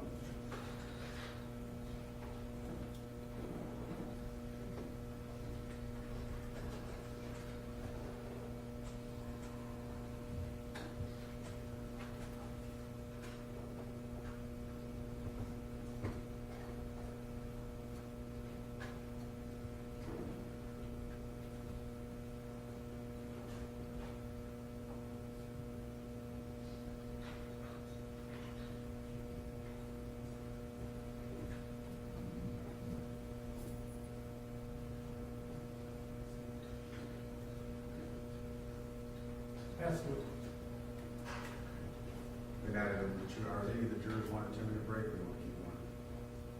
Raise your hand and break. I see something. Good, we're gonna break. All rise for jury this way, please.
fist fight with a guy since I was 13.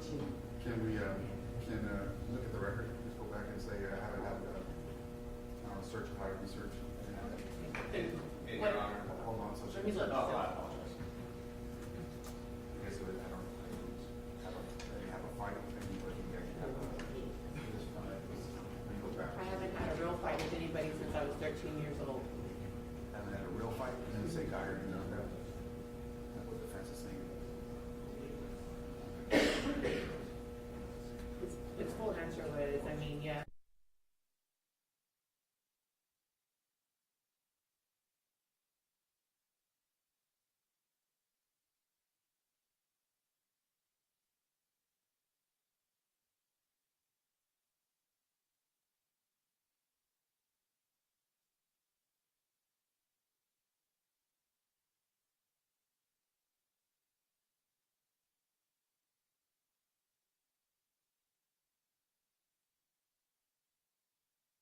Ask, I make a confrontation objection, that if he's going to ask about them, he's not talking about calling extrinsic witnesses. Well, he's talking about Andreen, right? Nobody else, right? It's not other.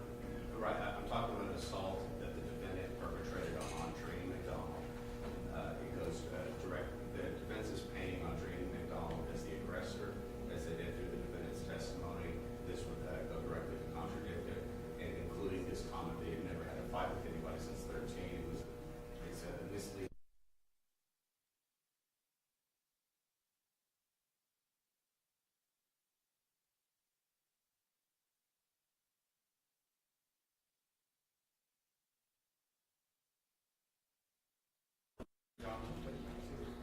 Let's get back on the stand.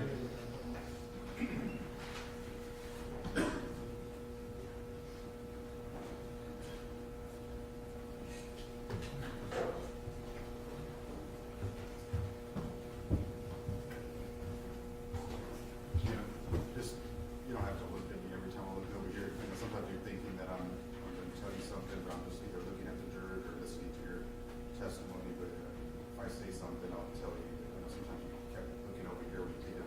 Yes, sir. I'll speak up, or just either looking at them or looking at me. Okay, all right, sir.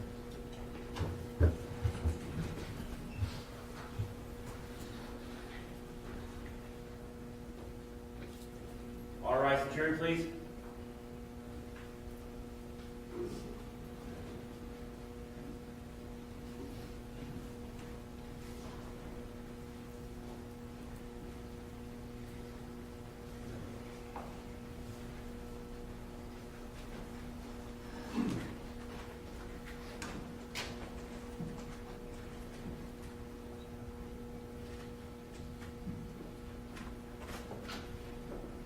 Thank you. You may be seated. You're still under oath, State? Thank you, Your Honor. The business that you and Andre had, what was the name of it? The home health care business. It was Starlight Homes. And when did the company come into effect? When did it start? Probably 2012, 2013. Now, you had your job with the Air Force, correct? Correct, sir. So the day-to-day business, was that conducted largely by Andre? The day-to-day operations were conducted by Andreen. But you were the one who provided the seed money to create those businesses, correct? Correct. In terms of renting the property and then ultimately purchasing the property. Correct. Now, you said that throughout the years, it began with a small operation and it grew, correct? Correct. And as the business grew, the business made more money, correct? Correct. And did the relationship still stay the same? You still had your job at the Air Force, and Andre would run the day-to-day of the business. That is correct. Now, at the time in late February, early March of 2019, how many businesses were there? There was 3 in operation, and 1 was still in the planning stage, design stage. Okay, so 3 operational, and a 4th would come sometime in the near future, was the plan. Correct. Now, you said that you're about 10 and a half years older, is that correct, from Andre? Correct. Now, you gave her this money so she could start these businesses, right? Well, we were both married at the time, so it's not giving her the money to create this business, but creating a business for our family. But you were the one who had the means to do so. You had a job as well as some savings, correct? Correct. At the time, she was still going through school. She did not have the type of capital in her own name that she was bringing into the equation. Correct. Did you feel like you helped her create these businesses? I did help her create these businesses. You helped make it happen. I did help create the businesses, sir. She owed you. She owed me. I don't think of it like a owe type stuff. We're a family and we're building a business together, so it's not a owe me type stuff. Now, you saw some of those text messages between the two of you on February 28th concerning the business, correct? About the creation of the LLC that you didn't know about. Correct. Now, during those texts, you saw that Andreen referenced community property, correct? Correct. Are you familiar with community property? I am. Are you familiar that Texas is a community property state? I am. That the assets owned by the wife and the husband, you essentially own the 50-50? Correct.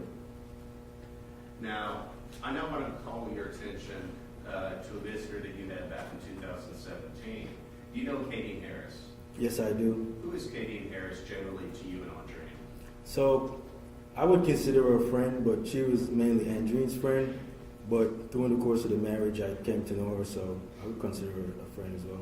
So she was initially more a friend of Andreen's, but then you began to know her more so, correct? Right. She grew up in Jamaica with Andreen of some sort. And did she come and visit you in San Antonio in 2017? Yes, she did. Do you remember her bringing her young child with her? Yes, I do. Do you remember during that visit you attacking Andreen? I did not attack Andreen. Do you remember knocking Andreen over into Kadeen and into the child? Would you like me to describe the incident, sir? I'm asking you, do you remember that? So, I remember getting kicked in my back while I was holding Sir, the it's a yes or no question. Do you Yes. remember that incident? Yes, I remember the incident. Do you remember the child getting knocked over? I don't remember the child getting knocked over. Do you remember Kadeen getting knocked over? I don't remember Kadeen getting knocked over. Do you remember Andreen getting knocked over? She fell on the bed. Do you remember Maureen being present when this took place? Yes, she was. I also want to call your attention to what you testified earlier to on July 4th of 2018, when you, Andreen, and Elena went down to Brownsville to visit Sergio and Heidi. You went on July 4th of 2018, correct? Correct. Now, you had testified that you discovered that Andreen had a tattoo, a matter of 2 different tattoos on her wrist areas, correct? Correct. One kind of almost like an infinity tattoo and one with a date on the tattoo itself, correct? Correct. Do you remember speaking to Sergio that day and him trying to calm you down after you're doing that research in terms of the tattoo? Yes, I did. Do you remember telling Sergio that you wanted to have him drive you down to the outlet mall so you could confront Andreen about that? No, I did not ask him for that. Did you go to the outlet mall and confront Andreen about the tattoo? No, I did not. So, do you remember both Sergio and Heidi trying to calm you down after your research that you had done on this tattoo? I remember them trying to calm me down as we were arguing inside their house. Do you remember them telling you to stop calling Andreen names and being disrespectful in their household? I remember them telling me to calm down. Do you remember them telling you to stop calling her names? I don't remember the exact conversation, but I do remember Heidi in particular telling me to calm down. Now, you, Elena, and Andreen returned to San Antonio in the same vehicle that evening, correct? That is incorrect. Okay, when did you return? It was just me and Elena that went down there, not all 3 of us. I'm talking about when you came back to San Antonio. How did the three of you drive together back to San Antonio? It was the 2 of us, not the 3 of us. So you're saying Elena was not there? No, she was not. So Sergio and Heidi said that she was there. That would be incorrect. That would be incorrect. So where did you sit when you were driving back? I was in the back seat. And I assume that Andreen was driving? That is correct, sir. You said the drive was roughly 4.5 hours. Is that roughly accurate? That is accurate. Now, you stated to this jury that you had asked for Andreen to let you out of the car, and she refused to do so when you were in San Antonio. Is that right? Correct. and that you said that you reached up from behind in the back seat and did something to her face. What did you do? I said I reached up and I grabbed her face, but as I was grabbing her face, this is a normal reaction for somebody to move. So I had nails, so the nails scratched her on her face. Why are you reaching up and grabbing her face as she's driving? That was just out of frustration because I asked her like 10 times and she wouldn't let me out of the vehicle. So did it matter to you that she is driving the car and you were putting your hand in her face? Isn't that a safety risk? At that time, I was not thinking about a safety risk. I was just thinking about getting out of the car. Do you recall that Andreen was on the phone with her aunt, Alorna Anderson, during this incident? She was not on the phone with her aunt during that incident. So if her aunt were to say that she was, that's inaccurate. That's a lie. That would be a lie. Do you recall what Andreen looked like the following day after you said that you scratched her in the face? Yeah, she had, I believe, 2 streaks, like one across here and one coming across down there. Your Honor, may I approach? Yes.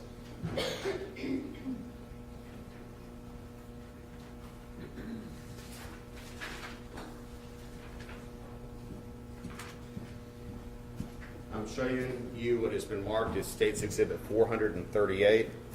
Do you recognize the person in those photos? Yes, I do. That photo was taken on July 5th, 2018. Do you recognize the marks that are depicted in those photos? Yes, I see 2 scratch marks that run from top of the face coming down. Okay. Does this photo fairly and accurately depict what Andreen McDonald looked like during that time frame? I would assume so. Your Honor, at this time we move into evidence, Exhibit 438. Subject to any objection by defense. Do our objections under rules 403 and 404 would be this line of questioning in this photograph, State's Exhibit 438. It's denied. Sorry, you can vote. Thank you.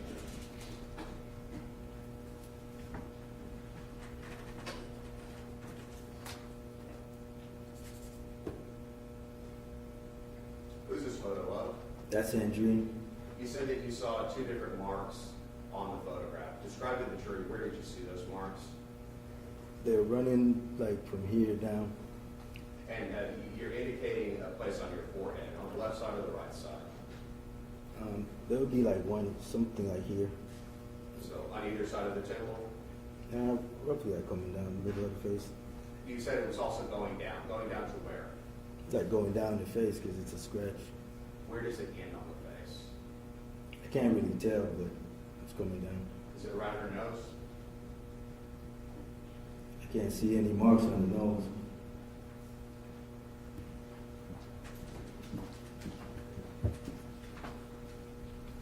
Is that easier to tell?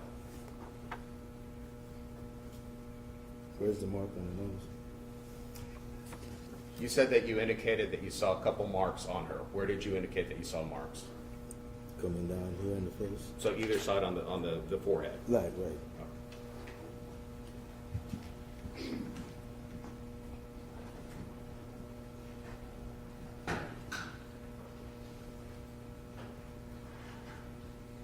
Permission to approach.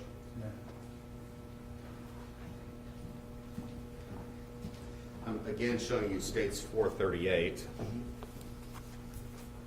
The area to the left of her mouth. What is indicated there? Looks like a scratch mark coming down. So a scratch mark on her mouth? Right. Out next to her mouth, I should say. it'd be- right.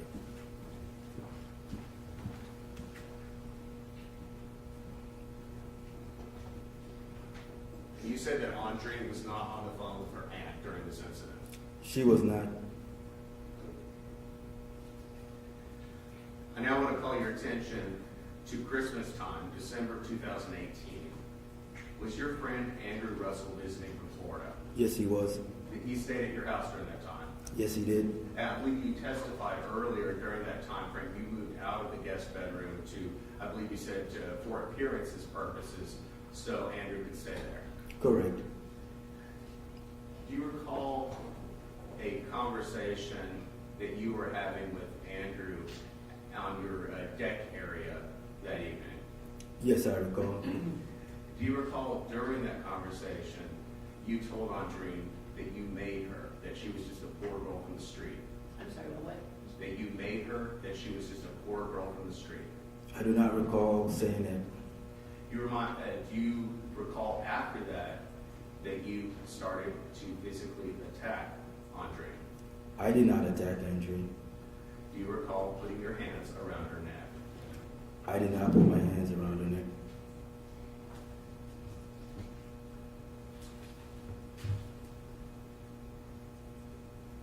I now want to call your attention to February 16, 2019. Okay. Is that when Andreen threw a birthday party for your 40th? Correct. That birthday party was at your house, correct? Correct. You said 30 to 40, roughly 30 to 40 people attended, correct? From what I can remember, yes. Now, you said also around that time that Andreen had asked you if you wanted to go to Jamaica to see I'm not sure if it's a band or some type of concert. So she had actually asked me before that, but I did not give her a response. But I know I gave her a no afterwards, after the birthday party. And I believe you said a few days after the birthday party, is that right? That would be a rough estimate, yes. Now, you have family in Jamaica? Yes, I do. And Andreen has family in Jamaica. Correct.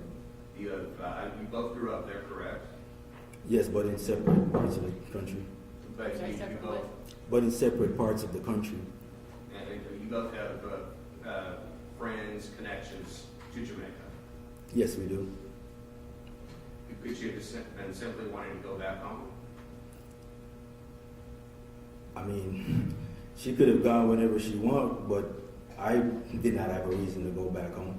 But you said you have family and friends in Jamaica, correct? I do have family in there, but I hadn't been to Jamaica in several years, and I had no intention of going back anytime soon, so. I now want to bring your attention February 28th, Yes, sir. 2019. Did you have a scheduled meeting at H&R Block to go over your taxes with Juanita Brockman? I'm pretty sure it was a scheduled one, but I knew I got a call at some point from Andrea that told me to meet her there at later on in the evening or something. And you arrived there first, correct? Correct. And Andreen came with Elena? Yes, she did. And you're aware that that evening that Maureen did not stay at the house at Solitude Cove, correct? Yes, she left the house. I'm not sure when, but she was not there. Did you know why Maureen had left? No, I do not. Just that she was not present. Correct. Now, you said that while you were at H&R Block is when you first found out about this LLC. Is that right? That is right.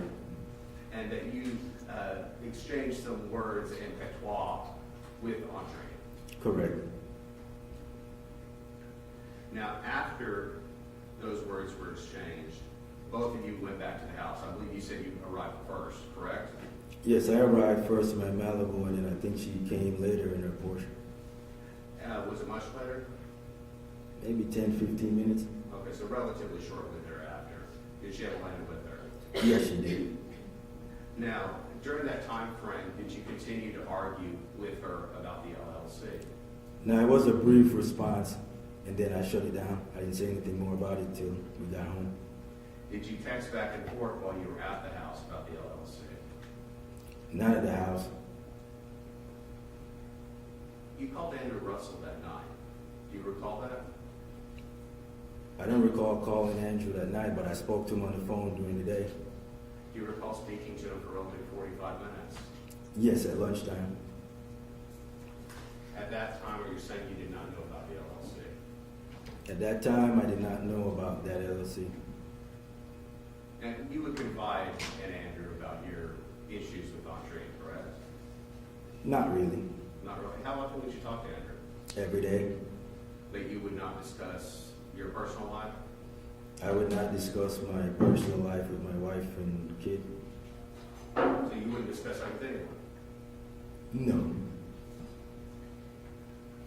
So when you get back to the house, you told this jury earlier that the two of you argued about the LLC. And at some point you left to go to that Shell gas station that they saw the video of, correct? Correct, sir.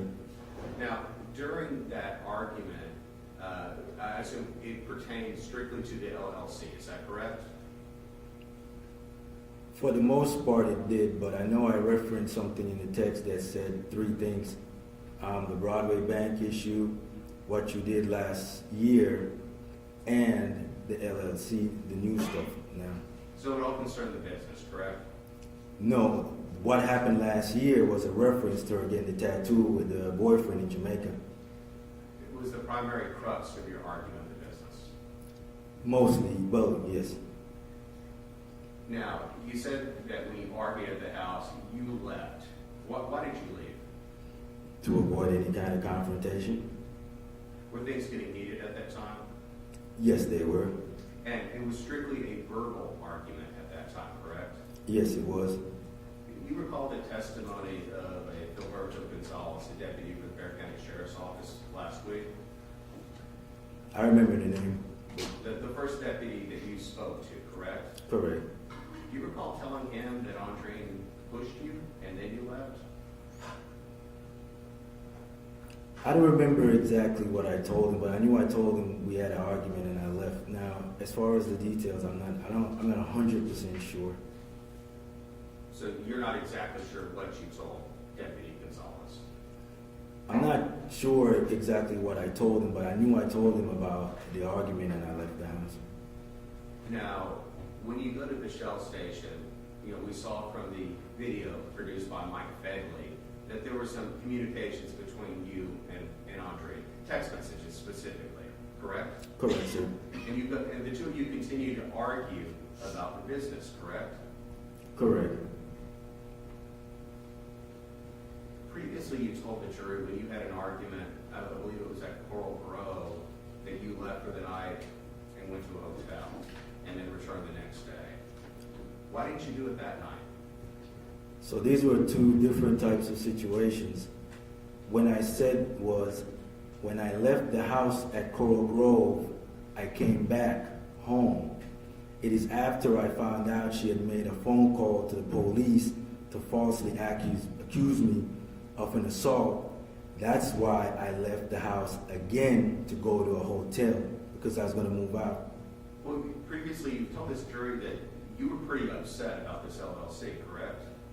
Yes, I was. And that you were upset that Andreen was arguing with you about the LLC, correct?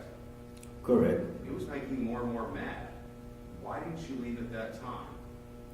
I did leave. Why did you come back? I came back home probably like close to midnight. Now, your daughter is with Andreen, correct? She's at the house, correct? So she's safe with your wife. I don't assume Andreen would hurt my daughter, no. So your daughter's in a safe place. You have means to go to a hotel. You elect not to. You elect just to kind of wait out several hours before you come back. That's what I've done almost every single time, was leave the house and then go back home a few hours later. Now, you'll admit to me you were pretty angry about this. I was upset, but as far as like pretty angry, I wouldn't classify it as that at that point. So you felt it was just fine to go back to the house. Well, How many hours did you wait? probably like 3 or 4 hours. So you still felt it was necessary to wait 3 or 4 hours as opposed to just go somewhere else? It is a normal routine whenever we get into an argument for me to leave the house to avoid any type of physical confrontation or arguing in front of my daughter.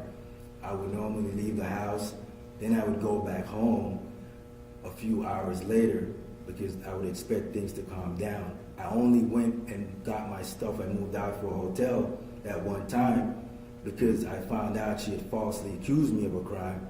And so I was trying to get out of that situation. So I actually went back to move out of the house, not to just leave for the night, but move out of the house. You'd agree with me you could have gone to a hotel? I would agree I could have gone to a hotel. And you also own multiple other properties. You could have gone to one of those other properties as well. No, because all those properties were being used for the assisted living, so there wasn't any place for me to go to any of those properties. When you said that you go to a park and then at some point return to the house, roughly what time did you return? I'm thinking it was close to midnight because it was pretty late. And you said that you came in the house through the front door and that the lights in the kitchen were on. Yes, they had lights in the kitchen on. Were any other lights on? Yes, in the kitchen. Just in the kitchen. Correct. So when you come in, you said that you see that Andreen is seated on the couch in the living room area, just outside your bedroom.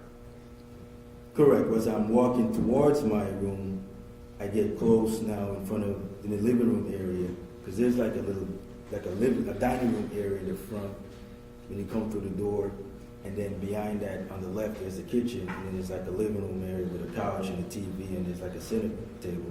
So it's when I get past the couch, going around to the room, that's when I see her sitting down in the couch at that point. Verbal argument continues at that point, correct? So my intention at that point was not to have an Sir, argument. My question is, did the verbal argument continue at that point? Yes, there was a verbal argument at that point. Now, the argument itself, does it move into the bedroom area? Yes, when she follows me in the bedroom. And you continue to argue about this creation of this LLC. So when I got home, that argument did not have anything to do with the creation of the LLC. We are way beyond that now. And you told this jury that some pretty choice words, some curses, some insults are exchanged by Andreen to you at that point, correct? Yes, I told them what she said. And this argument continues into the bedroom, and you said at some point your heads collide, is that correct? Correct. How did that happen? So, like I said, when I walked into the bedroom and she follows me in there, cursing at me, when I turn around, she comes up into my face. So she's like right into my face. So when she spit in my face, she's right there, and I grabbed her face like this, and then that's when the head collided, when I grabbed her face.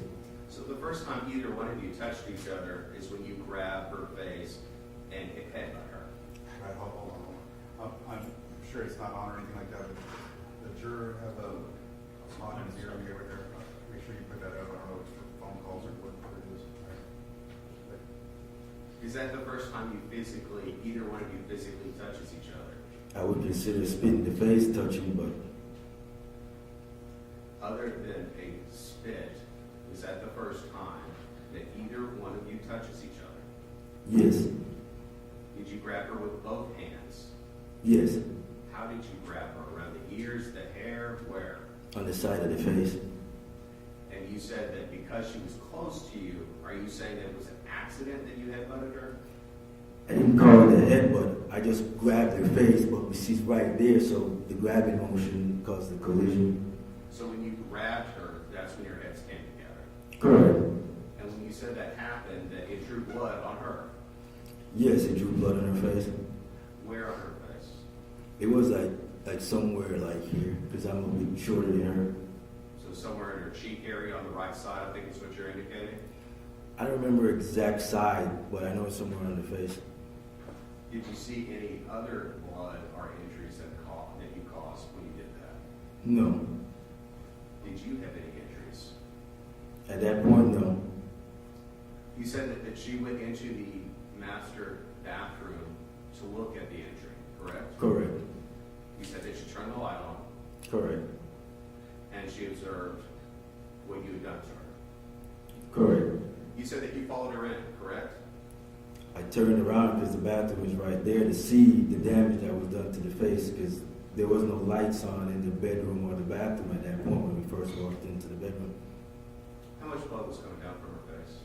I couldn't tell because it happened so fast, but I knew there was blood because I remember blood on her fingers when she touched her face. So you said that she touched her face and got blood on her hand. Yes. Do you know how she got blood on the light switch? I'm thinking when she turned the light on. Did you see that?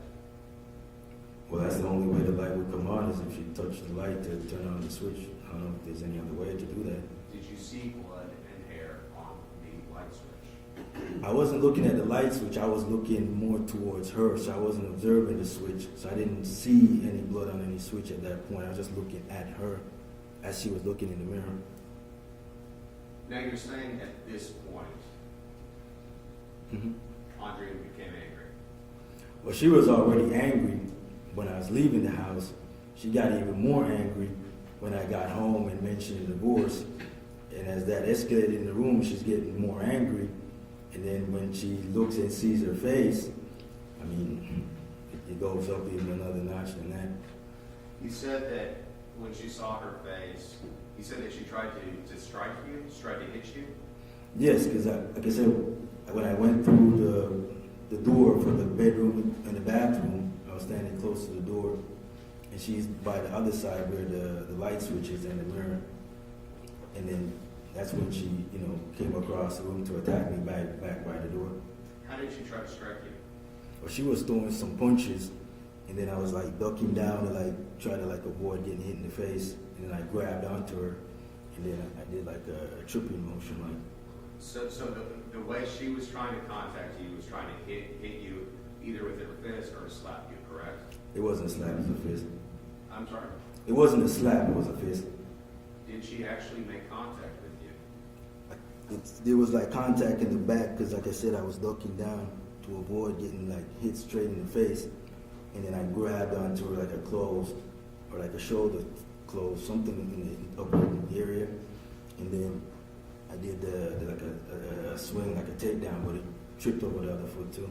So she grazed you with her fist? Like probably in the back area. How many times?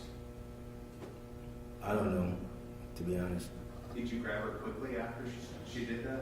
Yes, I said I grabbed onto her as she was, wailing on me, and that's when she fell on the ground. What was she wearing? She was wearing a tights and I think like a green sweater or something. I think a greenish tight sweater and the tights. Do you remember? That's what I think she was wearing. I don't remember exactly because it's 4 years now. Did she have shoes on? No, she didn't have any shoes. Did she? I don't remember, to be honest. So where in her clothing did you grab her? On the sweater up top. Up top? Both hands? Yes. Is that when you threw her to the ground? Yes, that's when I got her on the ground.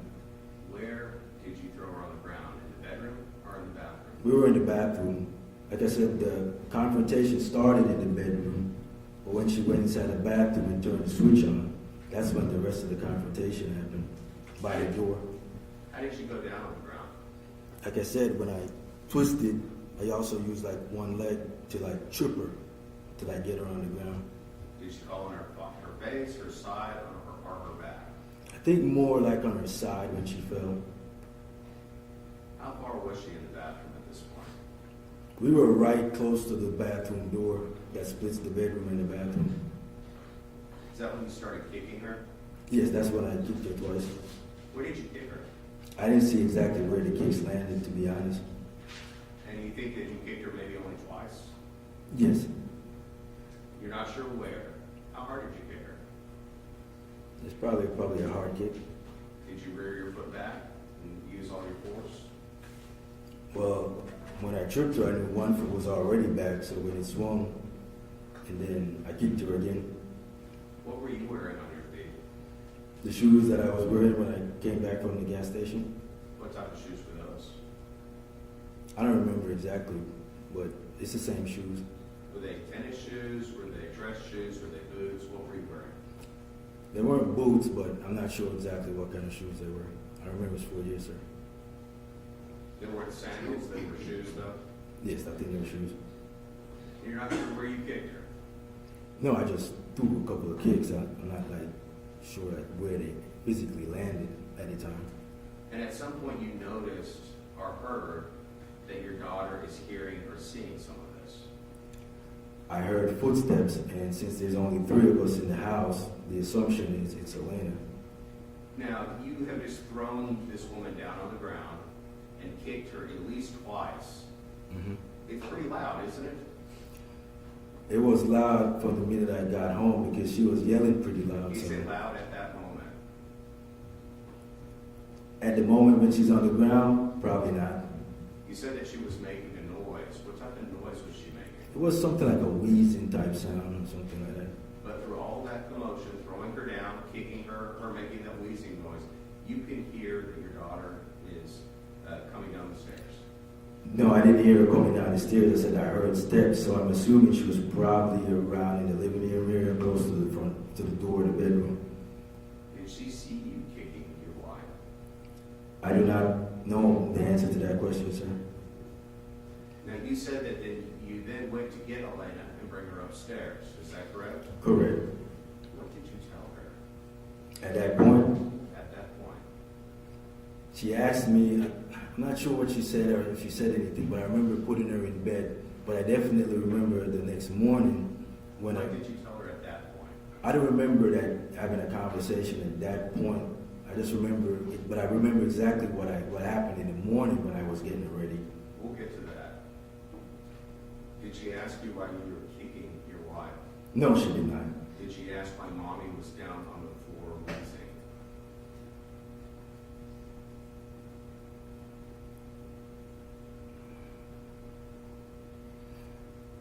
I think the last piece probably that sounded kind of familiar. Like none of his name mentioned that it does sound familiar. Like she probably said something about did mom. She said that mommy fell. That's what she said. That's what she said. What did you tell her? I said yes. That she fell. Correct. Now, you said that you were up there for about 20 or 30 minutes trying to get Elena back to sleep. Was Elena upset? Not at that point. It took a while to get her back to sleep, though, correct? I mean, this is after midnight, 20 to 30 minutes? Correct. You told her that mommy fell. Was Elena worried about mommy? After I told her mommy fell, no. Did she ask why she was wheezing? No, she did not. But it still took you 20 or 30 minutes to get her back down. Just leave. Like I said, I'm not exactly sure the time, but it would seem like about 20, 30 minutes. I'm not sure. Is that the last time Elena ever saw her mother alive? I'm assuming that's the last time. Now, after spending this 20 or 30 minutes upstairs with Elena, you returned back to the bathroom, correct? That is correct. At that point, you said that your wife was dead. How did you know? Like I said, when I came back into the bedroom and she was laying on the floor by the bathroom door, she wasn't moving. So instinctively, to check. So I bent over to I moved her face, and I remember trying to put my ear next to her nose, just see if there's some kind of breathing going on. And then I think I maybe checked for a pulse or something, but I definitely remember checking for the breathing through the nose. You said that she was near those French doors that open to your bathroom. That is correct. Did you notice the blood on those doors at that time? No, I did not. Now, when you said that when you went upstairs to take Elena up, you heard wheezing out of Andreen. Did you think to call EMS, somebody to try to help her at that time? So at that point, I didn't think she was in some type of critical condition. I'm just thinking she probably got the wind knocked out of her from the kicks. From simply just 2 kicks and being thrown to the ground. That's it, correct? Correct. Now, when you come back downstairs and you find out that she's dead, what time is it? It was sometime after 12, probably soon after I got home. So you're not exactly sure. Is that sometime after midnight? Correct. I know when I got home, the whole altercation occurred maybe in a few minutes. So if I got home at 12 o'clock, it was probably over, the fight probably 12:05, for sure. And so that's when you started to try and cover your tracks, correct? At that point, no, I went outside. I know I went outside for a minute just thinking about the whole situation, but it was shortly after that, maybe half an hour, 45 minutes. I'm not sure exactly, but it was after that. So when you went outside to collect yourself, were you trying to think, what do I do to cover this up? No, I wasn't thinking about covering it up immediately. I'm thinking about, oh my God, what the hell just happened here? And I'm thinking about how messed up the whole situation is. The first thought that I had was, oh my God, Andreen's dead. I'm probably gonna get blamed for this. Elena's not gonna have basically any appearance. And then the second thought I had was, why the hell did this have to freaking happen to me? Because the whole freaking night I spent trying to avoid any kind of situation like this. I left the house purposely to avoid any kind of physical contact. I stayed out several hours trying to avoid any kind of physical contact. When I got home, I'm not expecting anybody to be up. Elena's supposed to be going to school in the morning, getting up at 5:30, and Dream's supposed to be going to the gym at 5. Here, I'm going to object to narrative at this point. Now, during that whole time frame that you're thinking about this whole situation, did it ever occur to you to get help? At that point, I wasn't thinking about getting help because there's no one to help. You never thought, I need to call EMS, maybe they can revive her, nothing like that? I never thought about calling anybody to revive a dead person, so I'm not sure what you're asking. You're not a medical doctor, correct? No, I do not have any medical background. So you didn't know if there was any life-saving techniques that might have been used at that time? No, I was not aware of any of that. Now, at that point, is that when you go to the garage to get the trash bags for your wife? I know at some point when I got back into the house, I was thinking I need to get her out of the house. And it's at that point I went into the garage and got the trash bags and then went inside the master bedroom and put her in the trash bags. Now, are these just trash bags that you use in your kitchen? No, these are trash bags these are the big black trash bags that you would get like for trash, like you have leaves and stuff like that outdoors that you put in those types of trash bags. And how many bags do you get? Just 2. And you take these bags and you go back into the master bathroom and you put these bags around your wife? Correct. You said that you use something to tie around the bags, is that correct? Yes, like a belt. What? A belt. A belt? Whose belt? I don't remember whose belt, but it was a belt. Where did you get it? Where did you get the belt? It was somewhere in one of the closets. And you said that you then dragged her body to your Malibu, correct? Correct. Where was your Malibu parked? At this time, it's parked in the driveway. Why are you putting her in trash bags? I mean, why not? Are you trying to make sure that you don't get caught? No, I'm thinking about getting her out of the house, so, I'm not sure what I'm trying to say. Where in the Malibu do you put her? In the trunk. So you open the trunk and you toss her body into the trunk. I wouldn't call it a toss because she's pretty heavy, so I described the scene already, sir. Now, you said that she's pretty heavy. Andreen worked out, correct? Yes, Often. correct. She did CrossFit. Yes, sir. You were in pretty good shape back then as well, correct? Yeah, I do training for like the PT test. So I'll do like push-ups and sit-ups and run like a mile and a half. Okay, so you would work out as well, correct? Yes. So you get her into the trunk and you go to Speck Road. Why Speck? Like I said, I had gone there like the year before for a soccer match. So I kind of knew on that road there was like a field, just like those types of fields that you saw. So I knew that's how the location looked just from going there the year before for a soccer match. You know it was remote. Well, I'm not thinking about remote because it's pretty close to my house. It's not that far. You'd agree with me that the field where you dumped her body is like ranch land, correct? It's like what? Ranch land? I don't know what ranch land is. They're not houses on that property, correct? Right, there's no houses on the property. It's just a field with high grass and shrubbery, correct? So at the time when I put her there was no field with high grass. It was in the wintertime, so there was no high grass.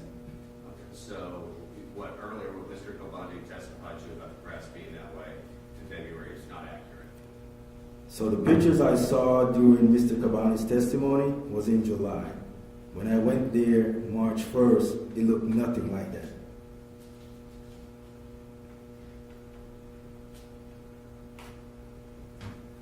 Then why did you decide to throw her body there? Why? I just had to get her out of the house, and literally in between that location and where I live in my house, there's only houses in between that. There's no other like field anywhere in between my house and that location, so it's basically the first field. So the closest field that you could think of. Correct. At the time, that's just what came to my mind, so I just had to get out of the house. And you were hoping they wouldn't find her body there. Well, at that location, at the time in March, it's not a concealed location. Like, if you're driving by that location in March or February, on Speck Road, it's just some barbed wire fence. It's not something you can hide somebody, like, permanently. So what was your purpose of throwing her body there then? My purpose at that point was simply to get her out of the house so that my 7-year-old daughter wouldn't see her mother laying on the floor dead in the house when she woke up. You did a search of Vulcan on your phone, your Correct. second cell phone. Is that a company that's down the street from Speck Road, Yes, it is. near the soccer fields? Yes, it is. Why did you search Vulcan?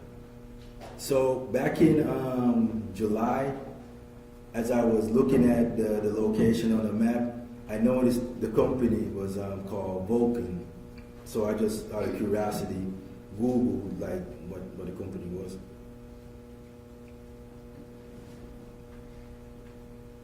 Now earlier,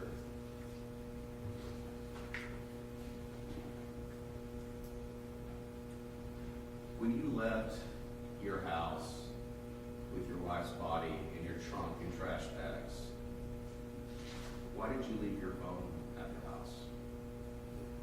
I didn't have my phone on me. I was just thinking about moving her out of the house. So, like, I don't know why would I be going down the street and take my phone with me? You had your phone on you earlier in the day at various places you traveled. Yes, when I left the house, I had the phone on me, but at this point, I'm just trying to get the body out of the house. Like, I'm not thinking like, why would I go get my phone while I'm trying to drag somebody out of the house? Like, why would I go back in to get my phone? That doesn't make any sense. Were you trying to make sure that you wouldn't be tracked at that location through your cell phone?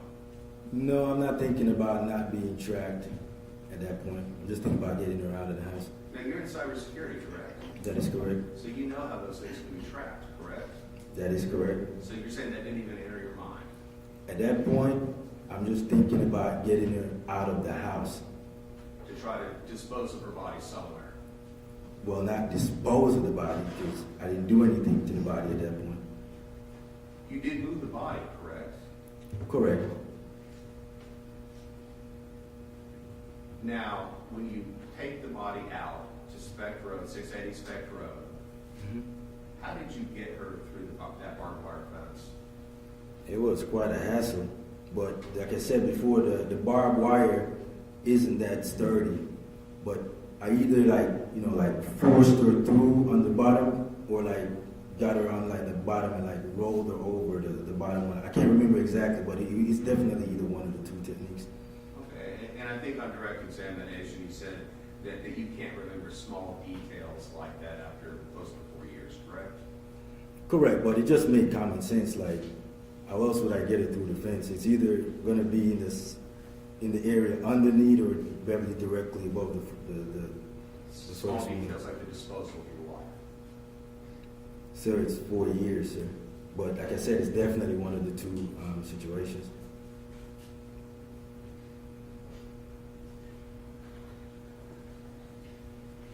You take her out to that field, and you mentioned that there was cow skeletal bones in that area, correct? Correct. When I drove her across like the field, like where I actually stopped, at that point when I stopped, because I'm pulling her this way. So I can't really see what's behind me because I'm pulling her and kind of struggling backwards. But I know exactly where I stopped. I noticed at that point that there was some kind of like skeletal remains of a cow or something. So when you came across those bones, that's where you stopped, correct? Correct. And you put her body down, and you put those cow bones on top of her. At that point, I did not put any bones on top of her. Did you not move the cow bones at that time? The next night I moved the cow bones, but not that time I did not. Now, you said that at that point you made the decision to strip her body of her clothing, correct? Correct. And you said that you think that she was wearing a sweater and then also some type of tights, correct? Correct. You remember what else she was wearing? Thinking at that time, probably like some panties as well. And you said that you took that clothing off and you put those in the bags and you had dragged her body out to the field, correct? Say it again, sir. I didn't hear you. Where did you put her clothes after you stripped her naked? Back in the bags that I had used to, like, you know, transport her. And you took both of those bags, correct? Correct.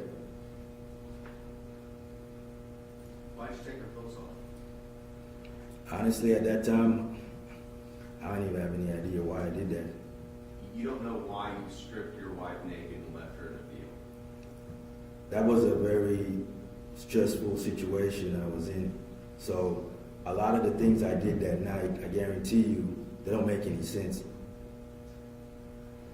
Did you want to dispose of those clothes? When I got back home, obviously I had to get rid of the clothes. Is that what you were thinking out in the field, that you wanted to dispose of those clothes? No, but when I got home, that was definitely what I was thinking. So you just stripped her naked and left her body there, but you're not sure why? I'm not sure why I burned the clothes in the bucket either, sir, to be honest. Did you take Elena with you out to the field? Hell no, I did not. So you left your daughter alone at the house? I had a tough choice to make, so it's either get my wife out of the house so my autistic kid doesn't see her mother dead, or leave her at the house. And I chose what I thought would be the better option. Like, why would I want to take my daughter to move her dead mother? That doesn't make any sense in this world. After taking the clothes off of Andreen, putting those inside the bag, where did you go next? I went home. Why did you, when you left it, when you came back to the neighborhood, why did you use the gate code as opposed to your clicker? If you notice, when I traveled throughout that night, and even when I came home, I used the clicker most of the times. Not the clicker, but the number 1976 most of the times. Why did you do that? Why did you use the gate code as opposed to the clicker? Because that's what I use most of the times. Now, this jury saw earlier that clicker was in the Malibu, the same vehicle that you had that evening. Was the purpose of using the gate code so it would be harder to find who did this? Mr. Spear, most of the times that I go through that gate, I use 1976 gate code. Even when you had the clicker in your vehicle? Yes, sir. What time did you get back to the house? It was pretty late, probably 3 o'clock or 2:30. I'm not sure, but it was pretty late. Were you out at that field for a while? No, I wasn't at that field. I don't know how many times, but like I said, it's park next to the fence, push her through the gate to the fence, and struggle across, and then take the clothes off and leave. So I'm not sure how long that would take.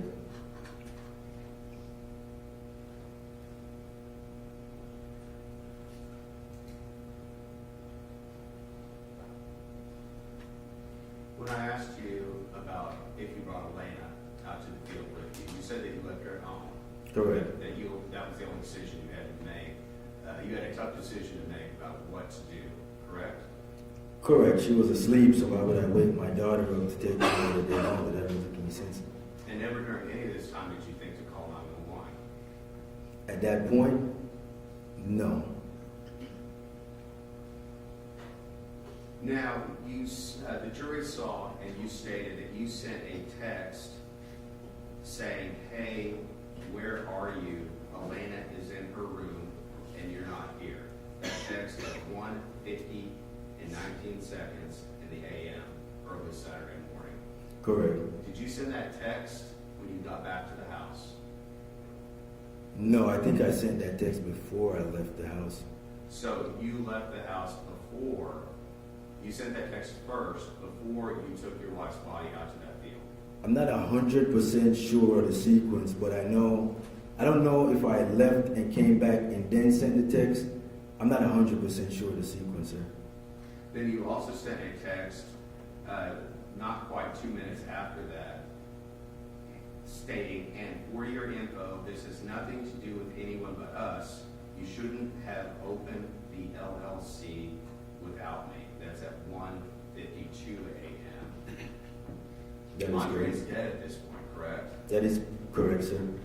The purpose of these texts, are you trying to cover your tracks? So at that point, like I said, once I got rid of her out of the house and I came back, and I'm thinking about like the situation now, like literally in the morning she's supposed to go to work. At some point somebody's gonna want to know, and it's at that point like I'm thinking, I'm panicking, but at the same time I'm thinking about the whole situation. You know, the mom is dead. I'm probably gonna get blamed. My 7-year-old daughter doesn't have both parents. And it's at that point, like I said, I start thinking about, okay, I'll just get her out of the house and then I'll just pretend I don't know where she is. So at that point, you're hoping nobody finds the body. I'm not thinking nobody finds the body. I'm thinking nobody believes anything happened to her at my hands. Now, you called Cindy and Johnson, she's your sister-in-law, on Friday, not last week, but the week before, correct? That is correct, sir. And you spoke to Cindy and also your mother-in-law, Hyacinth Smith, who goes by Maureen, correct? Correct. And you said that you even called Maureen mommy, is that right? That is correct. Kind of a term of endearment, correct? Correct. Now, you said that you wanted to tell them the truth, what happened, before they heard it in court, correct? So I actually wanted to tell Is that- Maureen is the that truth. Yes. Correct, yes or no? Correct. But you wanted to talk to Maureen specifically, correct? Correct. That was the purpose of who you were trying to reach. Right. Now, you obviously were here when Maureen and Cindy testified after that conversation. I believe it was 41 minutes in length, correct? Correct. Now, are you saying that they're lying about what they told this jury? I said the framework of what they were saying is somewhat true, but a lot of like some of the key details obviously is incorrect. Are you saying that they're trying to be deceptive and leaving out aspects as to what you told them? I'm not saying they're trying to be deceptive, sir, but during the conversation, Cindy was crying a lot. And Maureen started crying, I'm crying. So it's not like a normal conversation that we were having. So during the course of the crying, it is understandable that some of the details under that kind of circumstance probably got misconstrued or something. So you recall them testifying that Andreen could not fight you because you were too strong. I mean, that's kind of ridiculous for me to say that. I said Andreen wanna fight me. I didn't say Andreen can fight me.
self-defense.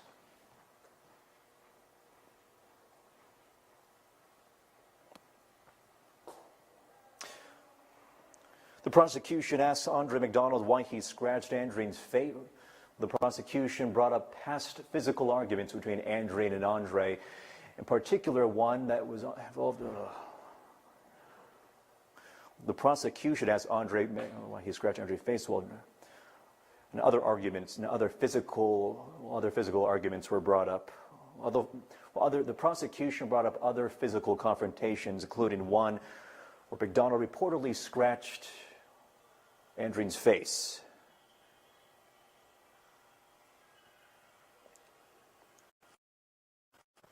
Other past physical confrontations were brought up. Other past physical confrontations were brought up by one of the attorneys asking Andreen McDonald why he scratched Andreen's face while in the car. Andre responded because he was frustrated over a tattoo she had a birthday belonging to an ex in Jamaica. Wasn't that why he was mad about the tattoo and scratched her face because of it was the birth date of the boyfriend? The scratch to the face was because she wouldn't let him out of the car. Okay. But that was what started that argument. The tattoo thing? Yeah. But that was the birthday of Abin, the ex-boyfriend. That's, yeah, okay. In his mind, they were going to have him whacked. Yeah. You know, Buju Banton days. I used to play Buju Banton. Reggae guy that they were talking about. Jamaican? Yeah. He had a couple good songs. It was 1 week ago when Andreen's sister and mother testified, recalling that phone call from Andre, who confessed to the killing and the accused killer himself. It feels like a Friday on this floor.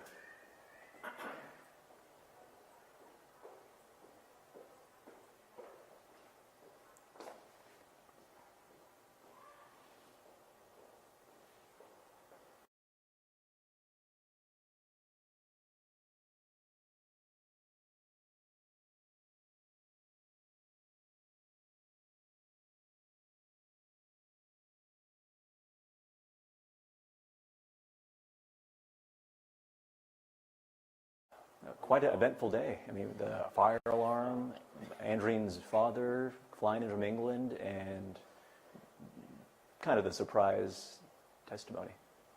Okay. Good look to verify.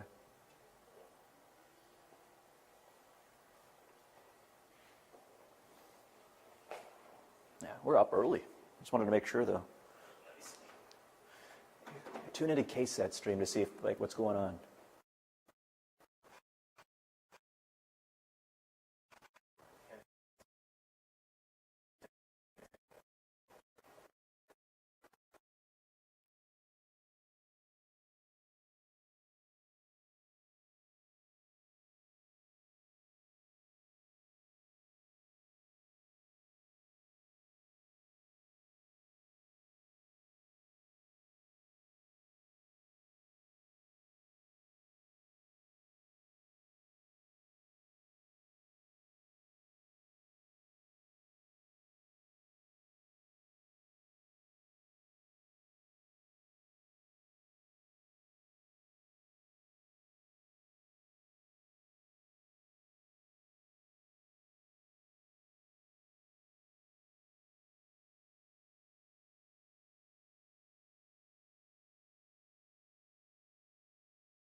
The prosecution brought up past physical confrontations between Andre and Andreen, including one that involved a 4-hour trip from Brownsville to San Antonio.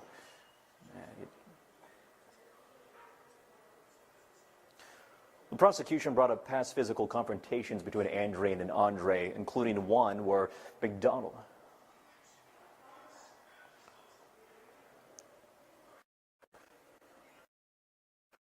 past physical confrontations between Andre McDonald. The prosecution asked Andre McDonald. The prosecution asked Andre to scratch Andreen's face while driving. Respond from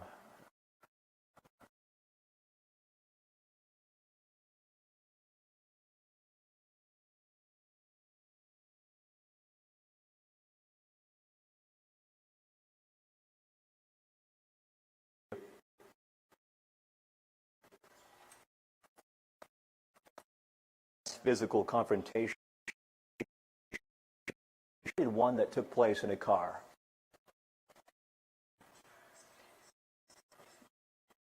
He's threatened to led to Andreen in the master.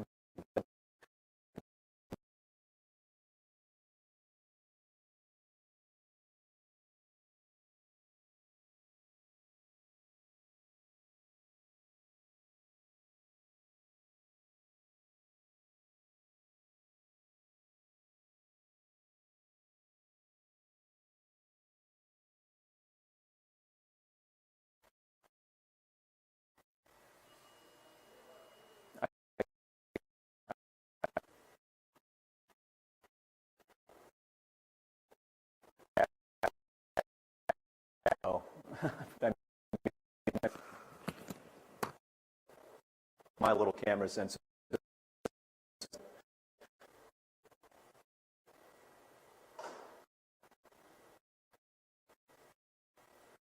An issue.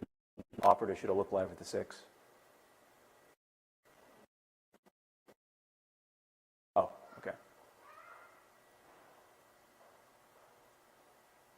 But we've had no issues before.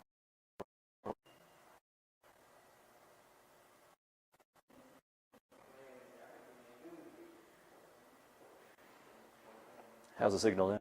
Copy? It's freezing up on it. Freezes here.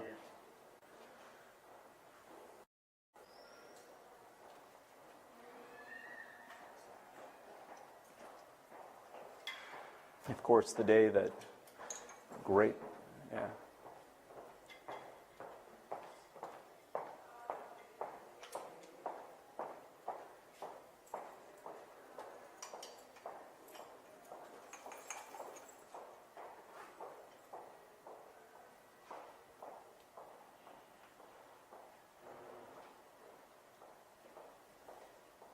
Yeah, I could hear you. I heard you the first time.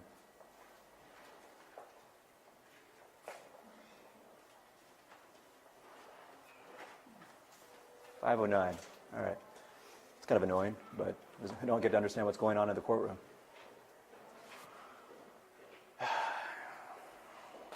So you have to, no Hector means we got to interrupt the live stream and not be able to cover what else is going on, unfortunately. But it is what it is.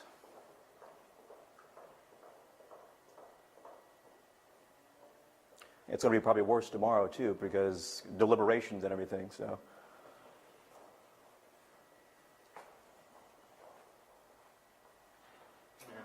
Depends on when it goes down, you know? No, I was speaking to Brittany.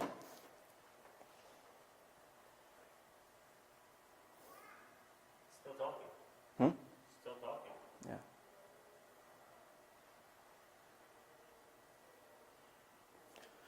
Shoot, I could have been down there still. But.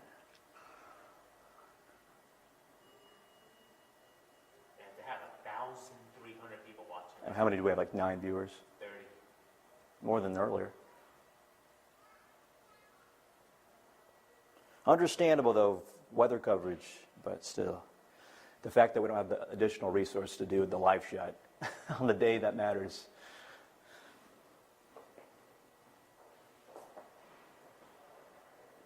That's what's most annoying.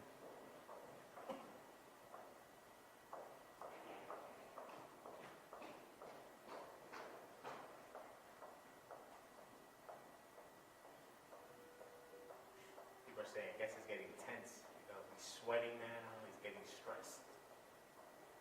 The prosecutor probably has him where, like, Yeah. accountability. Yeah. That's what he was like heading. It's just turn it on. I want to listen.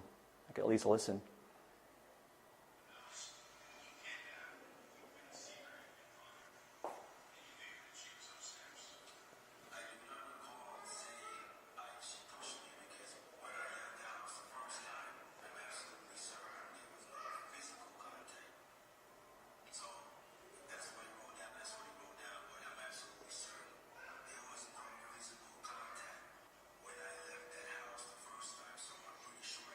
But man, he's sweating bullets now. Is he sweating?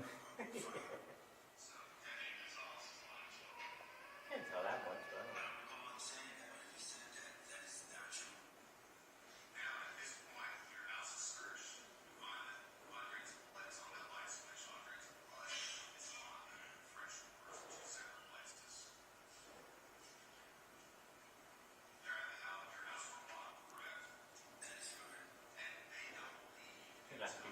I will not be surprised if he blows his top.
And when the prosecution asked Andre why he didn't feel the need to call for help, what did he say? Let's see. It never crossed his mind. And when the prosecution asked Andreen McDonald why he didn't call for help after realizing Andreen was dead, the defendant responded, it didn't cross his mind. I think I'll say that quicker than what else I was about the scratching in the face. That requires more context.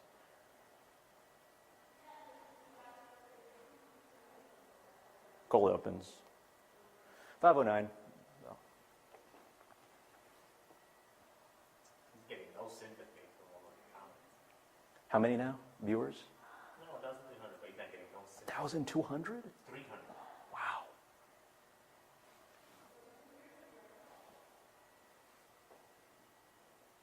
I did it. I was upcutting and keeping the lights on.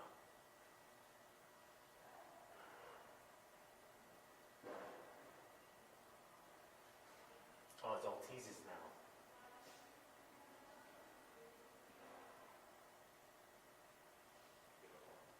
I'm like, what's all these teases?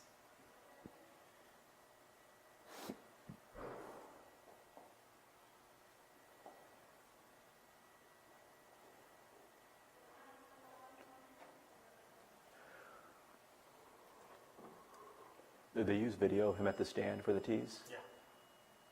That's not stuff I provided. They got it off the feed.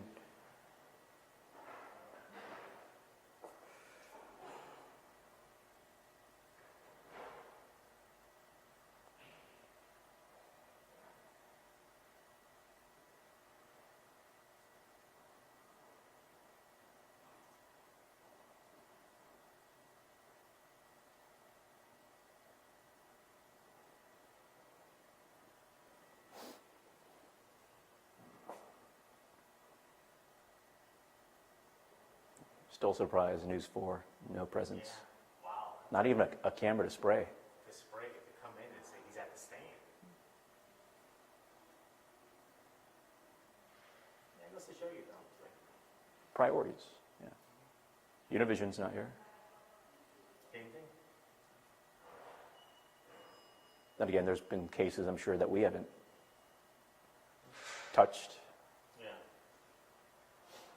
But this one was one that every station covered aggressively back in 2019. Hello.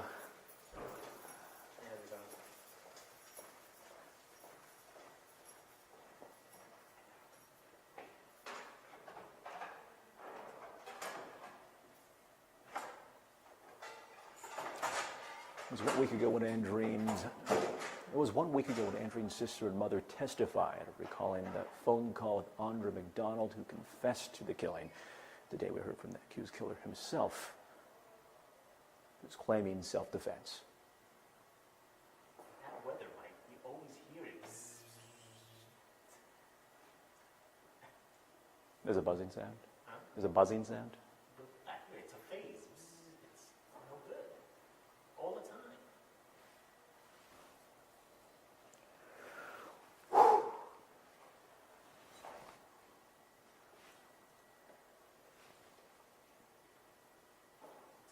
Yeah, I think they're going to wrap up with McDonald today. They're just going to finish off questions. All my video from last year. Cross-examination. It's funny when you go recognize the video that you shot. Like, hey, that's mine. I know that was a hard. I had to go up a hill to get that. Yeah. But Kerrville, the most thing.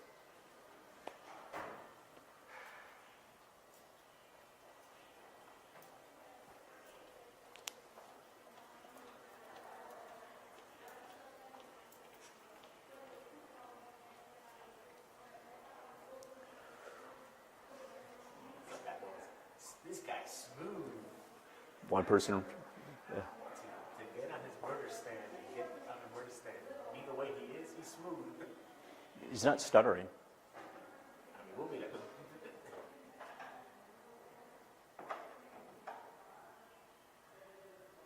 Was that? Yeah, feel free. Yeah. Even if we were live, it would make it more natural if you just went through. Because otherwise, you'll like look back and then make a face at the camera. But you're good. You're good. We don't hit till 5:09, so we're good. All the weather coverage is taking precedent. So, yeah.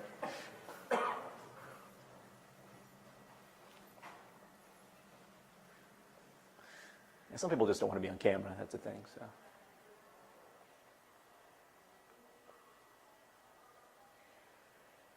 Where's he live from? Really? Is it that, oh, the Cherry Ridge one? Oh, yeah. That's Fredericksburg.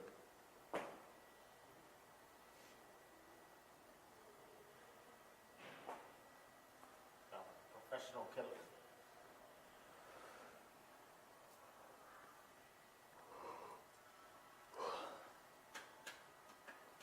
Thank goodness I'm like recording in case something happened like at the witness stand.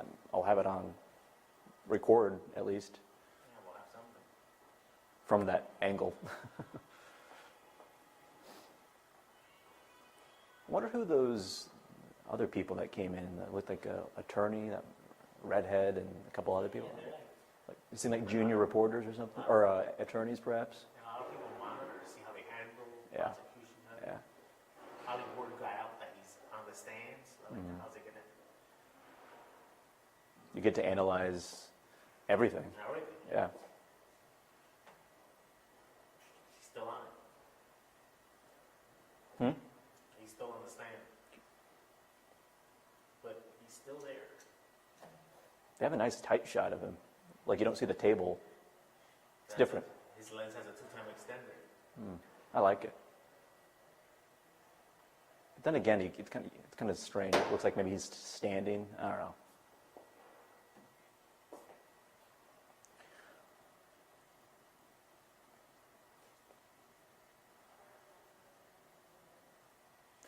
How does it look like a view you are? Bill Taylor goes, San Antonio is, they're all good. Sarah, not in San Antonio. How do you feel about this?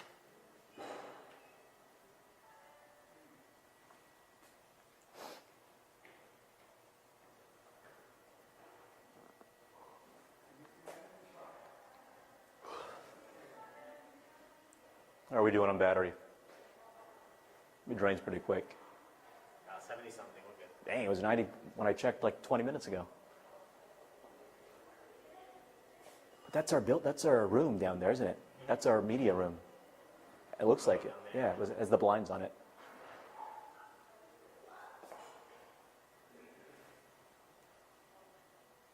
What's he doing now? I'm seeing an arm. Yeah, I guess they're back to the punching. Oh, I guess how he took her down. Or whatever. yeah. Seems like he does have anger issues. Oh, and The comments about his mother. he had 3 years to get through, man. Mm-hmm.